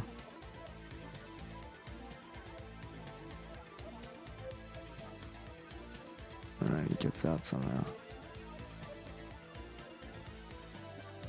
Dude, the Mary chase for this Riven, we chased her all the way across the map. Fucking clowning. Oh god, I played this last fight so poorly, it's cringe. So the Jace is dead. There's absolutely no reason you need to be looking for a fucking aggressive flash straight in the back line. Like, dude, if you can get 2 or 3 people, that's fine, but yeah, just the way you did it, I was like, dude, this... So they're all collapsing on the Syndra, so I'm like trying to go forward here. If we W flash right here and get 2 of them, then that's perfect, but we didn't. We came in, we went so late. And then the Riven... See, right here, we should have aborted. We were like trying to go in. I was trying to go up into the back. All right, let me use the cursor here. So, first miss window is right here. Just W flash right here. Instant 3-man stun. Yep. And then second window was the W flash here and get a 2-man. But once you see the Riven go in on this, you should abort that and just like immediately turn on this. Just Q the Riven or fucking wait for the Syndra to come out of Zonia and just like W or ult them. But instead we go for the worst possible play, just W flash forward, miss the Nami and only get the Lee Sin, and then just fucking die to the Riven. My word. Yeah, if we weren't so fucking far ahead, they would have turned. They could have turned that. God, this was so beautiful right here. Oh, what a missed window of opportunity. Yeah, that's 2 split second of my hair trigger to pull right here. Right here. Just W flash straight into him. Oh my god, it would have been so disgusting. I don't know from if at this range I would hit Nami, but I would definitely hit these 2. Which would be enough. Oof. What a missed opportunity. Alright. Under review. GG.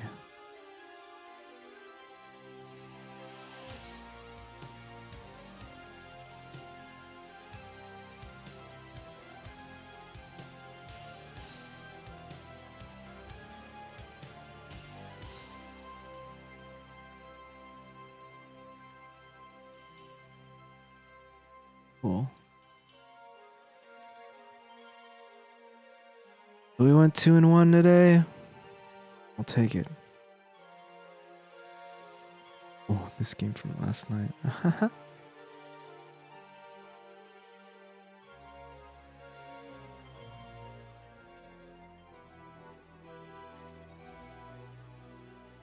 Well, losers queue confirmed. This account's the same elo as my main account, or same MMR as my main account. Fucking. Got a sub 30% win rate on that account. What the fuck? Unbelievable. Oh, it's not even allowed to happen. No from the second you saw this Rito, matchup. please. So let's jump onto the Rift for this game. The 6th one of the day. G2 up against Weibo Gaming to see which All right, let's see this. is going to end up 2-0. How did G2 beat Weibo? Also, oh, JDG versus LNGs at midnight. Holy shit! Pretty dominant win at the end of the day there in that one against D plus Keo, and I mean both of these teams looking to go 2-0, meaning they will only need one additional win to move out of the Swiss stage. Quite significant. Is that right? What it means to take that 2-0, like we saw from Gen G just moments before. Yeah, it definitely feels good to get into the top of the bracket, try to get out with a best of 3, and just be in good position for the future. As we do take a look at some of the runes, we do have Hail of Blades there. Hey, what's up, Dragon? Welcome, welcome. Might be looking to take some What's my main? I'm gonna support any one trick.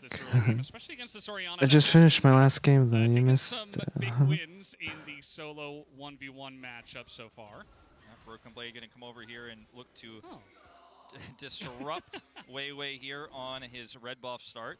Slow him down substantially, but won't be able to No, I haven't voted for any teams in the world.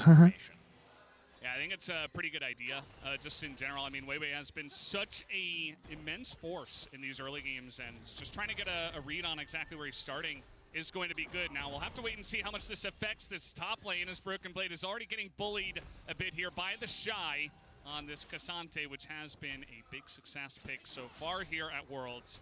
But Broken Blade pulling out the top Yone. This is something we don't see too often. No, certainly not. Punished a little bit here by the Shy because obviously Weiwei transfers that information over. Uh-oh. Level 1 here on the bottom side for Ansama. They're just going to have to back away. Big trade for the side of Weibo Gaming's bottom lane. Just, he's got a biscuit. He'll be okay. But, be okay. Gotta respect that level 2. Yeah. And I was just going to mention, you know, on the top side, the Shy looking to punish Broken Blade, harassing Weiwei there a little bit, gets a nice push, gets level 2 LNG is the only hope to beat JDG. Down here on the bottom side, this could be a problem. They were the only ones that could. Going in pretty early on. Does get the flash. They were the only ones that could stand up to them in the LPL. So still a big win here for G2 on the bottom side of the map. GT's looking really strong though. Can do about this right now. They could potentially make a deep run. On this blue buff. We're gonna have a little bit of a smite fight. Just a little bit of a head-to-head. We have it in the mid lane as well, as that one is going to go over to Weiwei. Problem now is, we have a turn from the bottom lane here from Weibo Gaming. Gets the flash out of Yike. Problem is, I have no idea how G2 matches up against JDG. Did those two teams play at all at MSI? I don't recall. I don't think they did. I mean, starting with Broken Blade, now he's proxying the minion wave here away from the Maybe Shy. they did. I He don't harassed remember. Weiwei, then we see a fight over the blue buff, some rotations over from Weibo's I don't bottom think lane. G2 can beat JDG in a best of 5. Is going to come out on top here in terms of the farm with how many resources Yike committed there. Yike coming in here, level 3. That's generally the sweet spot for Jungle Rel. And now with the Hex Flash, trying to get it going onto Shadow. He'll just be able to shuffle away. As just barely out of range was Yike. Yeah, you mentioned the trade that Caps was looking for earlier. He has the Airy versus the Hail of Blade. Xiao ends up getting a lot more damage done in that scuffle earlier. Is trying to relieve that pressure as Weiwei, meanwhile, going to continue to further his farm lead right now. Is going to take these Raptors away with some of that mid-prio. Mid-prio is so important here in the Swiss stage so far. You can get so many incremental advantages from this, and Yike, unaware, will be scouted out here by Mickey. Well, too late. Yeah, Mickey's, you know, he's just going to say hello. Doesn't really amount to too much else. Yeah, Caps does take a big chunk from Xiaohu, but he will be okay. Still holding on to the teleport. Probably just going to clear this one back away and get back into lane. Mickey already out on the map. This has been very critical for many different regions. We see this a lot in the LCK as well. Just big time roaming supports, level 3, level 4. And already Mickey is trying to make his presence known here on the map. Hasn't come up with anything too big just yet, but get some additional information. See, of course, returning to lane now is Xiao, who's going to crash this wave, and Caps is not backed just yet. Has a Doran's ring, so can hold on to a little bit more mana here, clear that additional wave as best as he can, and he and Yike. Do I actually DJ? Yes, I used to. Top side here, level 6. Very close. I'm not currently active getting though. Closer to hitting that one right now. Broken Blade has an advantage here. Weiwei on the top side of the map with that back for Yike. See if any action happens there. It looks like it is. Yeah, a bit of action. You know, Yone putting his face into the enemy, as he generally does. Broken Blade, I think if you're going to pick this pick, generally, you want to be doing stuff with it. You don't want to just sit back and farm. So, like to see how proactive he is being in that top lane as we're taking a look at the XP. And Level caps the first one to hit level 6. Broken Blade following up right behind him. Yeah, Xiaohu will be hitting his as well right now as he returns to lane. Level 6 here, tough to hit against the Shy, but wants to potentially pull Weiwei out of There the you go, jungle with some Dragon. additional That's all my information old about stuff. where that buy is. As you know, the level 6 timing for Yone. It's all into pre-pandemic Cassandra is not an stuff all-in timing, but when I level used 6 to be very active. strong at looking for a pick, looking for objective, even a roam here potentially. As he is going to hide that he's here, coming down now. Xiaohu has shuffled though. Yeah, absolutely. We want to take a moment to present our featured matchup presented by Mercedes-Benz in the top lane. Broken Blade versus the Shy. Obviously, two big names in the scene for quite a while now, and just getting even spicier, I think, with some of the picks. You know, maybe not the Cassante, but very curious to see the Shy back on this one and Broken Blade to see if he can challenge him in this featured matchup on the top side with the Yone. A lot of posturing around this dragon right now. Xiaohu has level 6, of course, Caps does as well. It's all about positioning here. Those two very impactful mid ultimates here on the first Drake fight. G2 going to start this one up. Crisp very well aware of this, and it is just a tug of war battle right now in terms of trying to grab that control. Light very far away though. It's going to be interesting to see if Weibo can actually collapse onto this one. Light eventually does make his way, and this is a very slow dragon that is going down right now, and already they're going to get that poke on Hansalma, and immediately G2 just going to back away. It is one singular Cloud Drake, but that is the first objective going into the hands of Weibo Gaming. And Xiaohu is able to just kind of keep Caps at bay there, and the threat of this Azir shuffle is so great that G2 can't get the positioning they're looking for. Is up here, a bit of a trade once again. The Shy eats a bunch of damage. Broken Blade still holding on to that ultimate. Yeah, he's looking for it, I think. He got Caps coming up to the top side as well, and immediately going back to the mid lane. So not going to amount to too much, but you can see that G2, those solo laners, were considering a play onto the top side, but, you know, diving a Cassante can be risky business, especially if you don't know where Weiwei is, so they're just going to let it go. Yeah. G2's comp kind of looks disgusting. Jungler trying to get some resources there. We knew this top matchup was going to be fire. And we're always on the edge of our seat every time it goes up there. And you see Broken Blade taking one of these aggressive trades, and the Shy still sitting at half health here. As coming up is Weiwei. Like Rel, Yone, and Rakan can all be fucking Orianna ball carriers. They can all just dive into the back line together with Orianna ball on top of them. Like, holy shit. Respectfully, he lets the wave push into him. I say that, and now he's steadfast up straight into the Vi. The combo comes in. Can they take him out? Yes, they can. No flash, no hope for Broken Blade as the Shy and Weiwei put it together. Oh, Caps is coming. Okay.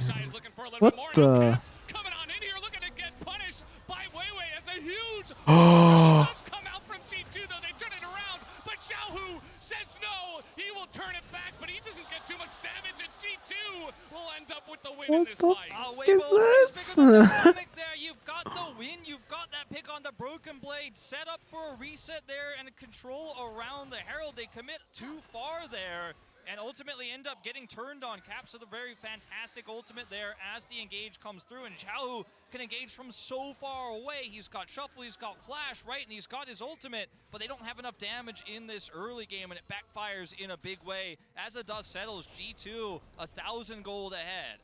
Definitely a big win for G2 now. Yikes, still in the river.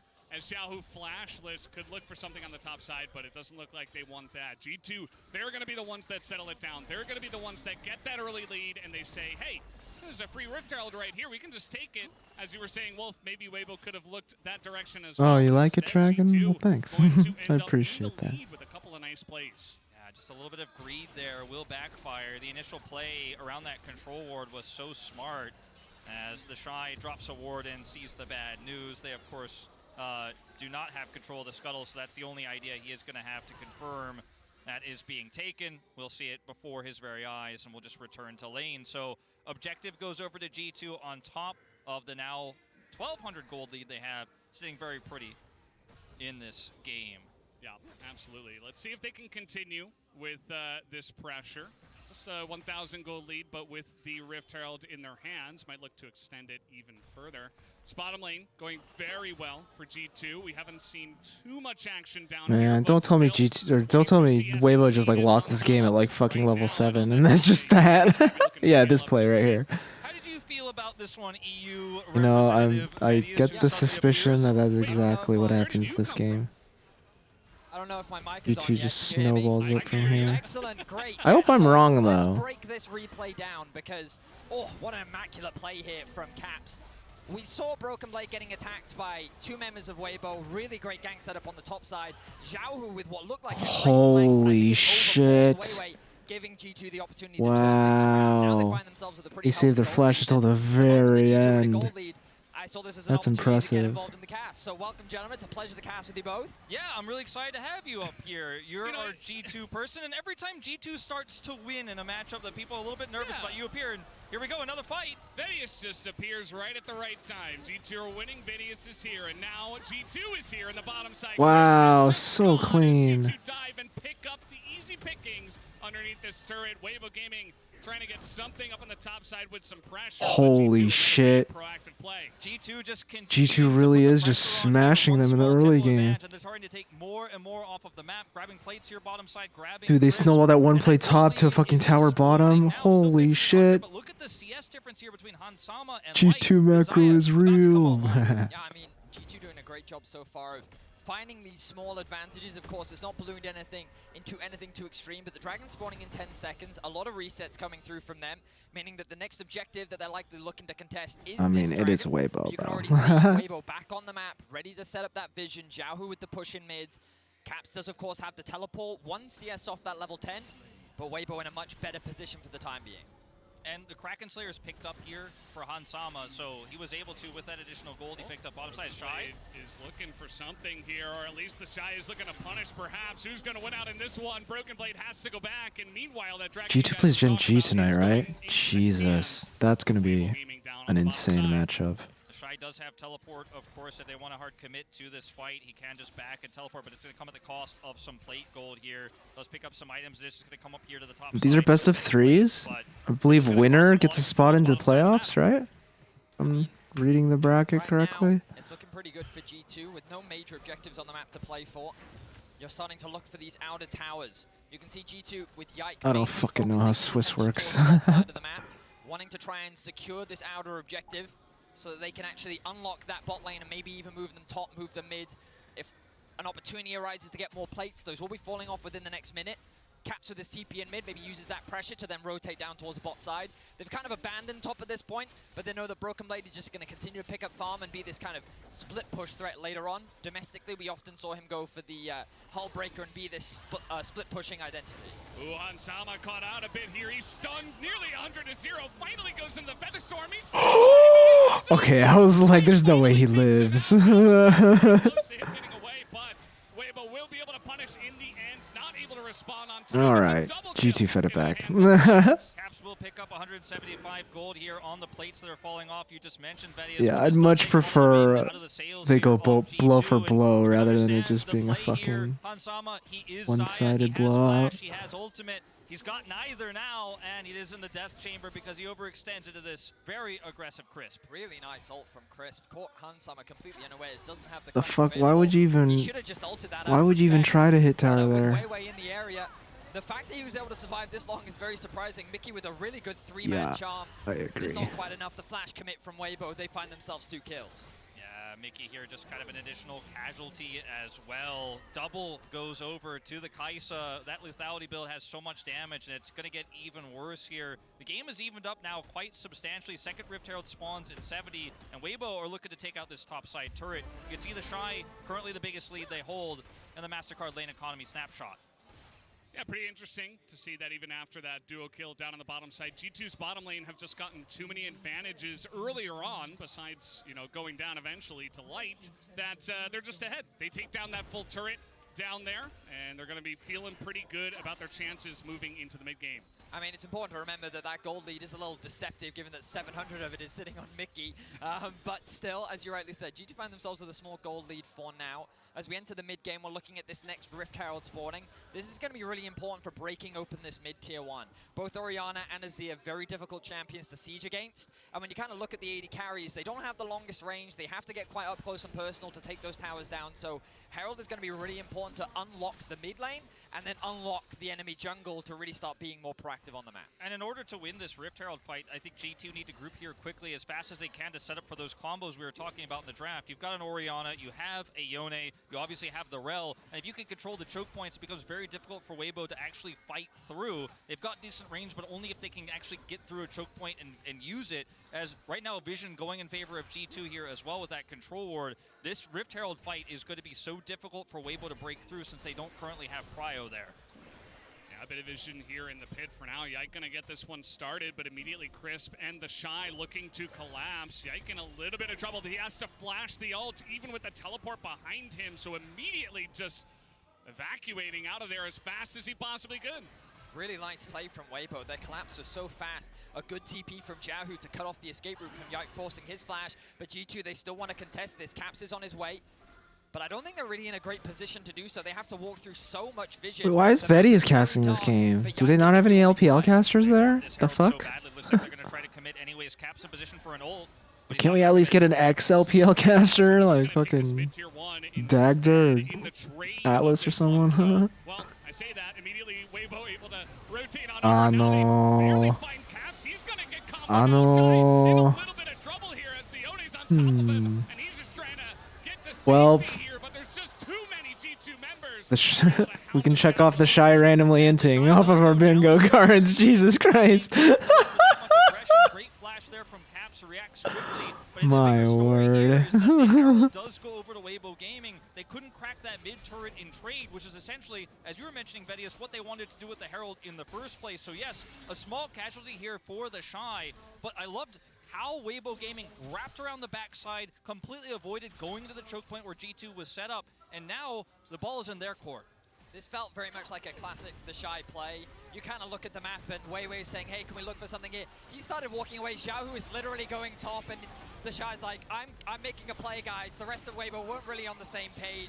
They couldn't really offer much assistance, and he ends up giving his life. Yeah, the Cassante power can be quite aggressive. What the fuck? Twice in a row? Come on. Oh my goodness. Look at all the Koreans cheering for G2. That's fucking amazing.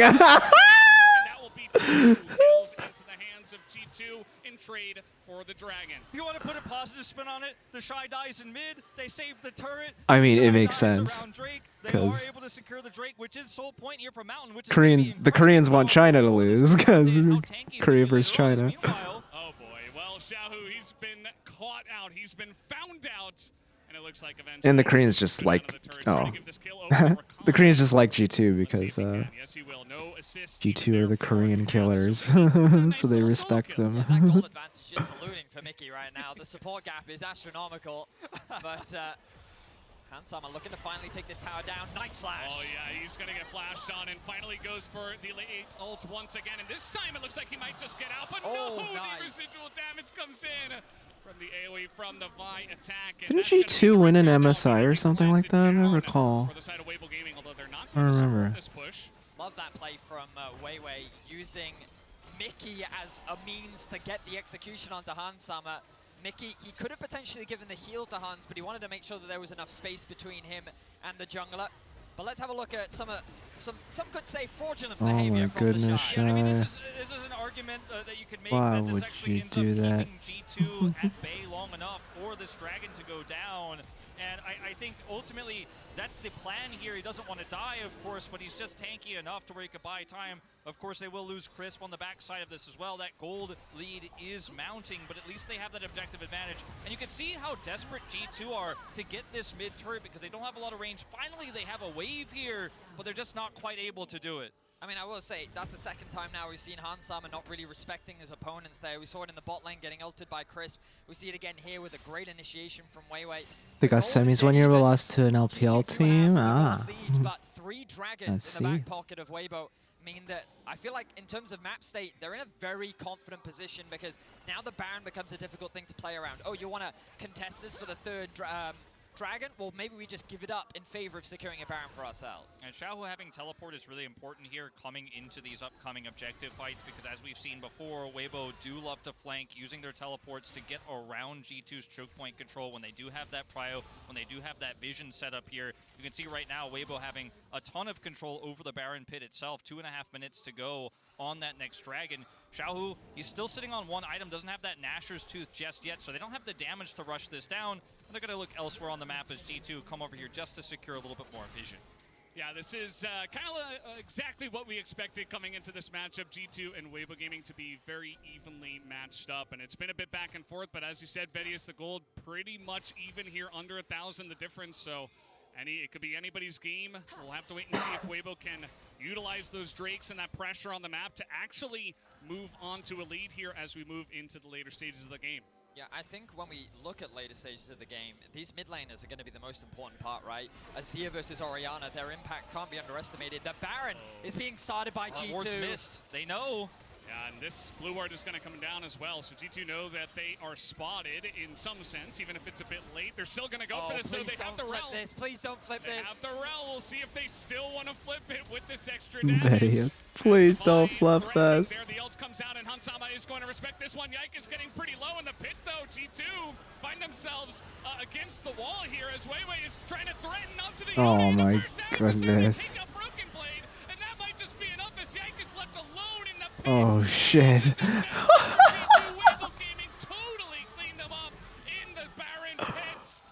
Uh-oh.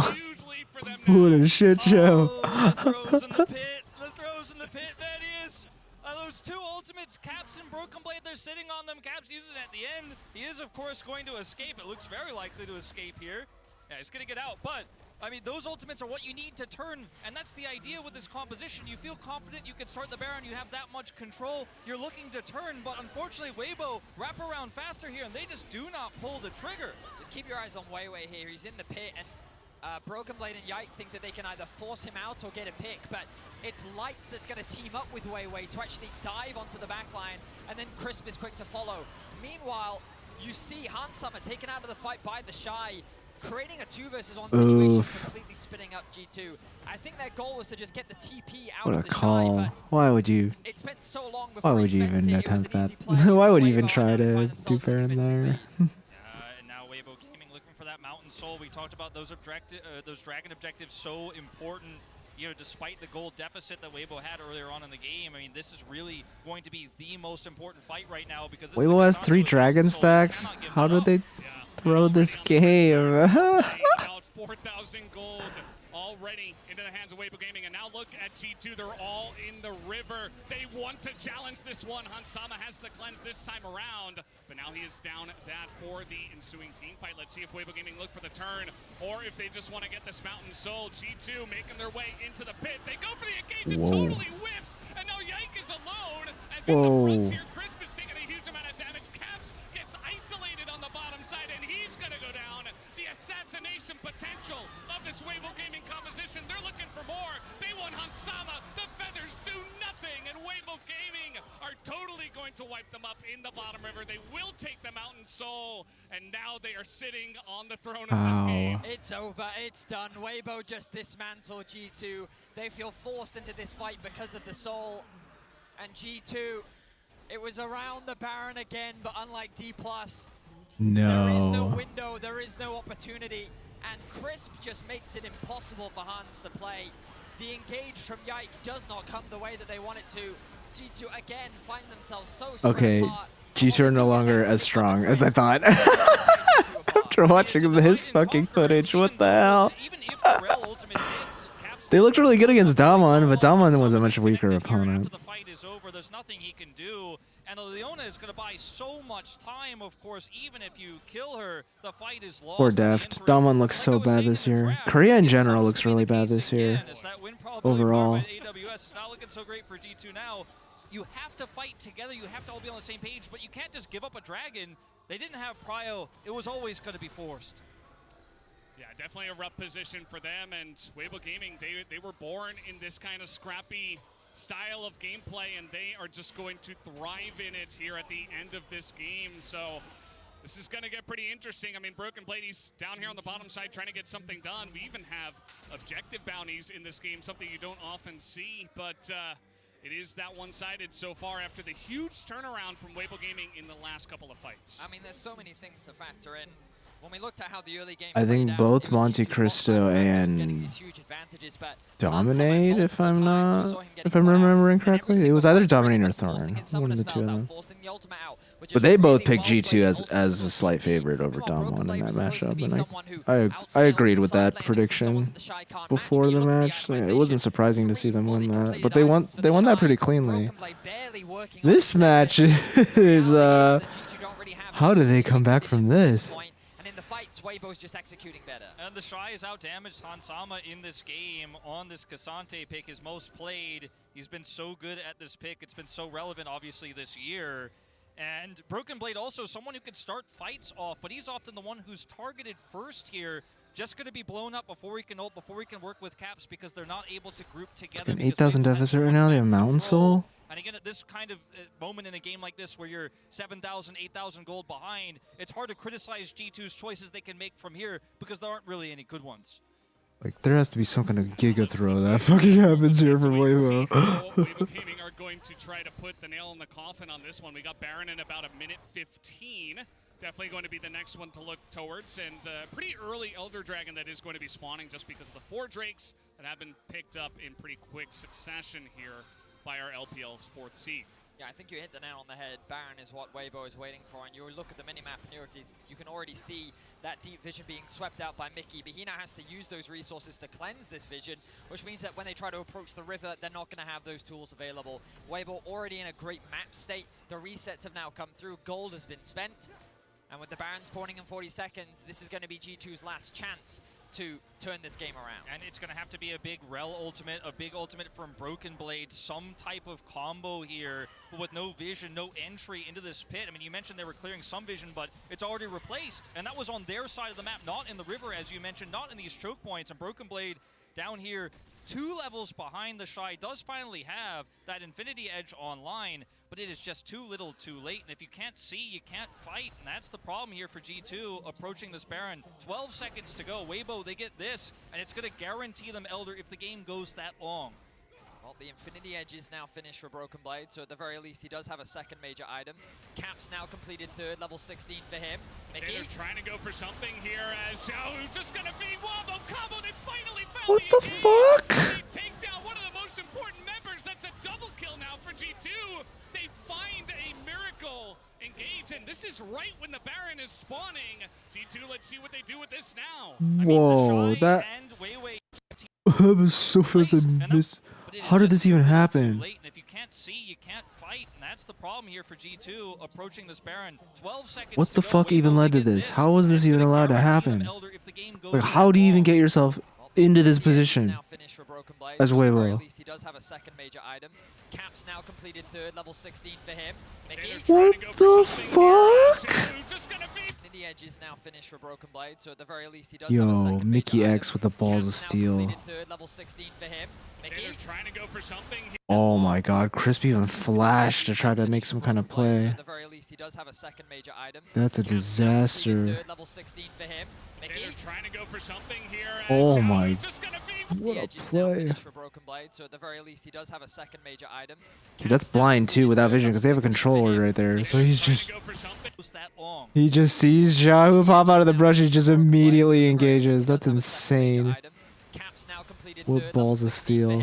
They're trying to go for something here as just gonna be Wombo combo. They finally found the engage, and they take down one of the most important members. That's a double kill now for G2. They find a miracle engage, and this is right 10 out of 10 engage support play. Love to see it. I mean, the Shy and Weibo going to try to contest this. G2 took a lot of damage on that engage, but they have damage to rush this Baron down right now. Let's see what Weibo do. Every single ultimate has been used from G2. They have to find a way to keep Weiwei out of the pit. They got to keep Weiwei out. They got to keep the Shy off of their backs. This guy is like a juggernaut right now. Can you stop this Cassante? I'm not sure. That's the Baron is going to go the way of G2, but what about the ensuing fight? They get Caps on the top side of this one. He's the first to go down. Bit of an engage for Mickey. Hansama. Trying to hold his own against Light, and he will be able to hold on to it. G2 are turning this fight in their favor after they get the Baron. And Weibo, it was looking potentially good with their tanking. Oh my goodness. The shutdown. Just one more going into the hands of Hansama.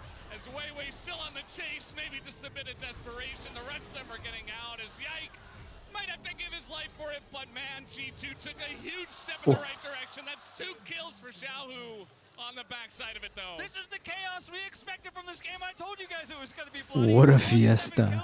They all just kind of streamed together there on that last Baron fight. And the Elder spawns in 40 seconds. The G2 members will respawn, but what an intense situation. Honestly though, it's hard to even say that Weibo like was mispositioned there. Xiaohu definitely should not have shown out of rush. That was the only thing that like even allowed Mickey X to like fucking make the engage. So that was a definite mistake. But in terms of just being in that position on the map, like on a control board, you know, 4-man strong, I mean, I don't think you can really fault them for being there. But yeah, Xiaohu stepping out of the brush was what allowed that play to even be possible. That was a definite mistake. But man, G2 just fucking punishing them for just the tiniest mistake. Instantly pulling the trigger. Outplaying an opponent that had an 8k gold lead on you. It's so impressive. We saw there the pick on the Xiaohu. It comes down to teamwork. It comes down to 5 members engaging in a wombo combo scenario for G2. What a momentum shift.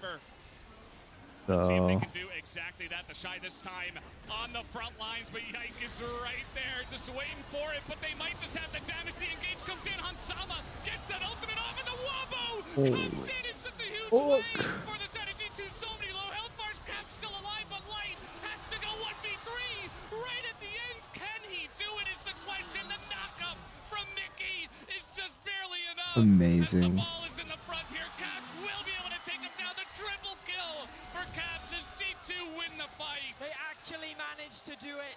G2 find an incredible 5v5. The Elder Dragon is up for the taking. G2 are not going down without a fight.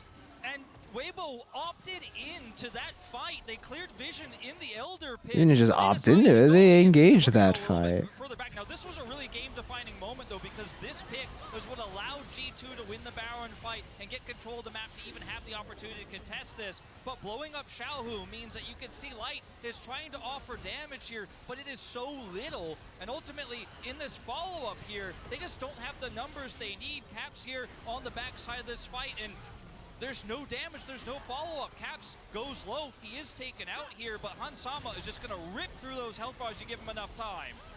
And Light out of mana as well. This fight leads to one opportunity for G2, and you see they clear out vision in the pit, but Weiwei decides to go in trying to catch Hansama here, and the wombo combo, you pointed it out, Valdez, the follow-up is fantastic. It is nasty, and this is exactly what we're talking about. We talk about circles, we talk about Yone ults, it all comes together here for G2. Wait. Combo, you pointed it out, Valdez, the follow-up is fantastic. It is nasty, and this is exactly what we're talking about. We talk about circles, we talk about Yone ults, it all comes together here for G2. In Europe, we call that a 3K.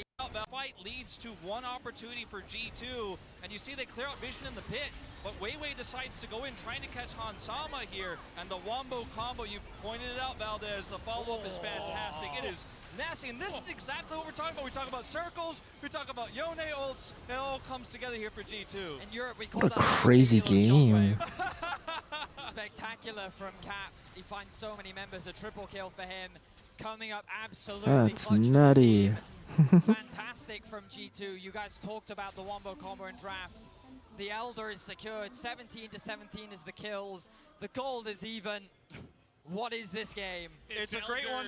It's Elder against Mountain Soul at this moment in time, and this is going to be pretty interesting to see how G2 can utilize the next minute and a half that they have with this Elder Drake. What they can get out of the map at this point. It's not synced up with Baron, of course. That's since fallen off a while ago.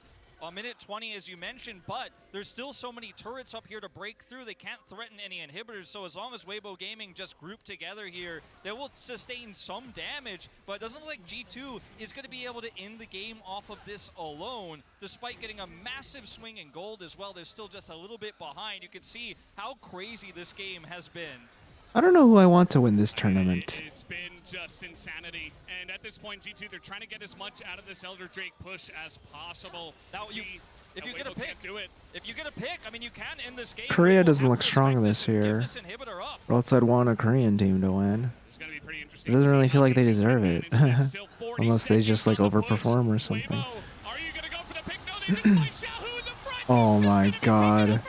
He just wiped them in the base with Elder. GG.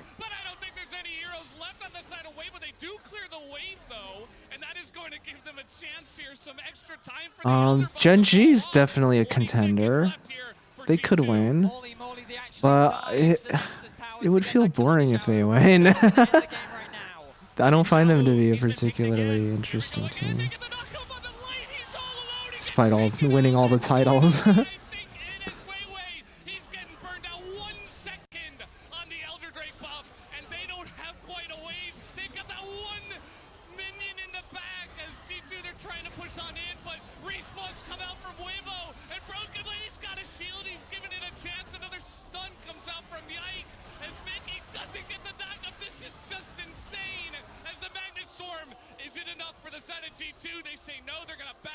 Xiaohu's back. Xiaohu, he respawns. TP. He's TPing. And they want to turn onto this one. Xiaohu gets the one. Oh my goodness. Oh, the counter TP. Oh, Europe backdoor. Let's fucking go. Oh, never mind.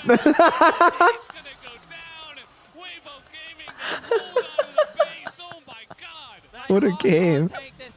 This is too insane. Cannot take this. It was so close. Oh, that's no Cassidy, that's no Xpeke, but he's almost able to pull it off. He's got the teleport in. He's so low. You know, I don't really like China, but as a region, but they still have those members alive. Now Xiaohu used his teleport. I think JDG or LNG winning would be the coolest narrative. But critically here, Weibo managing to clear the wave after Xiaohu. Just because JDG obviously completing the Grand Slam would be really cool. And the LNG is like the only team that's been able to really stand up to them all year long. So I feel like LNG beating JDG and winning the tournament would be a really cool storyline. G2 would be the coolest Cinderella story, underdog to win. If G2 won, it would be sort of like DRX winning last year. Just like one of the more unlikely teams to win the whole thing. So they make a deep run, it'd be cool. The fact that both teams are playing on the edge, absolutely insane.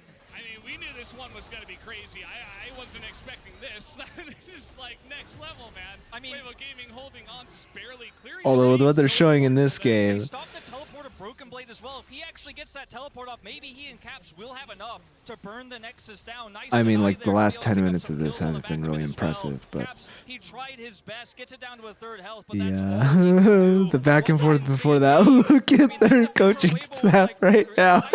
You're riding a unicycle on a tightrope. That's how dangerous it was. That's how thin the margins were. And you can see G2 getting hyped. They're so close to the coach's booth. But ultimately, Weibo Gaming back in control. That Mountain Soul is permanent. The Elder buff temporary. 30 seconds to another fight. I'm not going to say this was inside the game because you never know. Not with a series like this. Well, the Baron, it was taken. Weibo looking to push in mid. They have a one cannon minion. He's moving up there. Gerald trying to make a play in mid by himself. Meanwhile, Caps is running at the base. He says, okay, you can take Elder. I'm going to take your base, but he's got the stopwatch, the Zhonya's to help him live. Yike. Caught out on the bottom side. He's got his teammates nearby. He is so tanky on the Rel. And the smoke damage so far. Pop G2 waste to Shirley. Oh my goodness.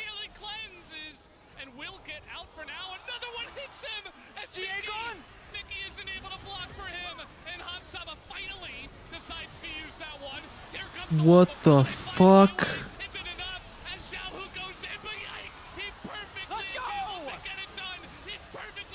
What is this game? What just fucking happened? Dude, Korea, the stadium is popping off.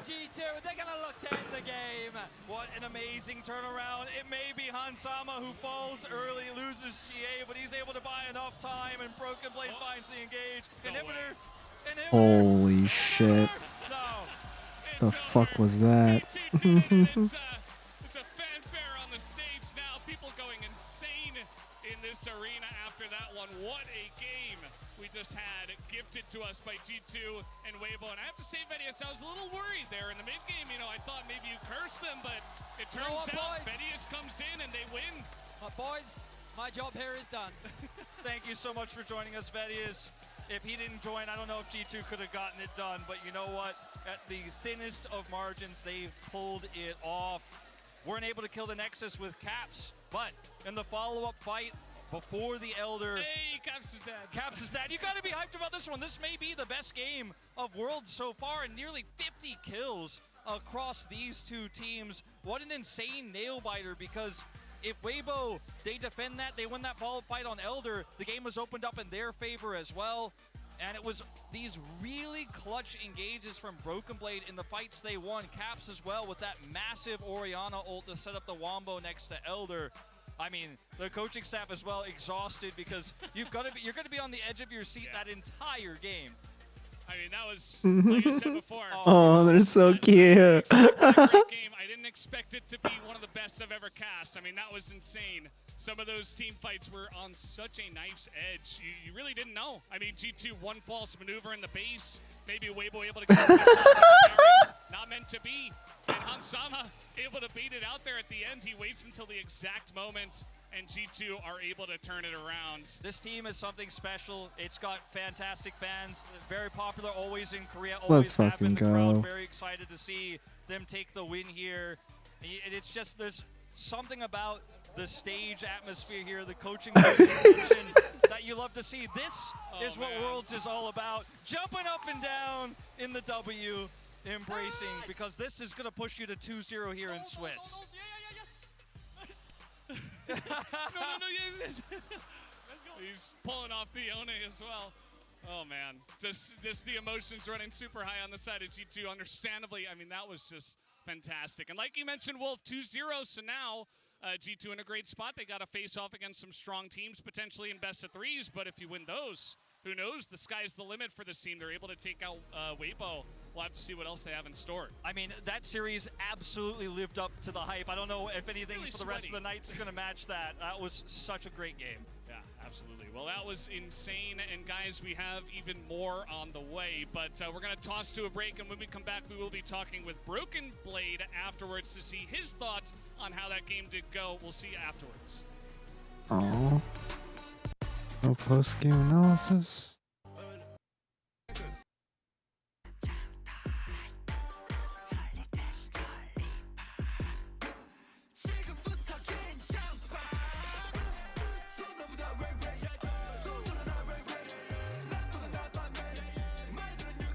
Who the fuck is this?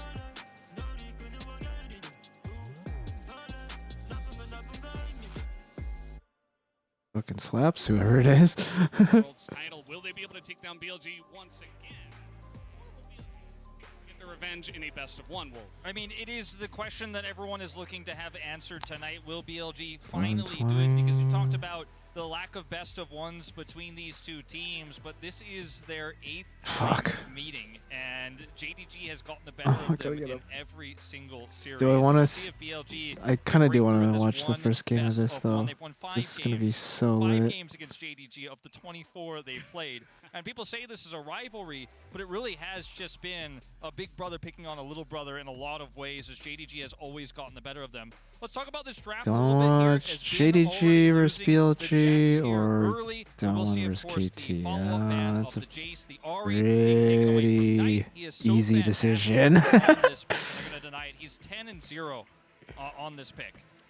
Yeah, I think certain picks like this, especially when we do get into regional matchups, right? You know these guys so well. You played against Hizari so many times. It's like, okay, we're just going to take it away this time, expend a ban, and we'll focus on other things. Which means, generally, when you have these teams that go head-to-head so many times, you get these big, powerful meta picks that squeak through the pick ban and get picked up in the first couple of picks. So the Rakan is going to be taken away. That's been a big one here so far for the Swiss stage and for Worlds in general. Let's see what this last ban is going to be on the side of Billy Gaming. I think with blue side here for JDG, if you don't ban the Xayah, Ruler absolutely picks it, but if you ban the Xayah, they get the Kai'Sa, you end up empty-handed. That's part of the power that JDG has with his blue side. Now, Ruler, across multiple regions, has absolutely dominated with the Zeri pick. A little bit less relevant these days.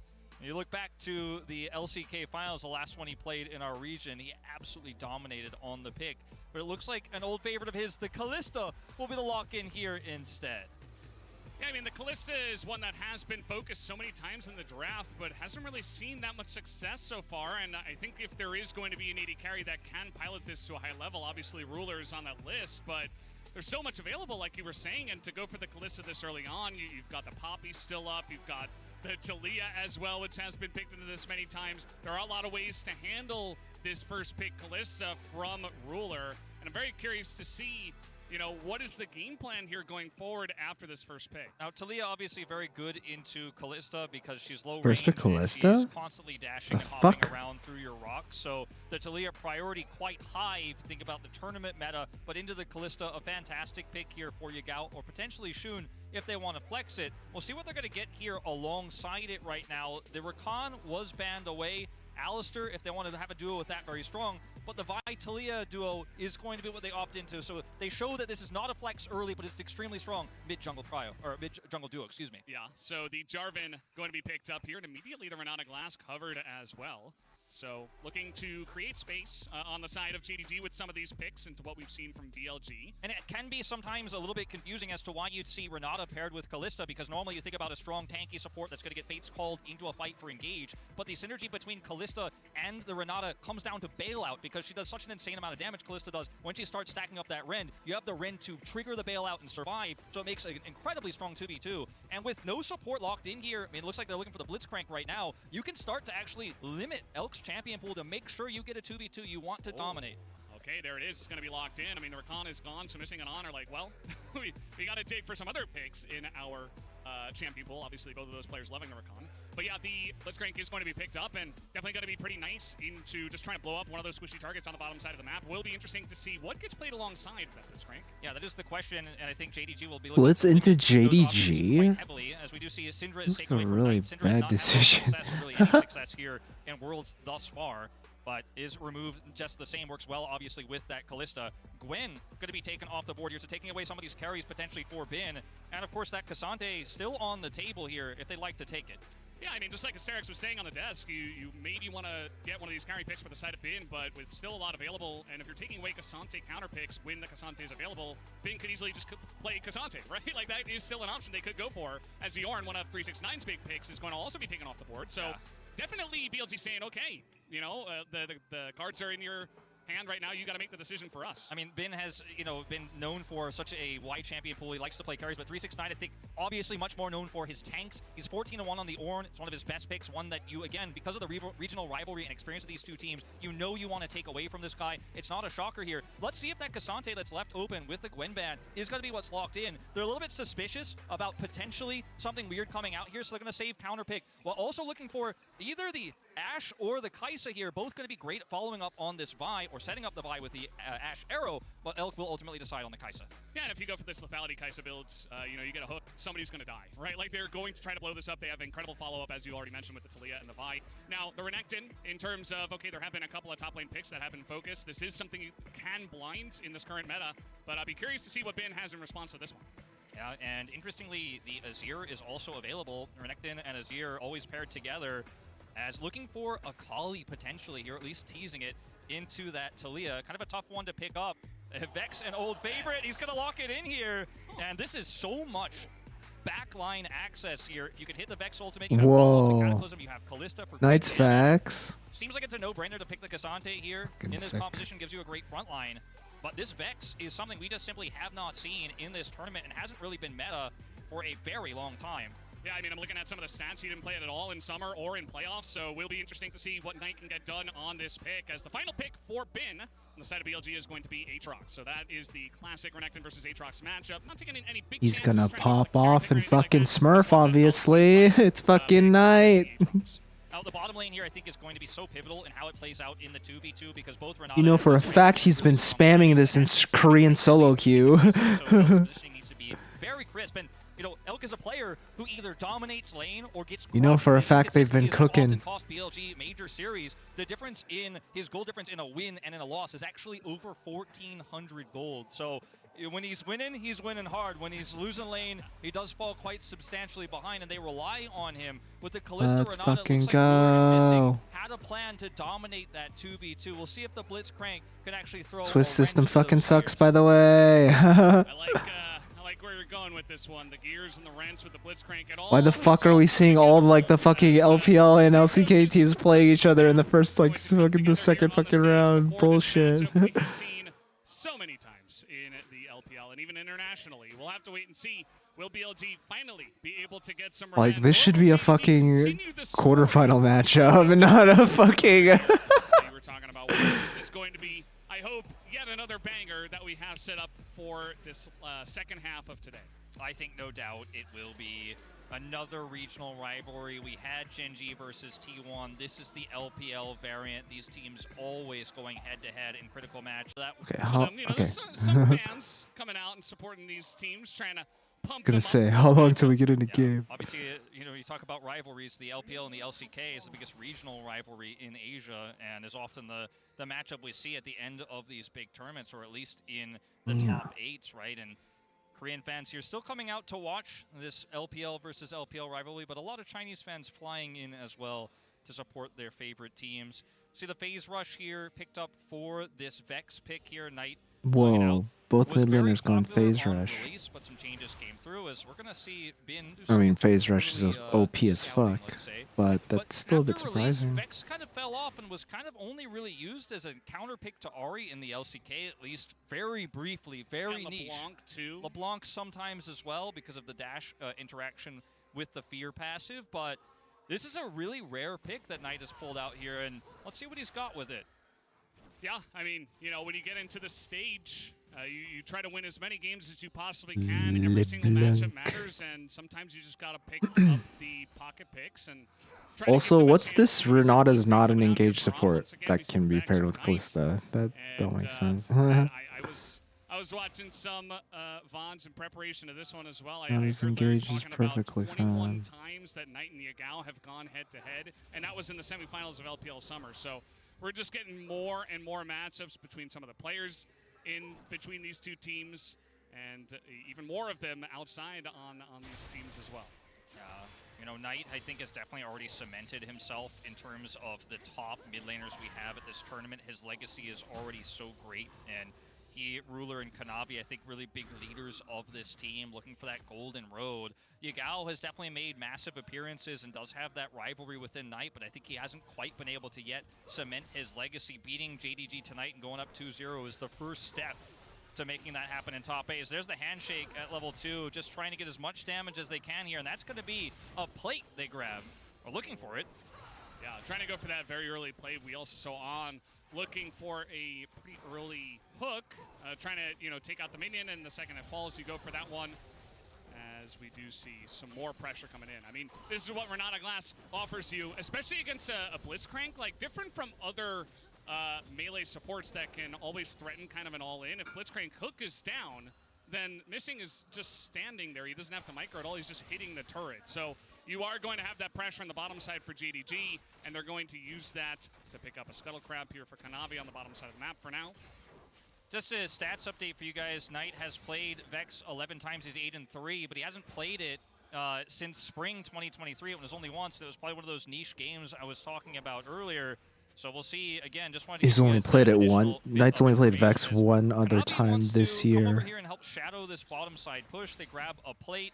This is the Oh, power of Kalista Renata and the early game Ruler. He knows that range of the Blitzcrank grab so incredibly well. Yeah. And again, the second that's down, you see that Elk is even looking for a back at this point in time. The pressure's going to be on regardless down on that bottom side. And, you know, we'll see if On can hit some critical hooks as the game comes along. It's not all about the lane. You know, you can fall a little bit behind, but then you look for a mid-game team fight. You get one hook onto Ruler or Knight or Missing. And Fuck, Weibo drafted Vi also. 5v4 set up for that fight. So, BLG, I mean, yeah, there was a lot of Vi in the LPL. It's just a Vi meta right now. Denying any CS, denying LK. Well, maybe.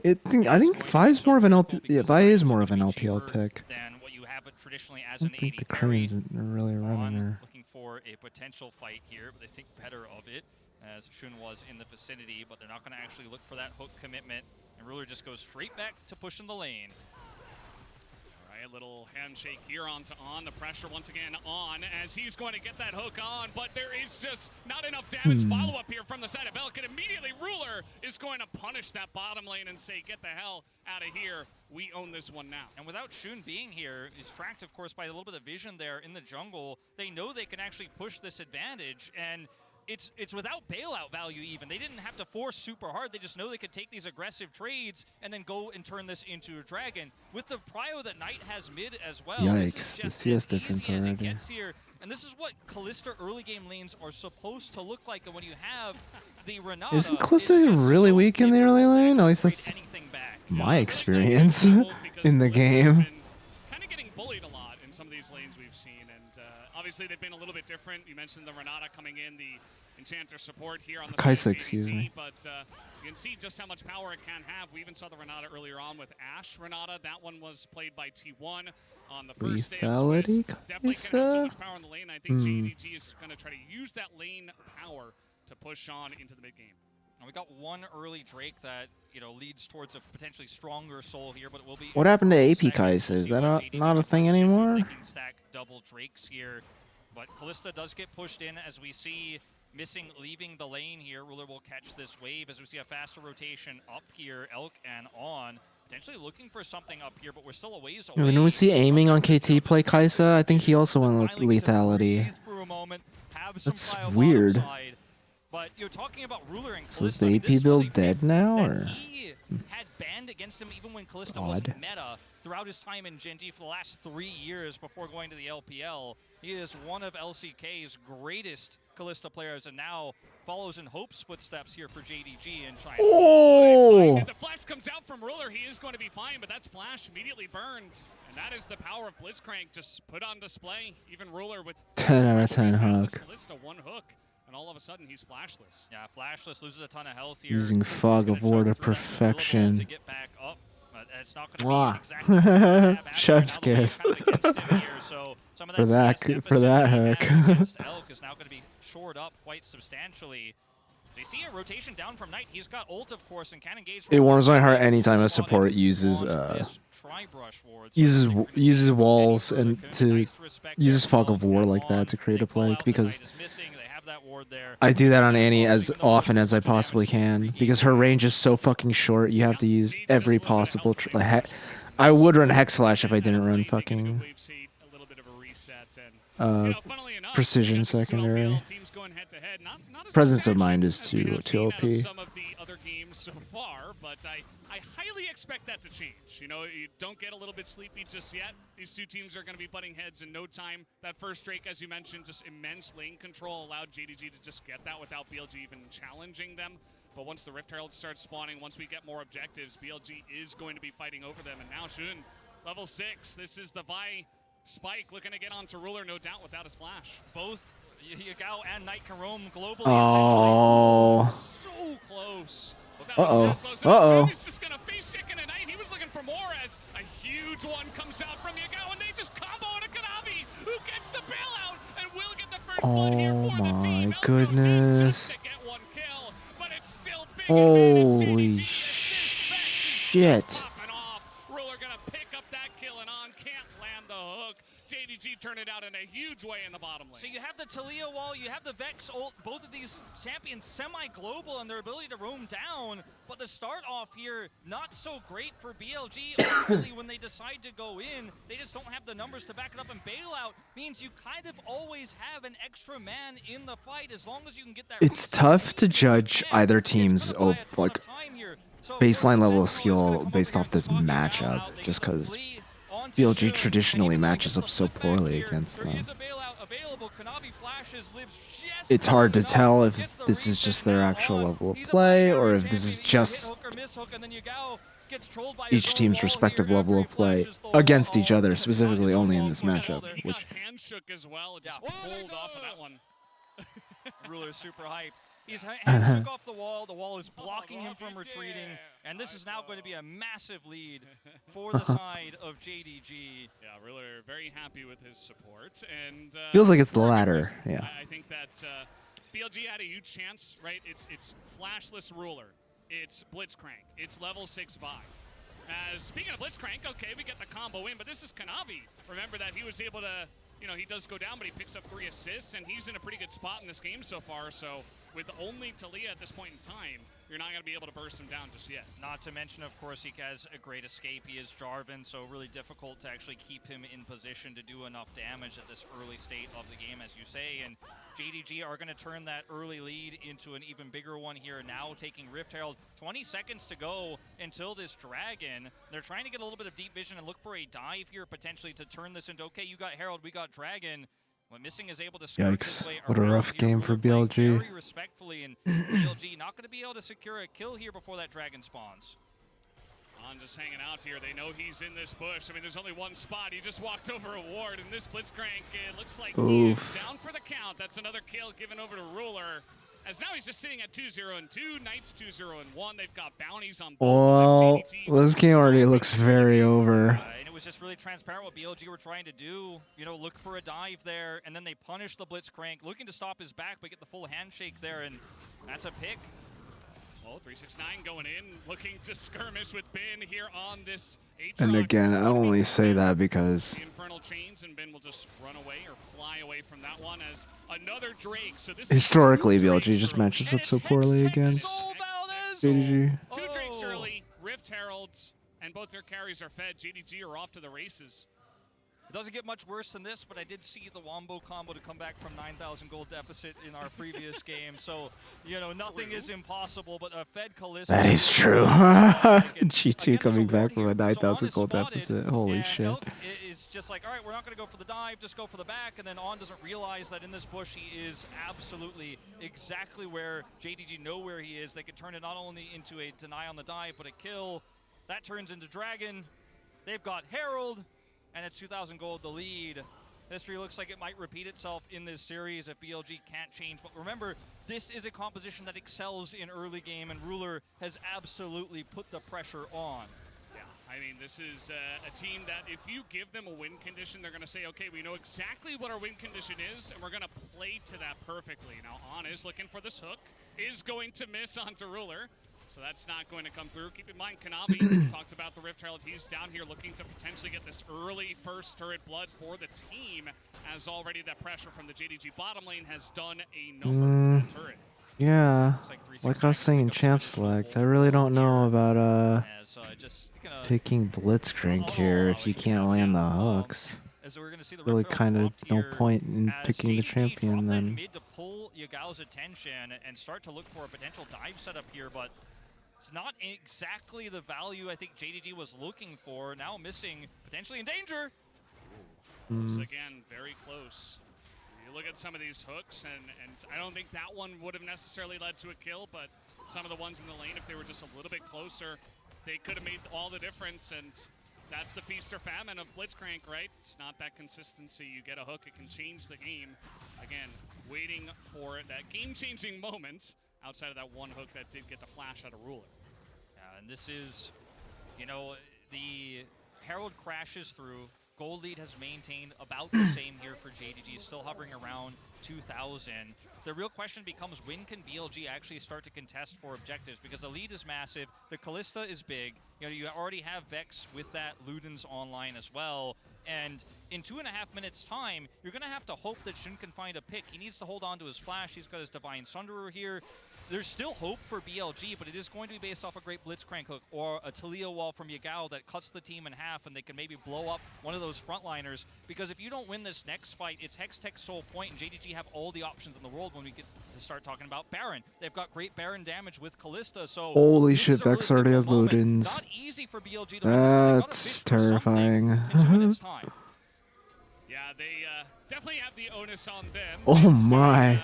His job, I suppose, is that's going to be the hook on a Missing, and Missing's like, yeah, cool story, bro. I'm just going to run right at you. Gets ignited, and doesn't seem to give a damn. And now he is just going to get Fates called over the wall, as the Talia wall was beginning to threaten an actual chance to take him out. So they will trade that very long cooldown on the Kalista ultimate, just to get him to safety and keep up the pressure. Yeah, I think it's obviously a significant cooldown, but not the most important is hook. Okay, this one on to Knight, who is quite low. He's got the stopwatch as Kanavi's going in, gets the oh move my. as he goes back into the flag and drag. That is a bit of a disaster. 369, he's here as well. As down will go Knight. Finally, that was the one pick they were looking for. But what about the other guys? Everybody's going down here on the side of BLG. And only Bin is left here. It's just going to be a straight up ace. Is it though? Oh man, this is going to be 369 going down, but that's just a consolation prize. Ruler's 5-0. This is over. I think we called it 2 for 5 in the end. And, you know, BLG here, they found the pick they were looking for. What I was describing, they got the Fates call, right? Then they look to follow up and look for another. GG go next. Oh, that's how Knight got so low. He got hooked. All right. One finally got a good hook. And where's your damage? Oh my god, Ruler is just fucking 1v9ing. It's like Knight getting picked there doesn't even matter. They certainly were not. Great stopwatch there to buy enough time for the rotation to come over. And yes, Bin is Aatrox. He is going to buy a ton of time here, but ultimately he will go down. It's a triple kill for Ruler, who's 5-0-3, getting close to his Rage Blade now. They take the turret, and that 2,000 gold lead is now a 4,000 gold lead. Yeah, just the dominoes falling one by one. That Kanavi flag and drag was pretty insane. Elk trying to get to safety, but Kanavi just says, no, thank you. I will take that one out. And now BLG trying to challenge here on this Drake, this Hextech Soul that we talked about. The wall is going to come in, as it is going to delay a little bit of time, but JDG right here just chomping at the bit. They want to get over this wall and get this smite, and it is going to go the way of Kanavi, and that is 3 Drakes now in favor of JDG, and they're looking for a bit more. They want to get the flash out of Yagao, and that they do. Bin on the right side wants to get something done, but the rest of the team is just hand shook and just zoned away as Kanavi gets solo over the core trigger value. Is using Knight. It's in the thick of things. He's got this chance. Oh my god, the bailout! And Ruler is just totally unchecked the entire time. Make it 2 more kills for this AD carry. Oh man, Ruler is just popping. Renata is fucking broken. The Korean national team through Asia Games. He helped carry this team through LPL. This guy may very well be the greatest AD carry we've seen this year, and he just continues to be consistent. He is doing this against LPL's. Ruler's 7-0. Just him dunking on a weaker team. He got the early advantages. He has been given a ton of resources here. And Kanavi just holds his ground here. Hits the smite, and then what do you do? Who can you pick? They have bailout. No matter who gets low, you have to kind of walk away, stagger this chance, look for the cross angle. As Game's painful to watch now. But he backs away. And then when we see pretty much nothing BLG can do. He gets taken out, but you know you have Knight with bailout here, and there's just way too much damage to Ruler. Ruler untouched, Ruler at 80 health. He is just ripping through every single health bar, and this game starts to feel pretty doomed for BLG. Yeah, the wallets are massive, and Missing almost goes down there, but the fact that he doesn't, and then he gets bailout and a hostile takeover just to turn the fight and keep Ruler safe and up, and Knight to get the bailout and come back in the fight and just give more space to Ruler is just so key. Bin was so close to just assassinating him there on the right side. Could have been a very different fight, but it wasn't meant to be. You mentioned how rare objective bounties are in our previous game in professional play at this level, but this is the type of domination we are seeing. At least BLG will pick up some of that bounty gold here off of this turret, but in the time it's going to take them to reset, it's going to be a trade of turrets here. The inner, so valuable here for JDG with the lead they have. A hook potential for On, but he's not even going to pull the trigger, knowing that that's just not the champion you want to pick right now. 2 items, 7 kills. Yeah, keep in mind, this is 18 and a half minutes in, right? Like, they are just taking elders, or not elders, not yet. We'll have to wait and see how long this game goes. On is looking for the hook, not going to hit that one. They're taking inners over and over. They're looking for more. They got the second Rift Herald, and they want to get even more value. This is, again, very early on. They're on the precipice of taking down a Hextech Soul. Fucking chat. I can't. Very methodical, going from turret to turret, and BLG is not really able to match the tempo. Yeah, I mean, even 369 able to sit freely in a side lane in the bottom side. He had teleport, so if there was a fight to break out, he could be there in an instant. There's no one to deny him, as they need Bin home to try to defend these pushes, or perhaps even more damage goes up. This is the kind of gold graph you want to see as a League of Legends coach, because you see Kalista gets some incremental advantages, and we keep pushing it every 5 minutes. You see a huge jump on those objective fights, those dragons that BLG wanted to deny so desperately. Baron is spawning here, but the only team that has damage to do it is JDG. Now you have to juggle that, the trade of Baron, which could very likely end this game, and Hextech Soul, which spawns in a minute 30. You don't have the damage to rush it, you don't have vision, and your options now as BLG are just so incredibly limited. Yeah, take a look at the Elixir as well, and okay, we're not even going to have time for that. Yagao is just isolated. He might just go down. Kanavi, one more hit, but the hook on tonight was actually super key. They're going to take him out as well. That's a 1-for-1 trade. Ruler's over. He's going to stopwatch. He does not look very safe right there, and the flash over from Bin. Will not be enough. It's 1,000 gold into the hands of Bin, as Kanavi is a bit of a juggernaut. He's looking for more. He is going to get one. As Willie getting more. What the fuck? And he's looking for even more. 369 finally comes in, as Big Brother 369 is going to help him out, and Kanavi somehow does not die. Kanavi is just so insane. He has a gourd drink. He holds it to the last possible second. He knows that he can live through this, and he absolutely does. Look at his health now. He's almost back to full, and BLG... Holy shit. Impressive shutdown onto Ruler, bro. What the fuck was that out of fucking 369 and Kanavi? But in the subsequent fight, Kanavi gets into the back line, takes out that Kaisa. It all starts off here with Kanavi looking for this pick onto Hyagao. It's a fantastic hook, and if this is an even game state, this feels fantastic. Look at the Renata ultimate here as well to stop the follow-up. And Ruler will ultimately go down here, but his stopwatch buys time. No time. Well, we got more fighting. It's LPL versus LPL. Another hook is going to come in, but that's a cross. I'm sure you want that one. He's got pretty big health bar, but Ingo's Knight, he's looking for more. As On is getting pretty low on the right side here. What the fuck is this? 369 and Kanavi, no fucks given. Look at this. Jesus, that's Gabe. And Elk on the run as Ruler will shut it down. And this is JDG absolutely dominating. Now both objectives are up. Knight. Okay. Nice little try from Elk, but he's got his Sonya's. Buddy, I'm not sure you're going to be able to take him out, and Elk just runs away. Nice little pick, but not enough.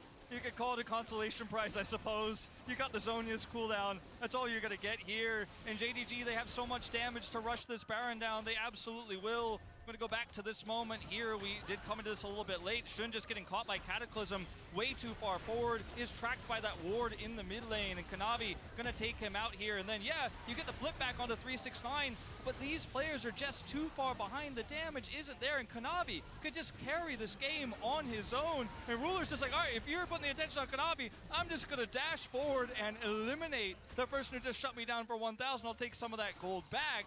And then they go straight to Baron. Of course, reminding everyone that now, as we go back to life, that Hextech Soul is also up.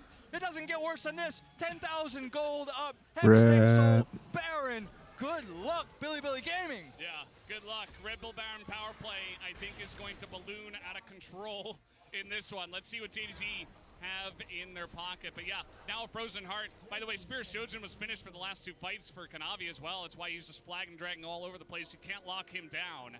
And now, you're absolutely not. He's got a Frozen Heart here against a Kaisa. Look at this. Are they doing damage to him? Are they? Don't tell me. Shun is trying. He almost just 2v1 them. Oh my goodness. 2 levels up. 2 levels up on Elk. It's a lethality Kaisa versus Frozen Heart. You aren't hurting this guy. It's not going to happen. And now Ruler is just going to rip this inhibitor. down out of the Goredrinker, base. Spear Shojin, Frozen Heart. It's minutes like, in, but this that- lead you, is just you so ain't doing huge. shit to that Jarvan. He's looking for the hook. It's understandable. That's his, What that's the his one fuck? function. What do? I hook the enemy team, but it's just not enough at this point in time. JDG looking to take down 2 inhibitors, and it doesn't look like BLG have what it takes to stop them. And they might just look for more. I mean, we're only 24 minutes in, but Hextech Soul, Baron coming on down, and JDG want to end this one now. Got so many minions, 2 cannons here just pushing through. They can siege and wait. Talia rocks down here. Once those fade, the engage opportunities are real here for JDG. BLG, it feels like just waiting for the inevitable. Here comes Kanavi. He's going on in, and again, I don't think anyone can really touch him except, I guess, Yagao at this point in time. But Yagao, he's just dominated on the top side, and yes, missing is going to go down, but JDG, they're just playing with their food. They don't even need to fight BLG at this point. Knight goes in, he's having a ball in this one, and JDG are going to take down the best one. Best of one against BLG. I guess it wasn't to be unexpected, Wolf. One more brick in the golden road, one more step forward. 2-0 for JDG, one of the massive favorites to win Worlds 2023, to be the only team who wins both of the splits in their region, MSI and Worlds. And one of the biggest blocks in the way, one of the biggest roadblocks for them is old rivals in BLG, but they've beaten them before, and that history is not going to change tonight. They will do it again. And it has just been time after time after time. JDG has taken BLG out, and this game was not even close. Not very close. I think the hype around JDG is 100% deserved. These guys are incredible. BLG not able to stop them once again, as we had a 24-minute victory on this one. We got to see all the players really happy after this. Lots of fans coming down for this team, expecting big things out of this roster. I guess the only question is how much farther can they go? Ruler has dominated on this Kalista pick for so long. And he now gets to show on the international stage for a new region here. He's been to so many worlds. He's a world champion himself. But it wasn't just him. It was Kanavi who popped off that game. These 2 players really did work for Asia Games to secure that gold medal. And they might be getting another gold. I mean, how much more golden can the Golden Road get? We'll have to see. Well, it's one color, right? It's the Golden Road. We'll have to wait and see what they have left in store. That's going to be very interesting as they move into that 2-0 side of the Swiss bracket. With guys, with teams like Gen G, it's going to be really cool to see what happens in the draw as well and who they do get matched up against. But guys, we're done for that 3rd match. We do have a 4th one, and the final one of today, it will be D+ versus KT up next. Don't go anywhere. Damn. No analysis again.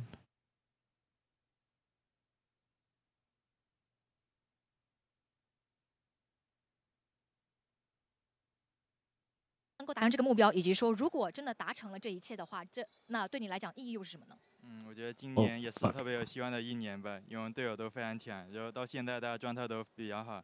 如果能成功大满贯的话，那就感觉就我也是那种中单比较强的选手吧。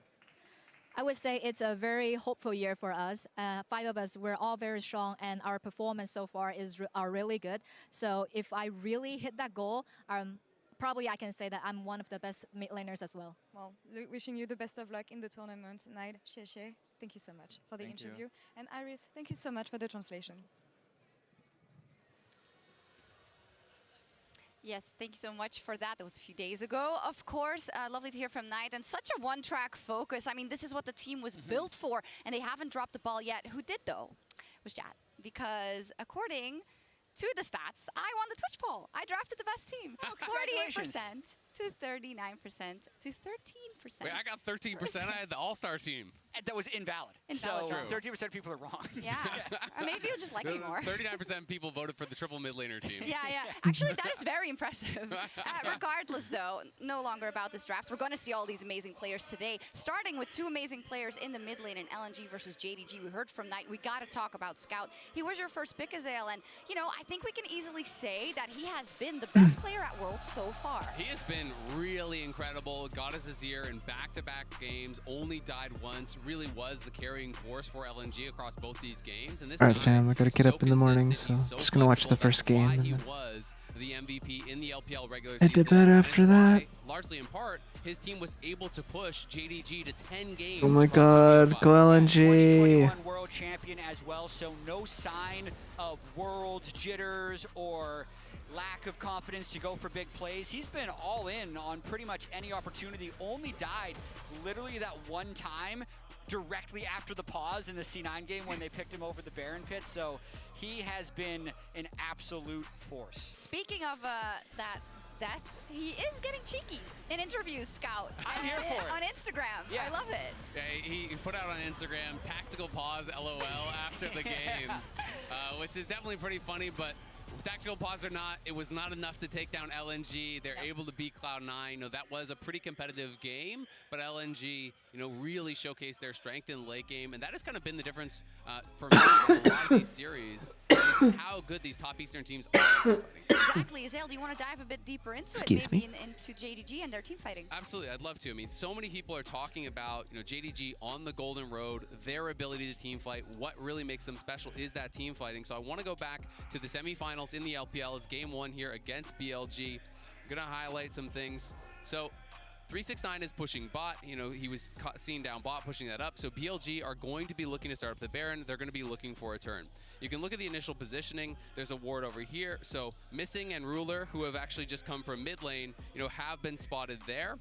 And BLG are getting What the fuck ready is to this? turn. You have Kanavi here. You have Knight here. So kind of just trying to get ready for a possible engage.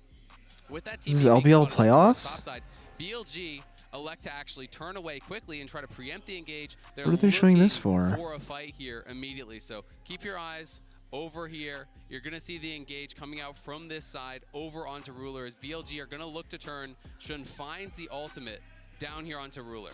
So now track from this moment. Ruler's in trouble, has no sums. He did just get ulted by the Sejuani, and the ulti, you know, is going to be followed up on by BLG. They're all massing in this spot to look to pile forward. Keep your eyes on Missing, though, right here as I'm going to unpause. Missing immediately steps forward, puts up the wall, gets a 3-man ulti across all of these members, creating space for them. Also, eyes on Kanavi. Kanavi is moving back here to assist Ruler, who's going to be kiting back. You can also, on the other side, see where Knight is. Knight is actually looking to section off both the carries here, who have been slowed down by the support and Missing. So Yagao and Elk are both trying to push forward, but they're going to be staved off there by Knight. Now, as they're trying to get past here, you see Ben flashes past Missing, and he's going to get right in on top of Ruler in the back line. So flashes in on top of him, and is going to look for a stun. Now watch how quickly both Kanavi from here and Missing respond as soon as Ruler is under threat. So when I unpause, there's the flash stun. Immediately, Missing flash W's onto him. Kanavi ward hops, or excuse me, W safeguards over the wall and immediately kicks Bin away for the disengage. Again, at the same time, Knight pushing up here onto Yagao and Elk, keeping them back. And you can also see the line of feathers there that are coming down from Ruler with that ultimate. Get down, Mr. President. That's so important in team fights. And notice how even with Ruler now at low health and multiple people there, Protect he didn't the immediately pull ruler. back on the feathers. He waits until this perfect moment because Knight is pushing both these carries in on this side. And now as everyone is grouped up here, we're going to unpause and watch this feather pull there. Oh Straight my through, gets all God. 5 members from BLG, had the patience. What 369 the arrives, fuck? Knight arrives, they crush through the team fight, and you can only do this because of the absolute coordination, the absolute trust in your teammates to delay these abilities, that everyone is going to do their job perfectly at the same time. They're like one mind controlling 5 characters, and I think it's incredible that they're able to pull off team fights like this, even though 369 was basically never a part of it. And I think that's one of the big things that makes them the favorites for this World Championship. They are on the Golden Road. They've won both LPL splits. They've won MSI. But I will say LNG, of all teams in the world, have come the closest to being able to defeat them. They went to 5 games twice, early in the round of playoffs and also in the summer finals. And if I had to pinpoint some of the things they were able to do in their JDG wins, even though it's only 40%, that's actually really good against JDG. Yeah.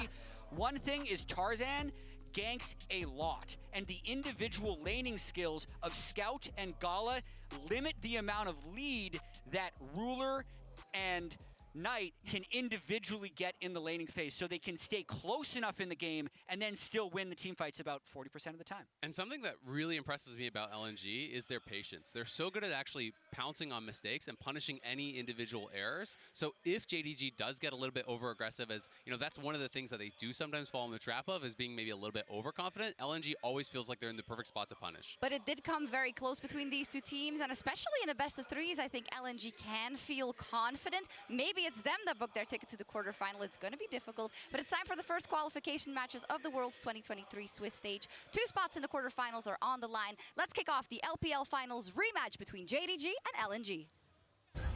Let's fucking go. 我觉得对于自己来说，没有比冠军还有兴趣或者是兴奋的事情吧。我觉得很多人队想击败我们也正常吧，因为我们拿下了之前所有的冠军，但我们也不会给他们这个机会就击败我们的。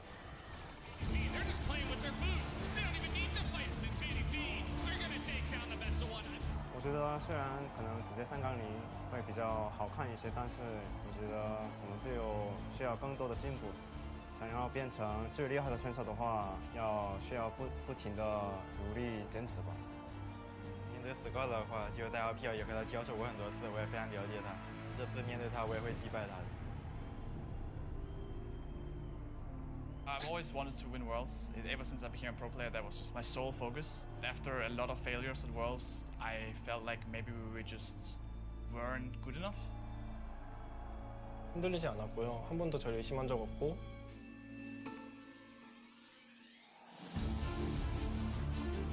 그럴 때마다 경기가 아쉽게 되어서 증명하지 못해서 저에게 아쉬웠을 뿐이지 이번에는 증명하려고 많이 준비해왔습니다. The last few years, I have regained my confidence. I really think that I need to step up big time if I want to see the World's Trophy for myself, but also for Europe. Well said, Caps.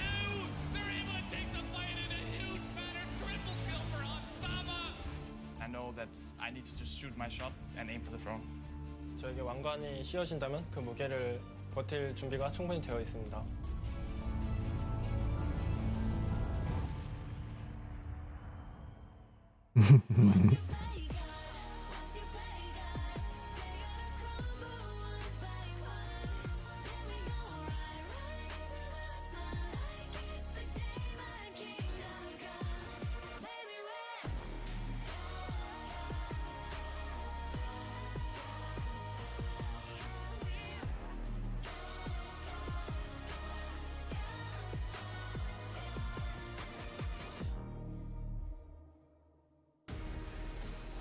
Fucking hype. Ladies and gentlemen, to day 3 of the Swiss stage. I'm Atlas, I'm back, and I'm with Kobe and Chronicler today. I wonder whether we're going to get a 4th. There's been a lot of invading commentators. Yeah. Okay, perhaps we'll get another one. We're set up our defense right now. So no one is coming in here. You box out on the left side, you box out on the right side, and I'll just come over the top with a haymaker. Nobody's getting in here. This is our desk. Exactly. But there is a place where people are getting into, and that is the knockout stage, because we are promoting 2 teams out of the Swiss stage today. The victor of this one, the LPL Finals rematch. JDG and LNG. It's come around pretty quickly, and the stakes couldn't be higher. Best of 3 as well, and we know that's going to go the distance. If you have plans after Worlds today, make sure that you give at least leeway for 5 games. There is no way we get less than that, okay? Definitely. No way, he says. No way. And no universe out there. Yeah, Never happens. There isn't a universe with that possibility. I mean, honestly, re-watching the playoffs from LPL, both best of 5s were so winnable possibilities there for LNG. So I'm extremely excited to see them match up again. I think a couple things already coming into the draft since we've seen so many matchups with them. One of the big inconsistencies actually with mid laner champion pools, Knight, as good as Knight is, as amazing as Knight is, he simply does not play Azir, which is completely opposite to almost all of the other premier mid laners in the world. And yet, we've seen Scout absolutely dominate so far at the tournament. Possibly the most dominant player in the first couple of days at this tournament on the Azir. JDG might have to ban it away, reducing a little bit of their flexibility. The Maokai also might be weighing on them as well. But let's get right into that champion select. I'm so excited. Let's get it started. I can't wait because it's the drafts that have made me the most excited about these two teams. Like you say, Game 5 in that final, super winnable, but also LNG's draft was super creative, really fun to see. You know, the Ziggs coming in, the Lilia coming in, and I just can't wait to see what's going to happen. Let's get into it. And straight up, there's that Azir ban. There's the Maokai. And they know. And they Just immediate Azir ban. The ruler target bans. There we go. But LNG hasn't been able to consistently match. Don't let him play Kalista. Don't let him play Xayah. We have cost so much Ruler over the years, and Ruler is a very simple guy. He wants everyone to play for him, and I think that if you have players with the caliber of specifically Sirrxiny and missing, Dude, this is it. It's the World Championship. And the way that they've been able to enable him has been such a difficult, not for every opposing team to crack, and there you see the Xayah ban as well. Even though I believe in the Ziggs as a counter, Playoffs aren't for like another month. You gotta fucking, and there's no point if you don't make it past this fucking part. So you might as well just go all in here. Show all your strats if you're LNG anyway. What Scout decides to go towards is Jace, of course, a big favorite of his, still up and available, means that Tarzan can pick up one of his more AP-focused junglers that he's so good at. But Alistar and Kai'Sa are both left available. Purple bottom lane could be coming through here if Gala and Hung would like to lock those away. I mean, the Gala pickup was huge for them. It's in a Xayah Kai'Sa meta. Only one is available. I say grab that as quickly as you can, and they lock it in for him. Gonna set themselves up with that possibility, Atlas. Purple bottom lane, indeed. It's quite Alistar, I don't know about that. Hung has been so good with the initiations for this team. Now for JDG, though, are they going to try and lock in something for Ruler? Not the pick, I mean, just picking it now. Are they going to drop AD carry all the way to 4-5? And I'm actually as a R1 pick, I don't know. Individually looked that There are a clean lot on of it, but it is better things to obviously pick there. really strong when combined with the Ori. Instead, though, it's going to be Divide, also a very potent combo at locking down that Kai'Sa. Exactly. Ultimate into ultimate, direct delivery for shockwaves here for Kanavi, for JDG. And what's it going to be? Are they going to drop Ruler's pick?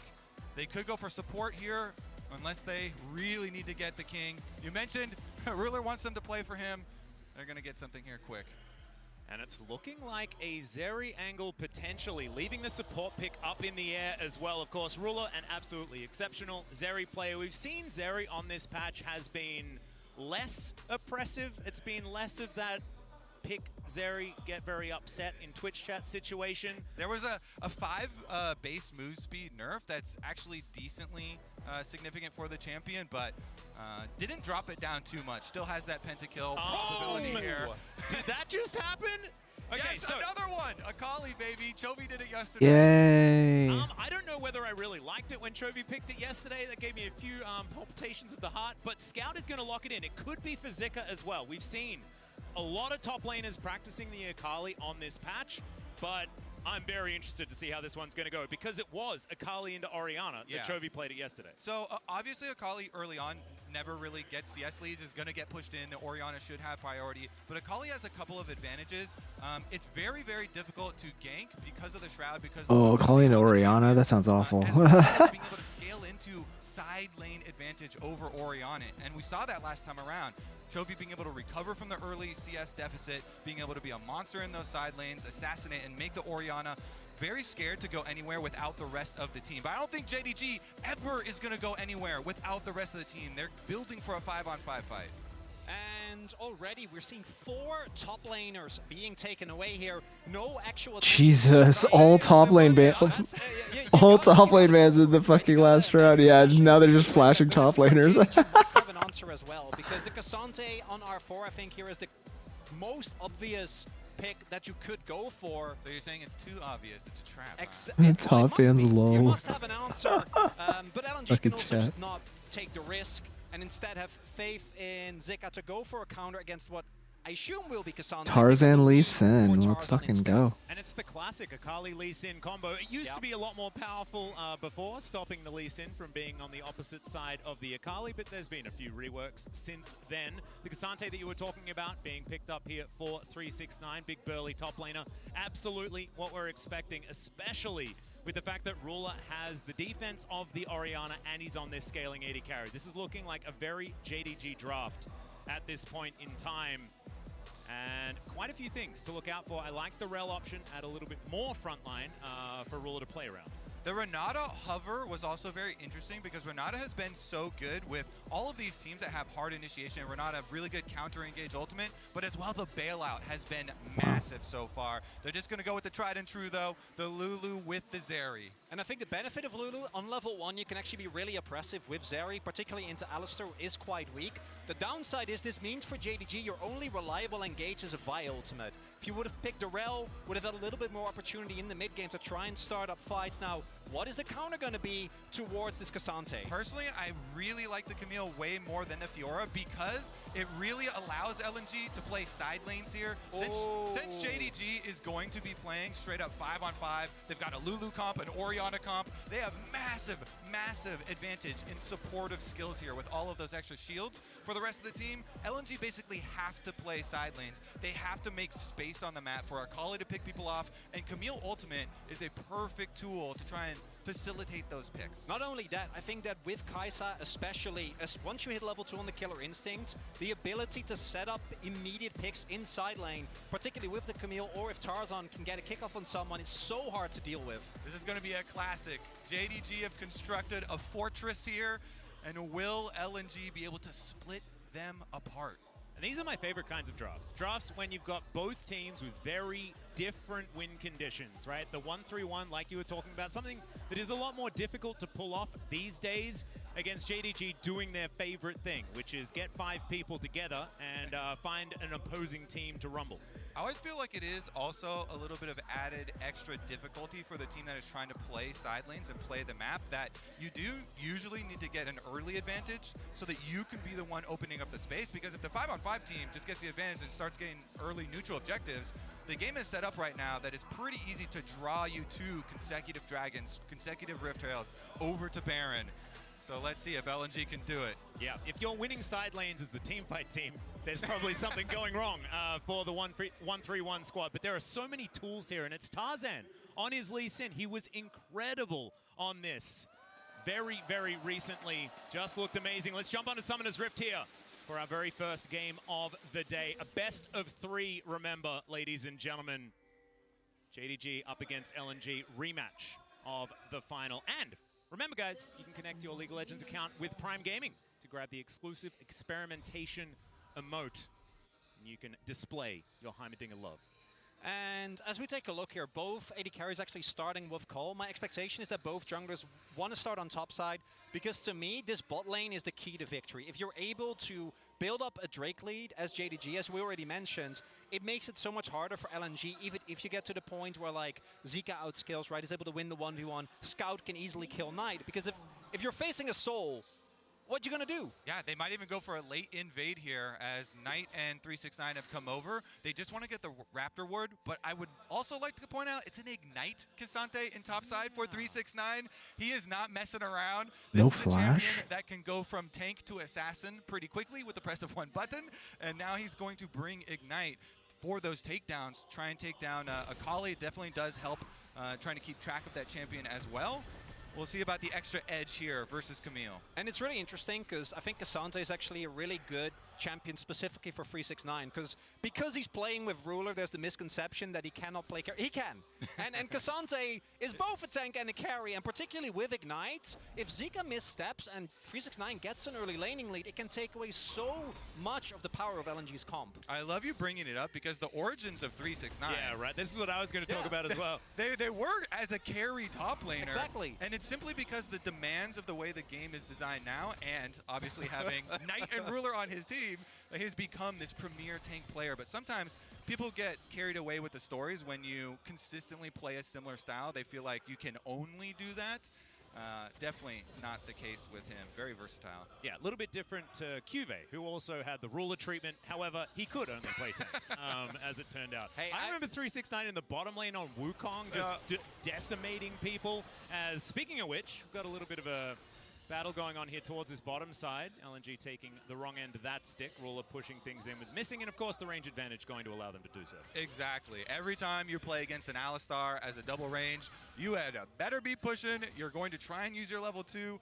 Sometimes they'll call junglers early, but it looks like they have not, and they're allowing Kanavi to just full clear on this Vi. I do like that. Vi is a fairly scaling jungler, really, really good for setting up plays later, allowing this team to scale, and Missing and Ruler already a turret plate taken for themselves, really trying to abuse it early on. We'll see if Hong pulls out some of his classic engages with this Alistar. Maybe once you get a reset from Tarzan after the first Scuttle Crab is taken. I expect the Scuttle Crabs to just be traded, but Scout is getting chunked pretty low early on, holding onto his potion. Yeah, we saw this yesterday as well when Chovy played Faker. Like, the early laning phase is just incredibly rough as they go in. Yeah, but pulled towards that bottom side. Hung looking for the stun, does manage to get it onto Missing. He's down to 200 health, but Ruler is standing his ground and they can't push further forward. But getting that health trade, definitely good for LNG. Yeah, it looks like Missing not too scared. No panic summoners blown by them, so they won't really feel the pain as far as the cooldowns are done. And they're going to get their reset off here. I think Ruler pretty happy with the opening stages. In the end, they also just trade those Scuttle Crabs for the junglers. Scout gets his reset off on the Akali. You were mentioning the game yesterday and that Akali, and one of the things is you don't want to fight around a level 4 Akali generally, and we did definitely see that, so LNG avoiding it. Scout gets back, no problem. Yeah, I remember Peanut jumping into multiple people on his Kazakhs. What is really important here to me is to see how LNG is going to be able to actually absorb this pressure, because now you kind of get into the chain with Gala and Hung both backing, where Ruler and Missing are just going to keep the pressure on, are going to have favorable resets every single time. And again, I think one Drake is still okay, but if JDG gets up to 2 Drakes very early on due to this bot prio, LNG is going to be forced to respond. Now see that the Missing also keeping the pressure up. That's actually really big, able to cancel those backs. Yeah, and now Gala and Hung underneath their turret going to have to pick up as much CS as they can get and find another opportunity to get that back off. Still, not a whole lot of pressure towards that bottom side. You're expecting that to be shoved in for JDG. It's whether these solo lanes can find advantages for LNG. It's a 1-3-1 composition. The bottom side of the map just needs to hold on so that you can find these opportunities for Zika and Scout to play the sides. And those are going to come probably in the next minute or 2 here. Once you get the level 6 for Akali, that's when Scout can actually start looking for things. The problem is that Kanavi has been power farming here on the Vi, and he's trying to rush to his level 6 as quickly as possible as well to try and be able to answer that move in mid. And Scout actually looking for a little bit of damage. 5-point strike going to connect on Tonight, who misses the dissonance against the invisible Akali. Of course, difficult one to hit. Yeah, I love it. Going for the aggressive trade, trying to soften them up before pre-level 6. Also, Wow Hong is roaming here with Tarzan, trying to make use of their support jungle timer. Meanwhile, Kanavi finishes up those Krugs and heads on over to support them. Is it going to be a lane gank? I don't think they have a reason to go super aggressive. Hung is clearing out the ward, though, and they have Tarzan hanging in the river brush. Yeah, and Can they bait him in? And Tarzan senses that something's up. Waiting in this brush here, we'll see whether Kanavi does show himself, and there he goes. Sweeper has been activated. Tarzan going to be spotted here by his former trainee. Both of them, of course, coming up through Griffin. Very fun story. Yeah, I love the history here. You know, such respect as well between these two junglers.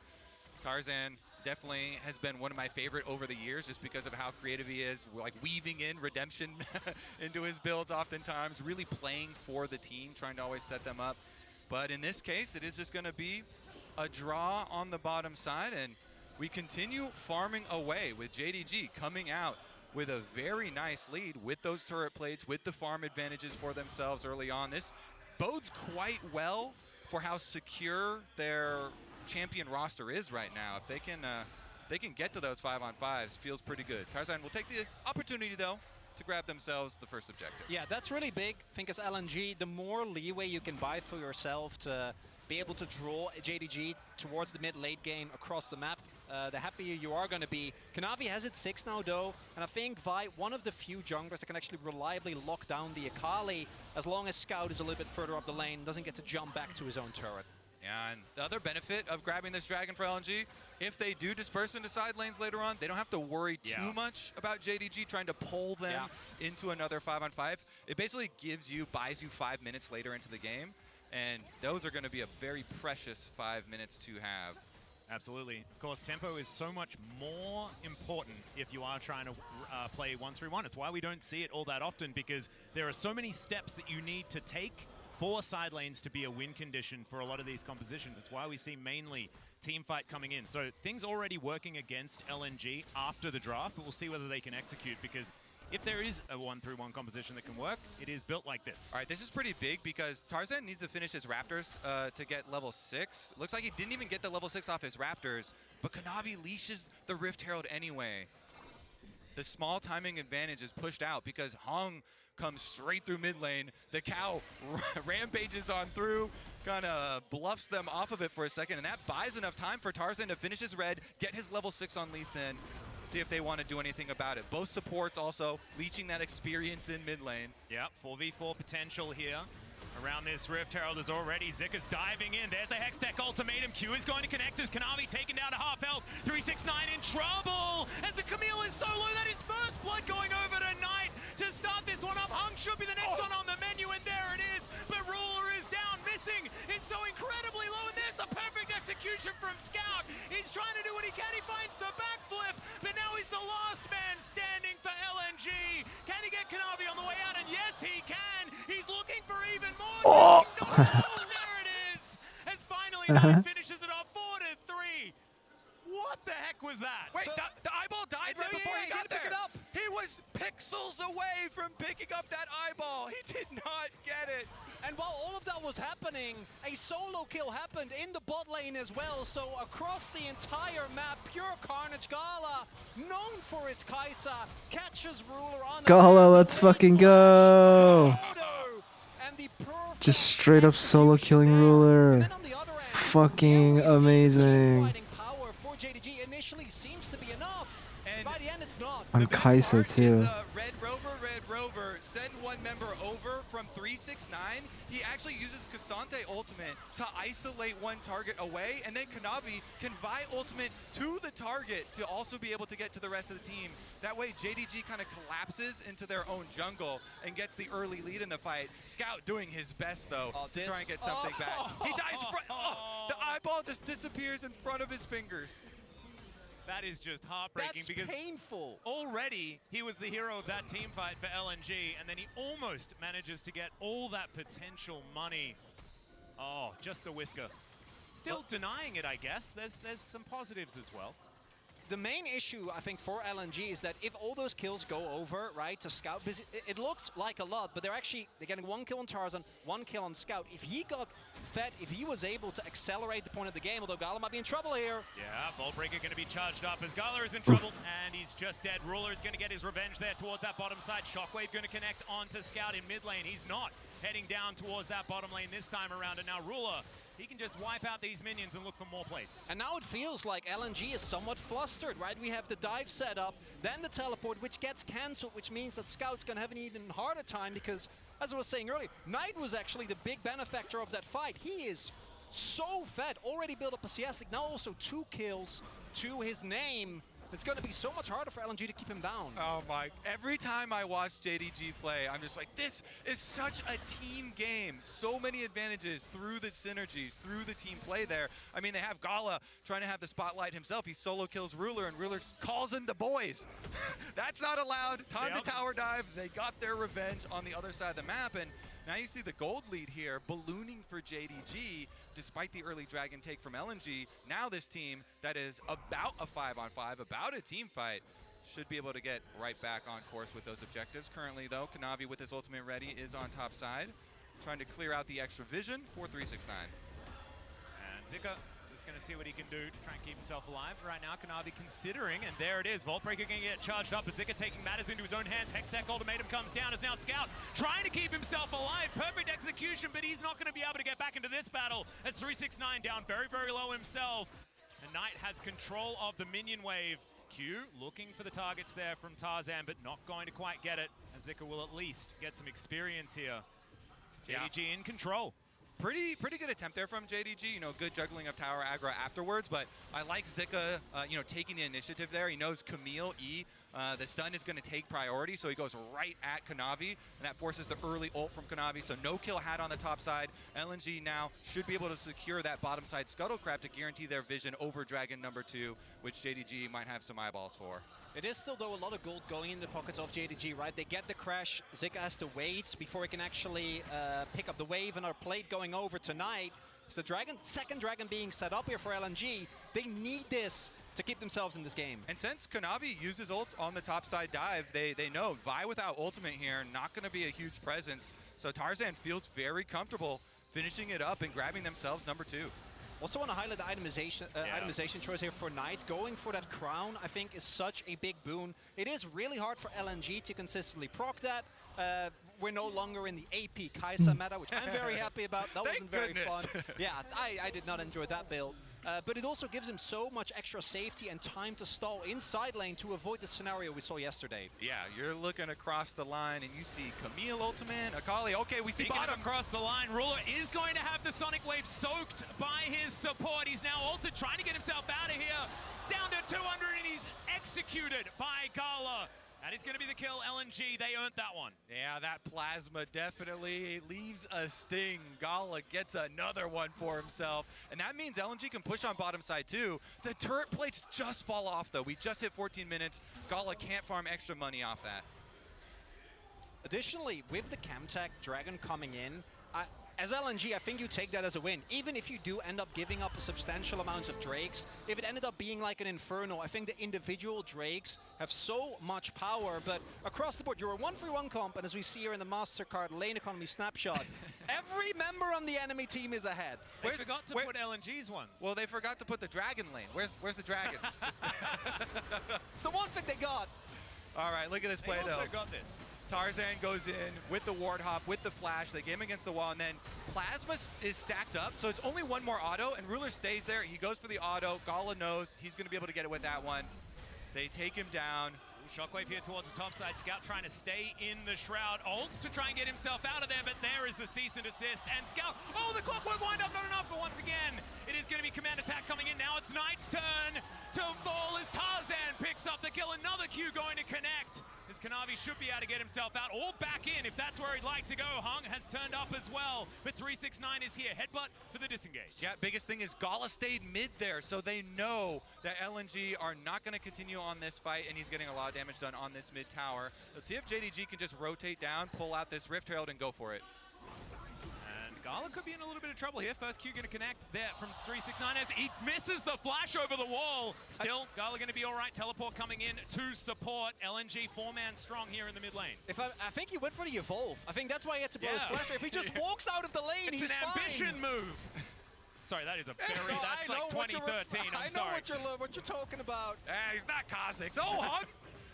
Okay, Shuriken backflip, not going to quite connect onto 369. I thought that was going to. Might have grazed a buttock there on its way through, but doesn't actually land. Rift Herald, though, has been pulled out of the pit. They're messing around. Let's see if they take the fight. Looks like they've got the reset coming from base here. Lulu's on the way.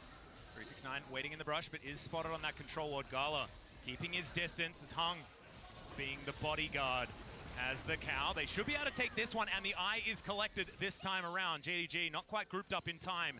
Objective going over to LNG. So, 3 of them, I guess 4 of them so far this game, although the eye wasn't collected for the first There's a flank, there's a flank. Mega cone!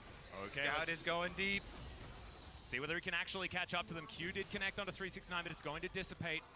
No resonating strike this time, and he's still waiting. They're still trying to find that opportune moment. No. Doesn't happen. Too dangerous, too dangerous. JDG not going to split apart. They don't leave the opening. Even though Knight doesn't have summoner spells, he does, as you say, have that Crown of the Shattered Queen. So take another look at it. And Scout, because he's able to dodge here, you walk back. The sweeper's a little delayed on the reveal, so he was able to walk back and draw them deep enough under tower that it allows Tarzan the counterplay here to even it up and grab mid laner for mid laner. And then as we already pointed out, Gala stayed mid, so they didn't want any more. Also a big shutdown, actually a really big influx of gold. Cause Knight already picked up multiple kills, sitting on a pretty big bounty, so Tarzan going to be relevant for a little bit longer. We all know Lee, once we get to the later stage of the game, basically is reduced to a kick bot. But with the amount of damage that I think the rest of LNG is able to provide, if Tarzan is able to stay ahead or even in items, makes a really big difference. I'd love to have that bot on my team any day of the week in solo queue, the Tarzan bot. If it can play as well as him, deal. I don't think the AI's quite got to that level just yet, Kobe, but we'll just have to wait. Maybe it will get accelerated. Yeah, Tarzan, like, you talk about the kickbot situation. Tarzan does things on Lee Sin that are pretty extraordinary. So I have a feeling that he should be able to stand the test of time. Oh, he's a don't get me wrong. It's a pretty good one. It's not a Tarzan problem. It's a Lee problem. We'll see what he can do, even if the champion is going to fall off. Because I think that having the pick potential and the fact that Lee Sin is so good in skirmishes, if you're playing for side lanes, if you're playing for skirmishes rather than team fights, I think the relevance will be held onto for a little bit longer. This is going to be a critical dragon spawn here. So LNG, in order to get priority, they're going to drop the Rift Herald mid. It does pull out the teleport from 369. They don't want to give up position. Vision here through the river as Dragon is already up will be paramount. They take down that Rift Herald. It doesn't get any sort of charge off, and they push it right back. They're going to get the turret before. Yeah, Extendo Beam going to come through there, and it's as if it was JDG that dropped the Herald because they got full control of that mid lane. See LNG going to move Zeka towards this bottom side of the map to look to crack open that outer turret. Close to 2,000 gold, a little bit more going to be the lead here for JDG. So far the early game going well for them, but this should even things out. Just one kept tech Drake is basically what LNG have bought. With the fact that they've collected the 2 early Drakes, they can afford to give these up. But now Hung in a little bit of trouble potentially. Kanavi can close the distance quite easily. Q not going to connect there from 369. The Alistair isn't out of the woods just yet. Kanavi going to get headbutted back, but Zika's not going to be able to protect the cow. Gonna have to flash to get himself out of the way, and now the Drake is going to be taken. Tarzan! It's highway robbery here from LNG. It's merely a distraction, Cow Atlas. Look down to the bottom lane. Hung deceives them all while the rest of the team picks up Dragon number 3. They don't even get the cow. The cow just walks off. They get cow they and got his Dragon. flash. You know, Well, there you go. I don't think that's worth it. He's hex flashing. It's a magical cow. It's actually even better for the cow. I'm voting for Hung for Oscar. Really nicely played there by LNG. So he's going up against Lahens. Yeah, up against Lahens, we gotta keep a running track of that category because that was really well done. You see there as well. I think the one thing that JDG might run into trouble with that we pointed out in draft as well is against a 1-3-1 comp in particular. I think often you want to try and hard collapse. But the hard engage on JDG is fairly lacking. 369, the Ignite helps in the 1v1, but it does take away from the Q-free flash that we've seen be a really good tool to start fights. So it really is only Kanavi that can go for these snap engages, and I think LNG playing very well around that. Some big damage numbers there coming from the JDG solo laner so far. But the pressure is now going to be turned on them as far as the Dragons. With LNG being able to sneak that last one, completely changes how the setup does go. And side lane towers are going to start to fall, so finally we'll start to see what we were talking about in Champ Select.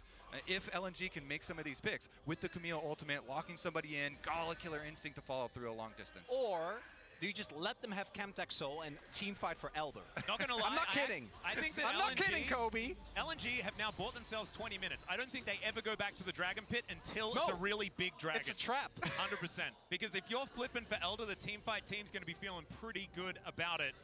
LNG now considering the Baron, of course, something that you will need to pay attention to if they can catch JDG insides, trying to keep these waves in order. That's their opportunity. Well, the best part, fellas, is that you don't have to give those dragons away for free either if you're LNG. Baron is on the map, and it's a viable target. You've got plenty of DPS. Gala's on 2 items here on the Kai'Sa, so you can constantly threaten JDG. When they go down, they think they're going to get their free, dragon in exchange. You take from them side lane pressure. You take from them possibilities of going towards Baron, and you really start to pull this team apart. There's also still a ton of gold standing on the top half of the map, right? There are still the 2 turrets. So the moment that JDG slightly overextends into making sure that they start stacking those dragons, that they get the objective, could provide an opportunity, particularly for the Camille, to mow down these objectives and really accelerate to the point where eventually Zika's going to be able to just blow up anyone that tries to face him. Really, we're going to be looking at, how well LNG can use their mobility, because JDG relies so much on Kanavi's engage. If he's not able to get a good Vi ultimate into Shockwave, then LG have so many options as far as pushing out elsewhere. Yeah, and everything comes down to that as well, because you want to layer things like wild growth and stuff like that. All of the CC that's there is sort of conditional, right? Like, of course you can move the orb, but if you've got the Vi with that ball delivery system, can certainly make things a little bit better. And I do kind of tell a lie, because there is no way Ruler would let that wild growth be used on anyone other than him, but you know what I'm talking about. Hung now just positioning himself, trying to get some vision here around the Baron. That is going to be something that LNG really need to pay attention to.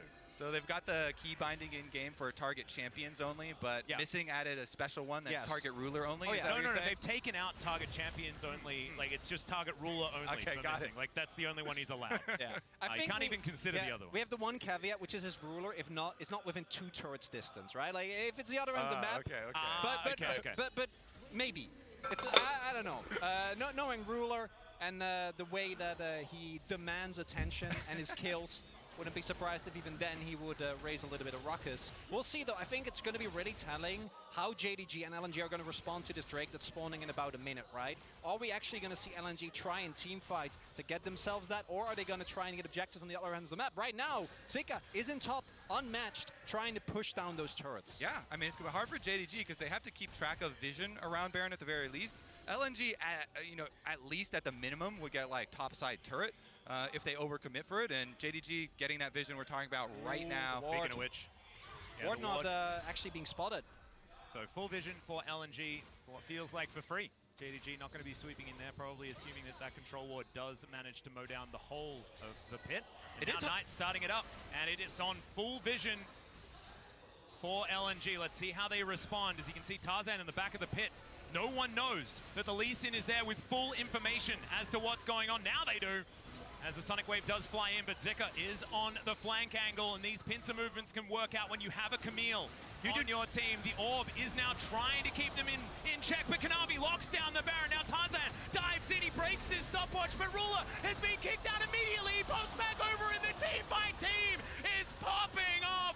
Ruler unchecked in the pit, and he's just going to grab as many kills as he would like. It's 2 for now, but Gala is running for the hills. Oh, JDG dare LNG to enter the arena. Please jump in.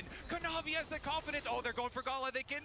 The Mega Cone is going to disengage Gala for now. Does he have the supercharge? I believe he does. He's going to be able to get himself out of there. Kanavi now going to deny the first Chemtech Drake for JDG. And Ruler going to take down an inner turret. You got to have some big confidence to be able to smite fight against the Lee Sin, and Kanavi does. He hits it, and then the shockwave is so big. To be honest, though, I don't even know if JDG, if they lose this Baron, I think they're still happy. They just want to fight. You see as well, Nitro, so much attention, stopwatch keeps him alive, and even with Ruler not in the fight, the work being done by Sirrxiny, that double knockback. And Gala, he just doesn't get to walk up because everything is happening in the pit. If he moves forward, he gets blown up in an instant. And it's always, it's so unfortunate as well, because the kick is used onto Ruler, who just effortlessly skates over the wall, and he's back in the fight, right? Like, it's not going to perform that disengage that you want to break up this fight so that it works for LNG. And JDG, this is how they win this game. They mind control LNG into 5v5s. Wow. I love it too, because LNG had almost painted JDG into a corner with the dragon stacking. But JDG knew our vision around Baron would be too hard to defend while going for dragon. So we are just going to start up the Baron ourselves, force the issue, and they come out rolling at the very top here. Now it's just going to be straight on through, murder these towers. And it's dominoes, isn't it? Basically, like, after that team fight is won, now JDG, they have the Baron, they have that extra push power. There is no way that side lanes can be a win condition here, and it does put once again into perspective the danger of trying to play a composition like this for LNG. But JDG, they just picked their team fight comp. Now they are knocking on the door of LNG and looking to move up to 1-0 in this best of 3. It's just the power. If you don't have engage, who cares? Force the enemy to go into you. Zika's trying to keep the wave away, or trying to keep the pressure up, but his base is going to smithereens. Yep, in a turret for Nexus may not be the trade they're looking for, but there's the cease and desist, and Tarzan will acquiesce that one. LNG now trying to defend, but without their jungler, and now 369 is unstoppable. The Hextech ultimatum is one that they don't care about at all, as 369 369, he's going down low. Scout's trying to get what he can. Void Seeker's going to work out. There is still an inhibitor turret there in the mid lane, but it's not quite going to be enough. And now the Nexus is exposed. Gala is looking for Ruler. Ruler wants a rematch of the 1v1 from earlier, and Gala's making it work. Ruler goes golden and says, all right, Knight, you can take that one. And JDG will take down the Nexus here in game number 1. It's a team game, Atlas, and the 5-on-5 still win. Despite the early dragons for LNG, they don't get enough of the split done. They don't get enough of the picking off done. They go in, they take the dare for the Baron steal. They lose the fight and lose the game. And there you see as well, I think that one of the things outside of the team fighting power that makes JDG such a tough team to deal with is how well they are aware of what they need to do, what the limitations of their own composition are, while simultaneously not allowing to play their opponents their own game. Exactly right. And now it is time to throw it back to the desk to break down that game number 1. And gentlemen, I just want more. Just one more. Take it away, guys. Thank you so much. One more, hopefully 2 more. We'll see. Indeed, JDG walks away with the win. Yeah, well indeed. It seemed to me that JDG, obviously, they had some good lanes, and LNG, I feel like, drafted themselves, not even drafted themselves, but in the game put themselves in a position where they gave themselves very precise and narrow windows that were very risky. I think overall the idea of let's ban out Ruler and then see what happens is like, it's an okay strategy, but the way it actually played out was they didn't have any pushing lanes, yet they had a dive comp. So unless you drastically outplay the opponent, that's almost never going to work. But I will say, they actually played really well towards, base timings. Ruler was basing early, they get first dragon. They're stacking up dragons, which generally, when you're playing a comp, a Kali Camille, you want to be able to split the map. Dragons are going to give you time to do that. So I think, they did in the early game still set themselves up pretty well. But it was such an interesting draft because there were so many firsts coming through in the Swiss stage here from Worlds. It was the first Seri, the first Lulu, the first Camille, the first time we've seen Ignite Cassante. Yeah. And some of these were also first for the entire tournament. Yeah. And I can't personally remember the last time I saw an Ignite Cassante in Pro. It is extremely rare. Yeah. So it's really interesting to see, even on this day 3, how quickly things are kind of evolving. We obviously saw Gen.G bring out the Akali mid yesterday. Yes, it got buffed recently in the patches, but it hadn't been getting played at all. And then the following day, another top team is bringing that out. And I'd also say, like, we get the Ignite Cassante because it's against Camille, and we get the Lulu because they're almost trying to, like, cheat these winning lanes. So it's not like any team would just be able to pick these champions and execute them to this level. So I do have to commend JDG for being able to get 3 pushing lanes against what LNG had for their comp. We focused on the mid lane matchup before this, right? And Scout elected to go for the Akali, which you can get an advantage now that you know that the Orianna is so strong in this World Championship, the Azir is so strong. You want to find another way to attack this. And I want to look in that light at that first Herald fight that we saw, which was incredibly chaotic, but you think if he could have gotten another kill, maybe this looks different. Yeah, it absolutely can. And something Fudge was talking about in an interview yesterday was basically the top lane meta had just been bruisers because of the importance of these early Herald fights. And 369 was such a difference maker. The amount that the Cassante got done compared to the Camille really exemplifies why we're seeing picks like this and Jax and Aatrox so much more often than the Camille. Yeah, and I really do think like this fight actually was LNG's best chance to win the game if they could have gotten there before the Lulu hit level 6, because in that case, Alistar would have been able to bring so much more to the fight than the Lulu. Once Lulu gets ultimate though, I feel like it becomes a bit more of an even fight. And once they can win that 4v4, you can see the fact that they had advantages individually in all 5 roles in terms of gold. So that's a hard thing to overcome when they're also the best team fighting team in the world. Yes, exactly. And they kept their eye on the Drakes. Of course, there was even one that was expertly taken away, even though JDG had started it. But you felt it that it was going to come down to or an Elder Drake fight, maybe later on, or the Baron that was going to come. And how did LNG approach this? Do you agree? I mean, yeah, I think it definitely was going to come down to these big objective fights. This was really risky, though, because JDG misplaced their pink ward, so the ward in the back of the pit gave vision to Tarzan. And you're flipping it against the Lee Sin, who has better smites here than the Vi. So I was getting nervous for JDG seeing this, but at the end of the day, whether the smite came through or not for Tarzan, it would not have mattered because JDG obliterate them in the 5v5. And this is why when I've talked to some of the LPL teams, and I've asked them sometimes, why do your teams go for these crazy fights, these risky Barons? And they're saying, well, it doesn't actually matter if we secure the Baron. That's why we're not peeling off. because we know we're going to win the 5v5. So starting the Baron is just a vehicle to make them come and fight us. Yeah. And through that lens, a play like that makes a lot more sense, because I think that in the West, we would be flaming this team for, oh my God, no one's marking Lee Sin. Are you kidding me? You flipped that? You know, what if they stole it? They're saying, we made them come. We win 5v5. GG. The whole point is, haha, Lee Sin is in the pit now. Yeah. It's like, that was the goal. You came to me, now you're dead. You made it work.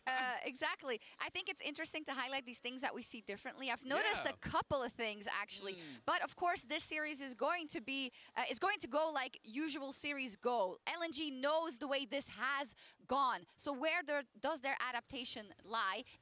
It's only a best of 3, right? So to get to the quarterfinal, you got to win that next game. Yeah, I mean, it's a little tricky. I would like to see Knight on a control mage. I think obviously they should take blue side, which I think I see right now they have selected blue side, which is going to be better, because their red side ban of getting rid of all the 80 carries and then having the Orianna first pick didn't work. Yes, the Akali did work yesterday for Chovy against Faker, but that's because he was able to get to a state where he's actually isolated in the side lanes, get Faker, and has time to execute. In the 4 games that LNG actually did beat JDG in the playoffs, 2 of them were with a Scout on his ear, and 2 of them were on LeBlanc. So I also expect JDG to just keep hermiting LeBlanc every game, but we'll see what happens.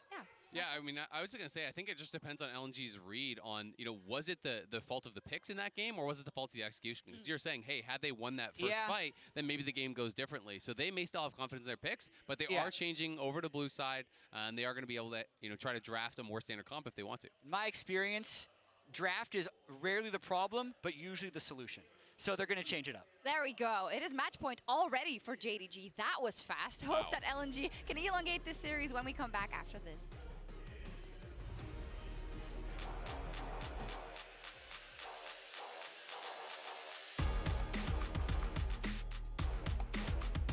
Alright everybody, that is it for us tonight. Thank you so much for watching. Find us on YouTube, Twitch, and Kick.com, and also on Discord, where you can follow news and announcements regarding the channel, upcoming streams, and such. Next stream will be next Tuesday, October 24th. I'm not sure what we're doing yet. We'll probably try to get some Back for Blood going for Halloween. Either next week or the week after that, so. Probably some more League of Legends too, we'll see. Till then, have yourselves a wonderful weekend. Thank you so much for watching, and we will see you next time. Bye everyone.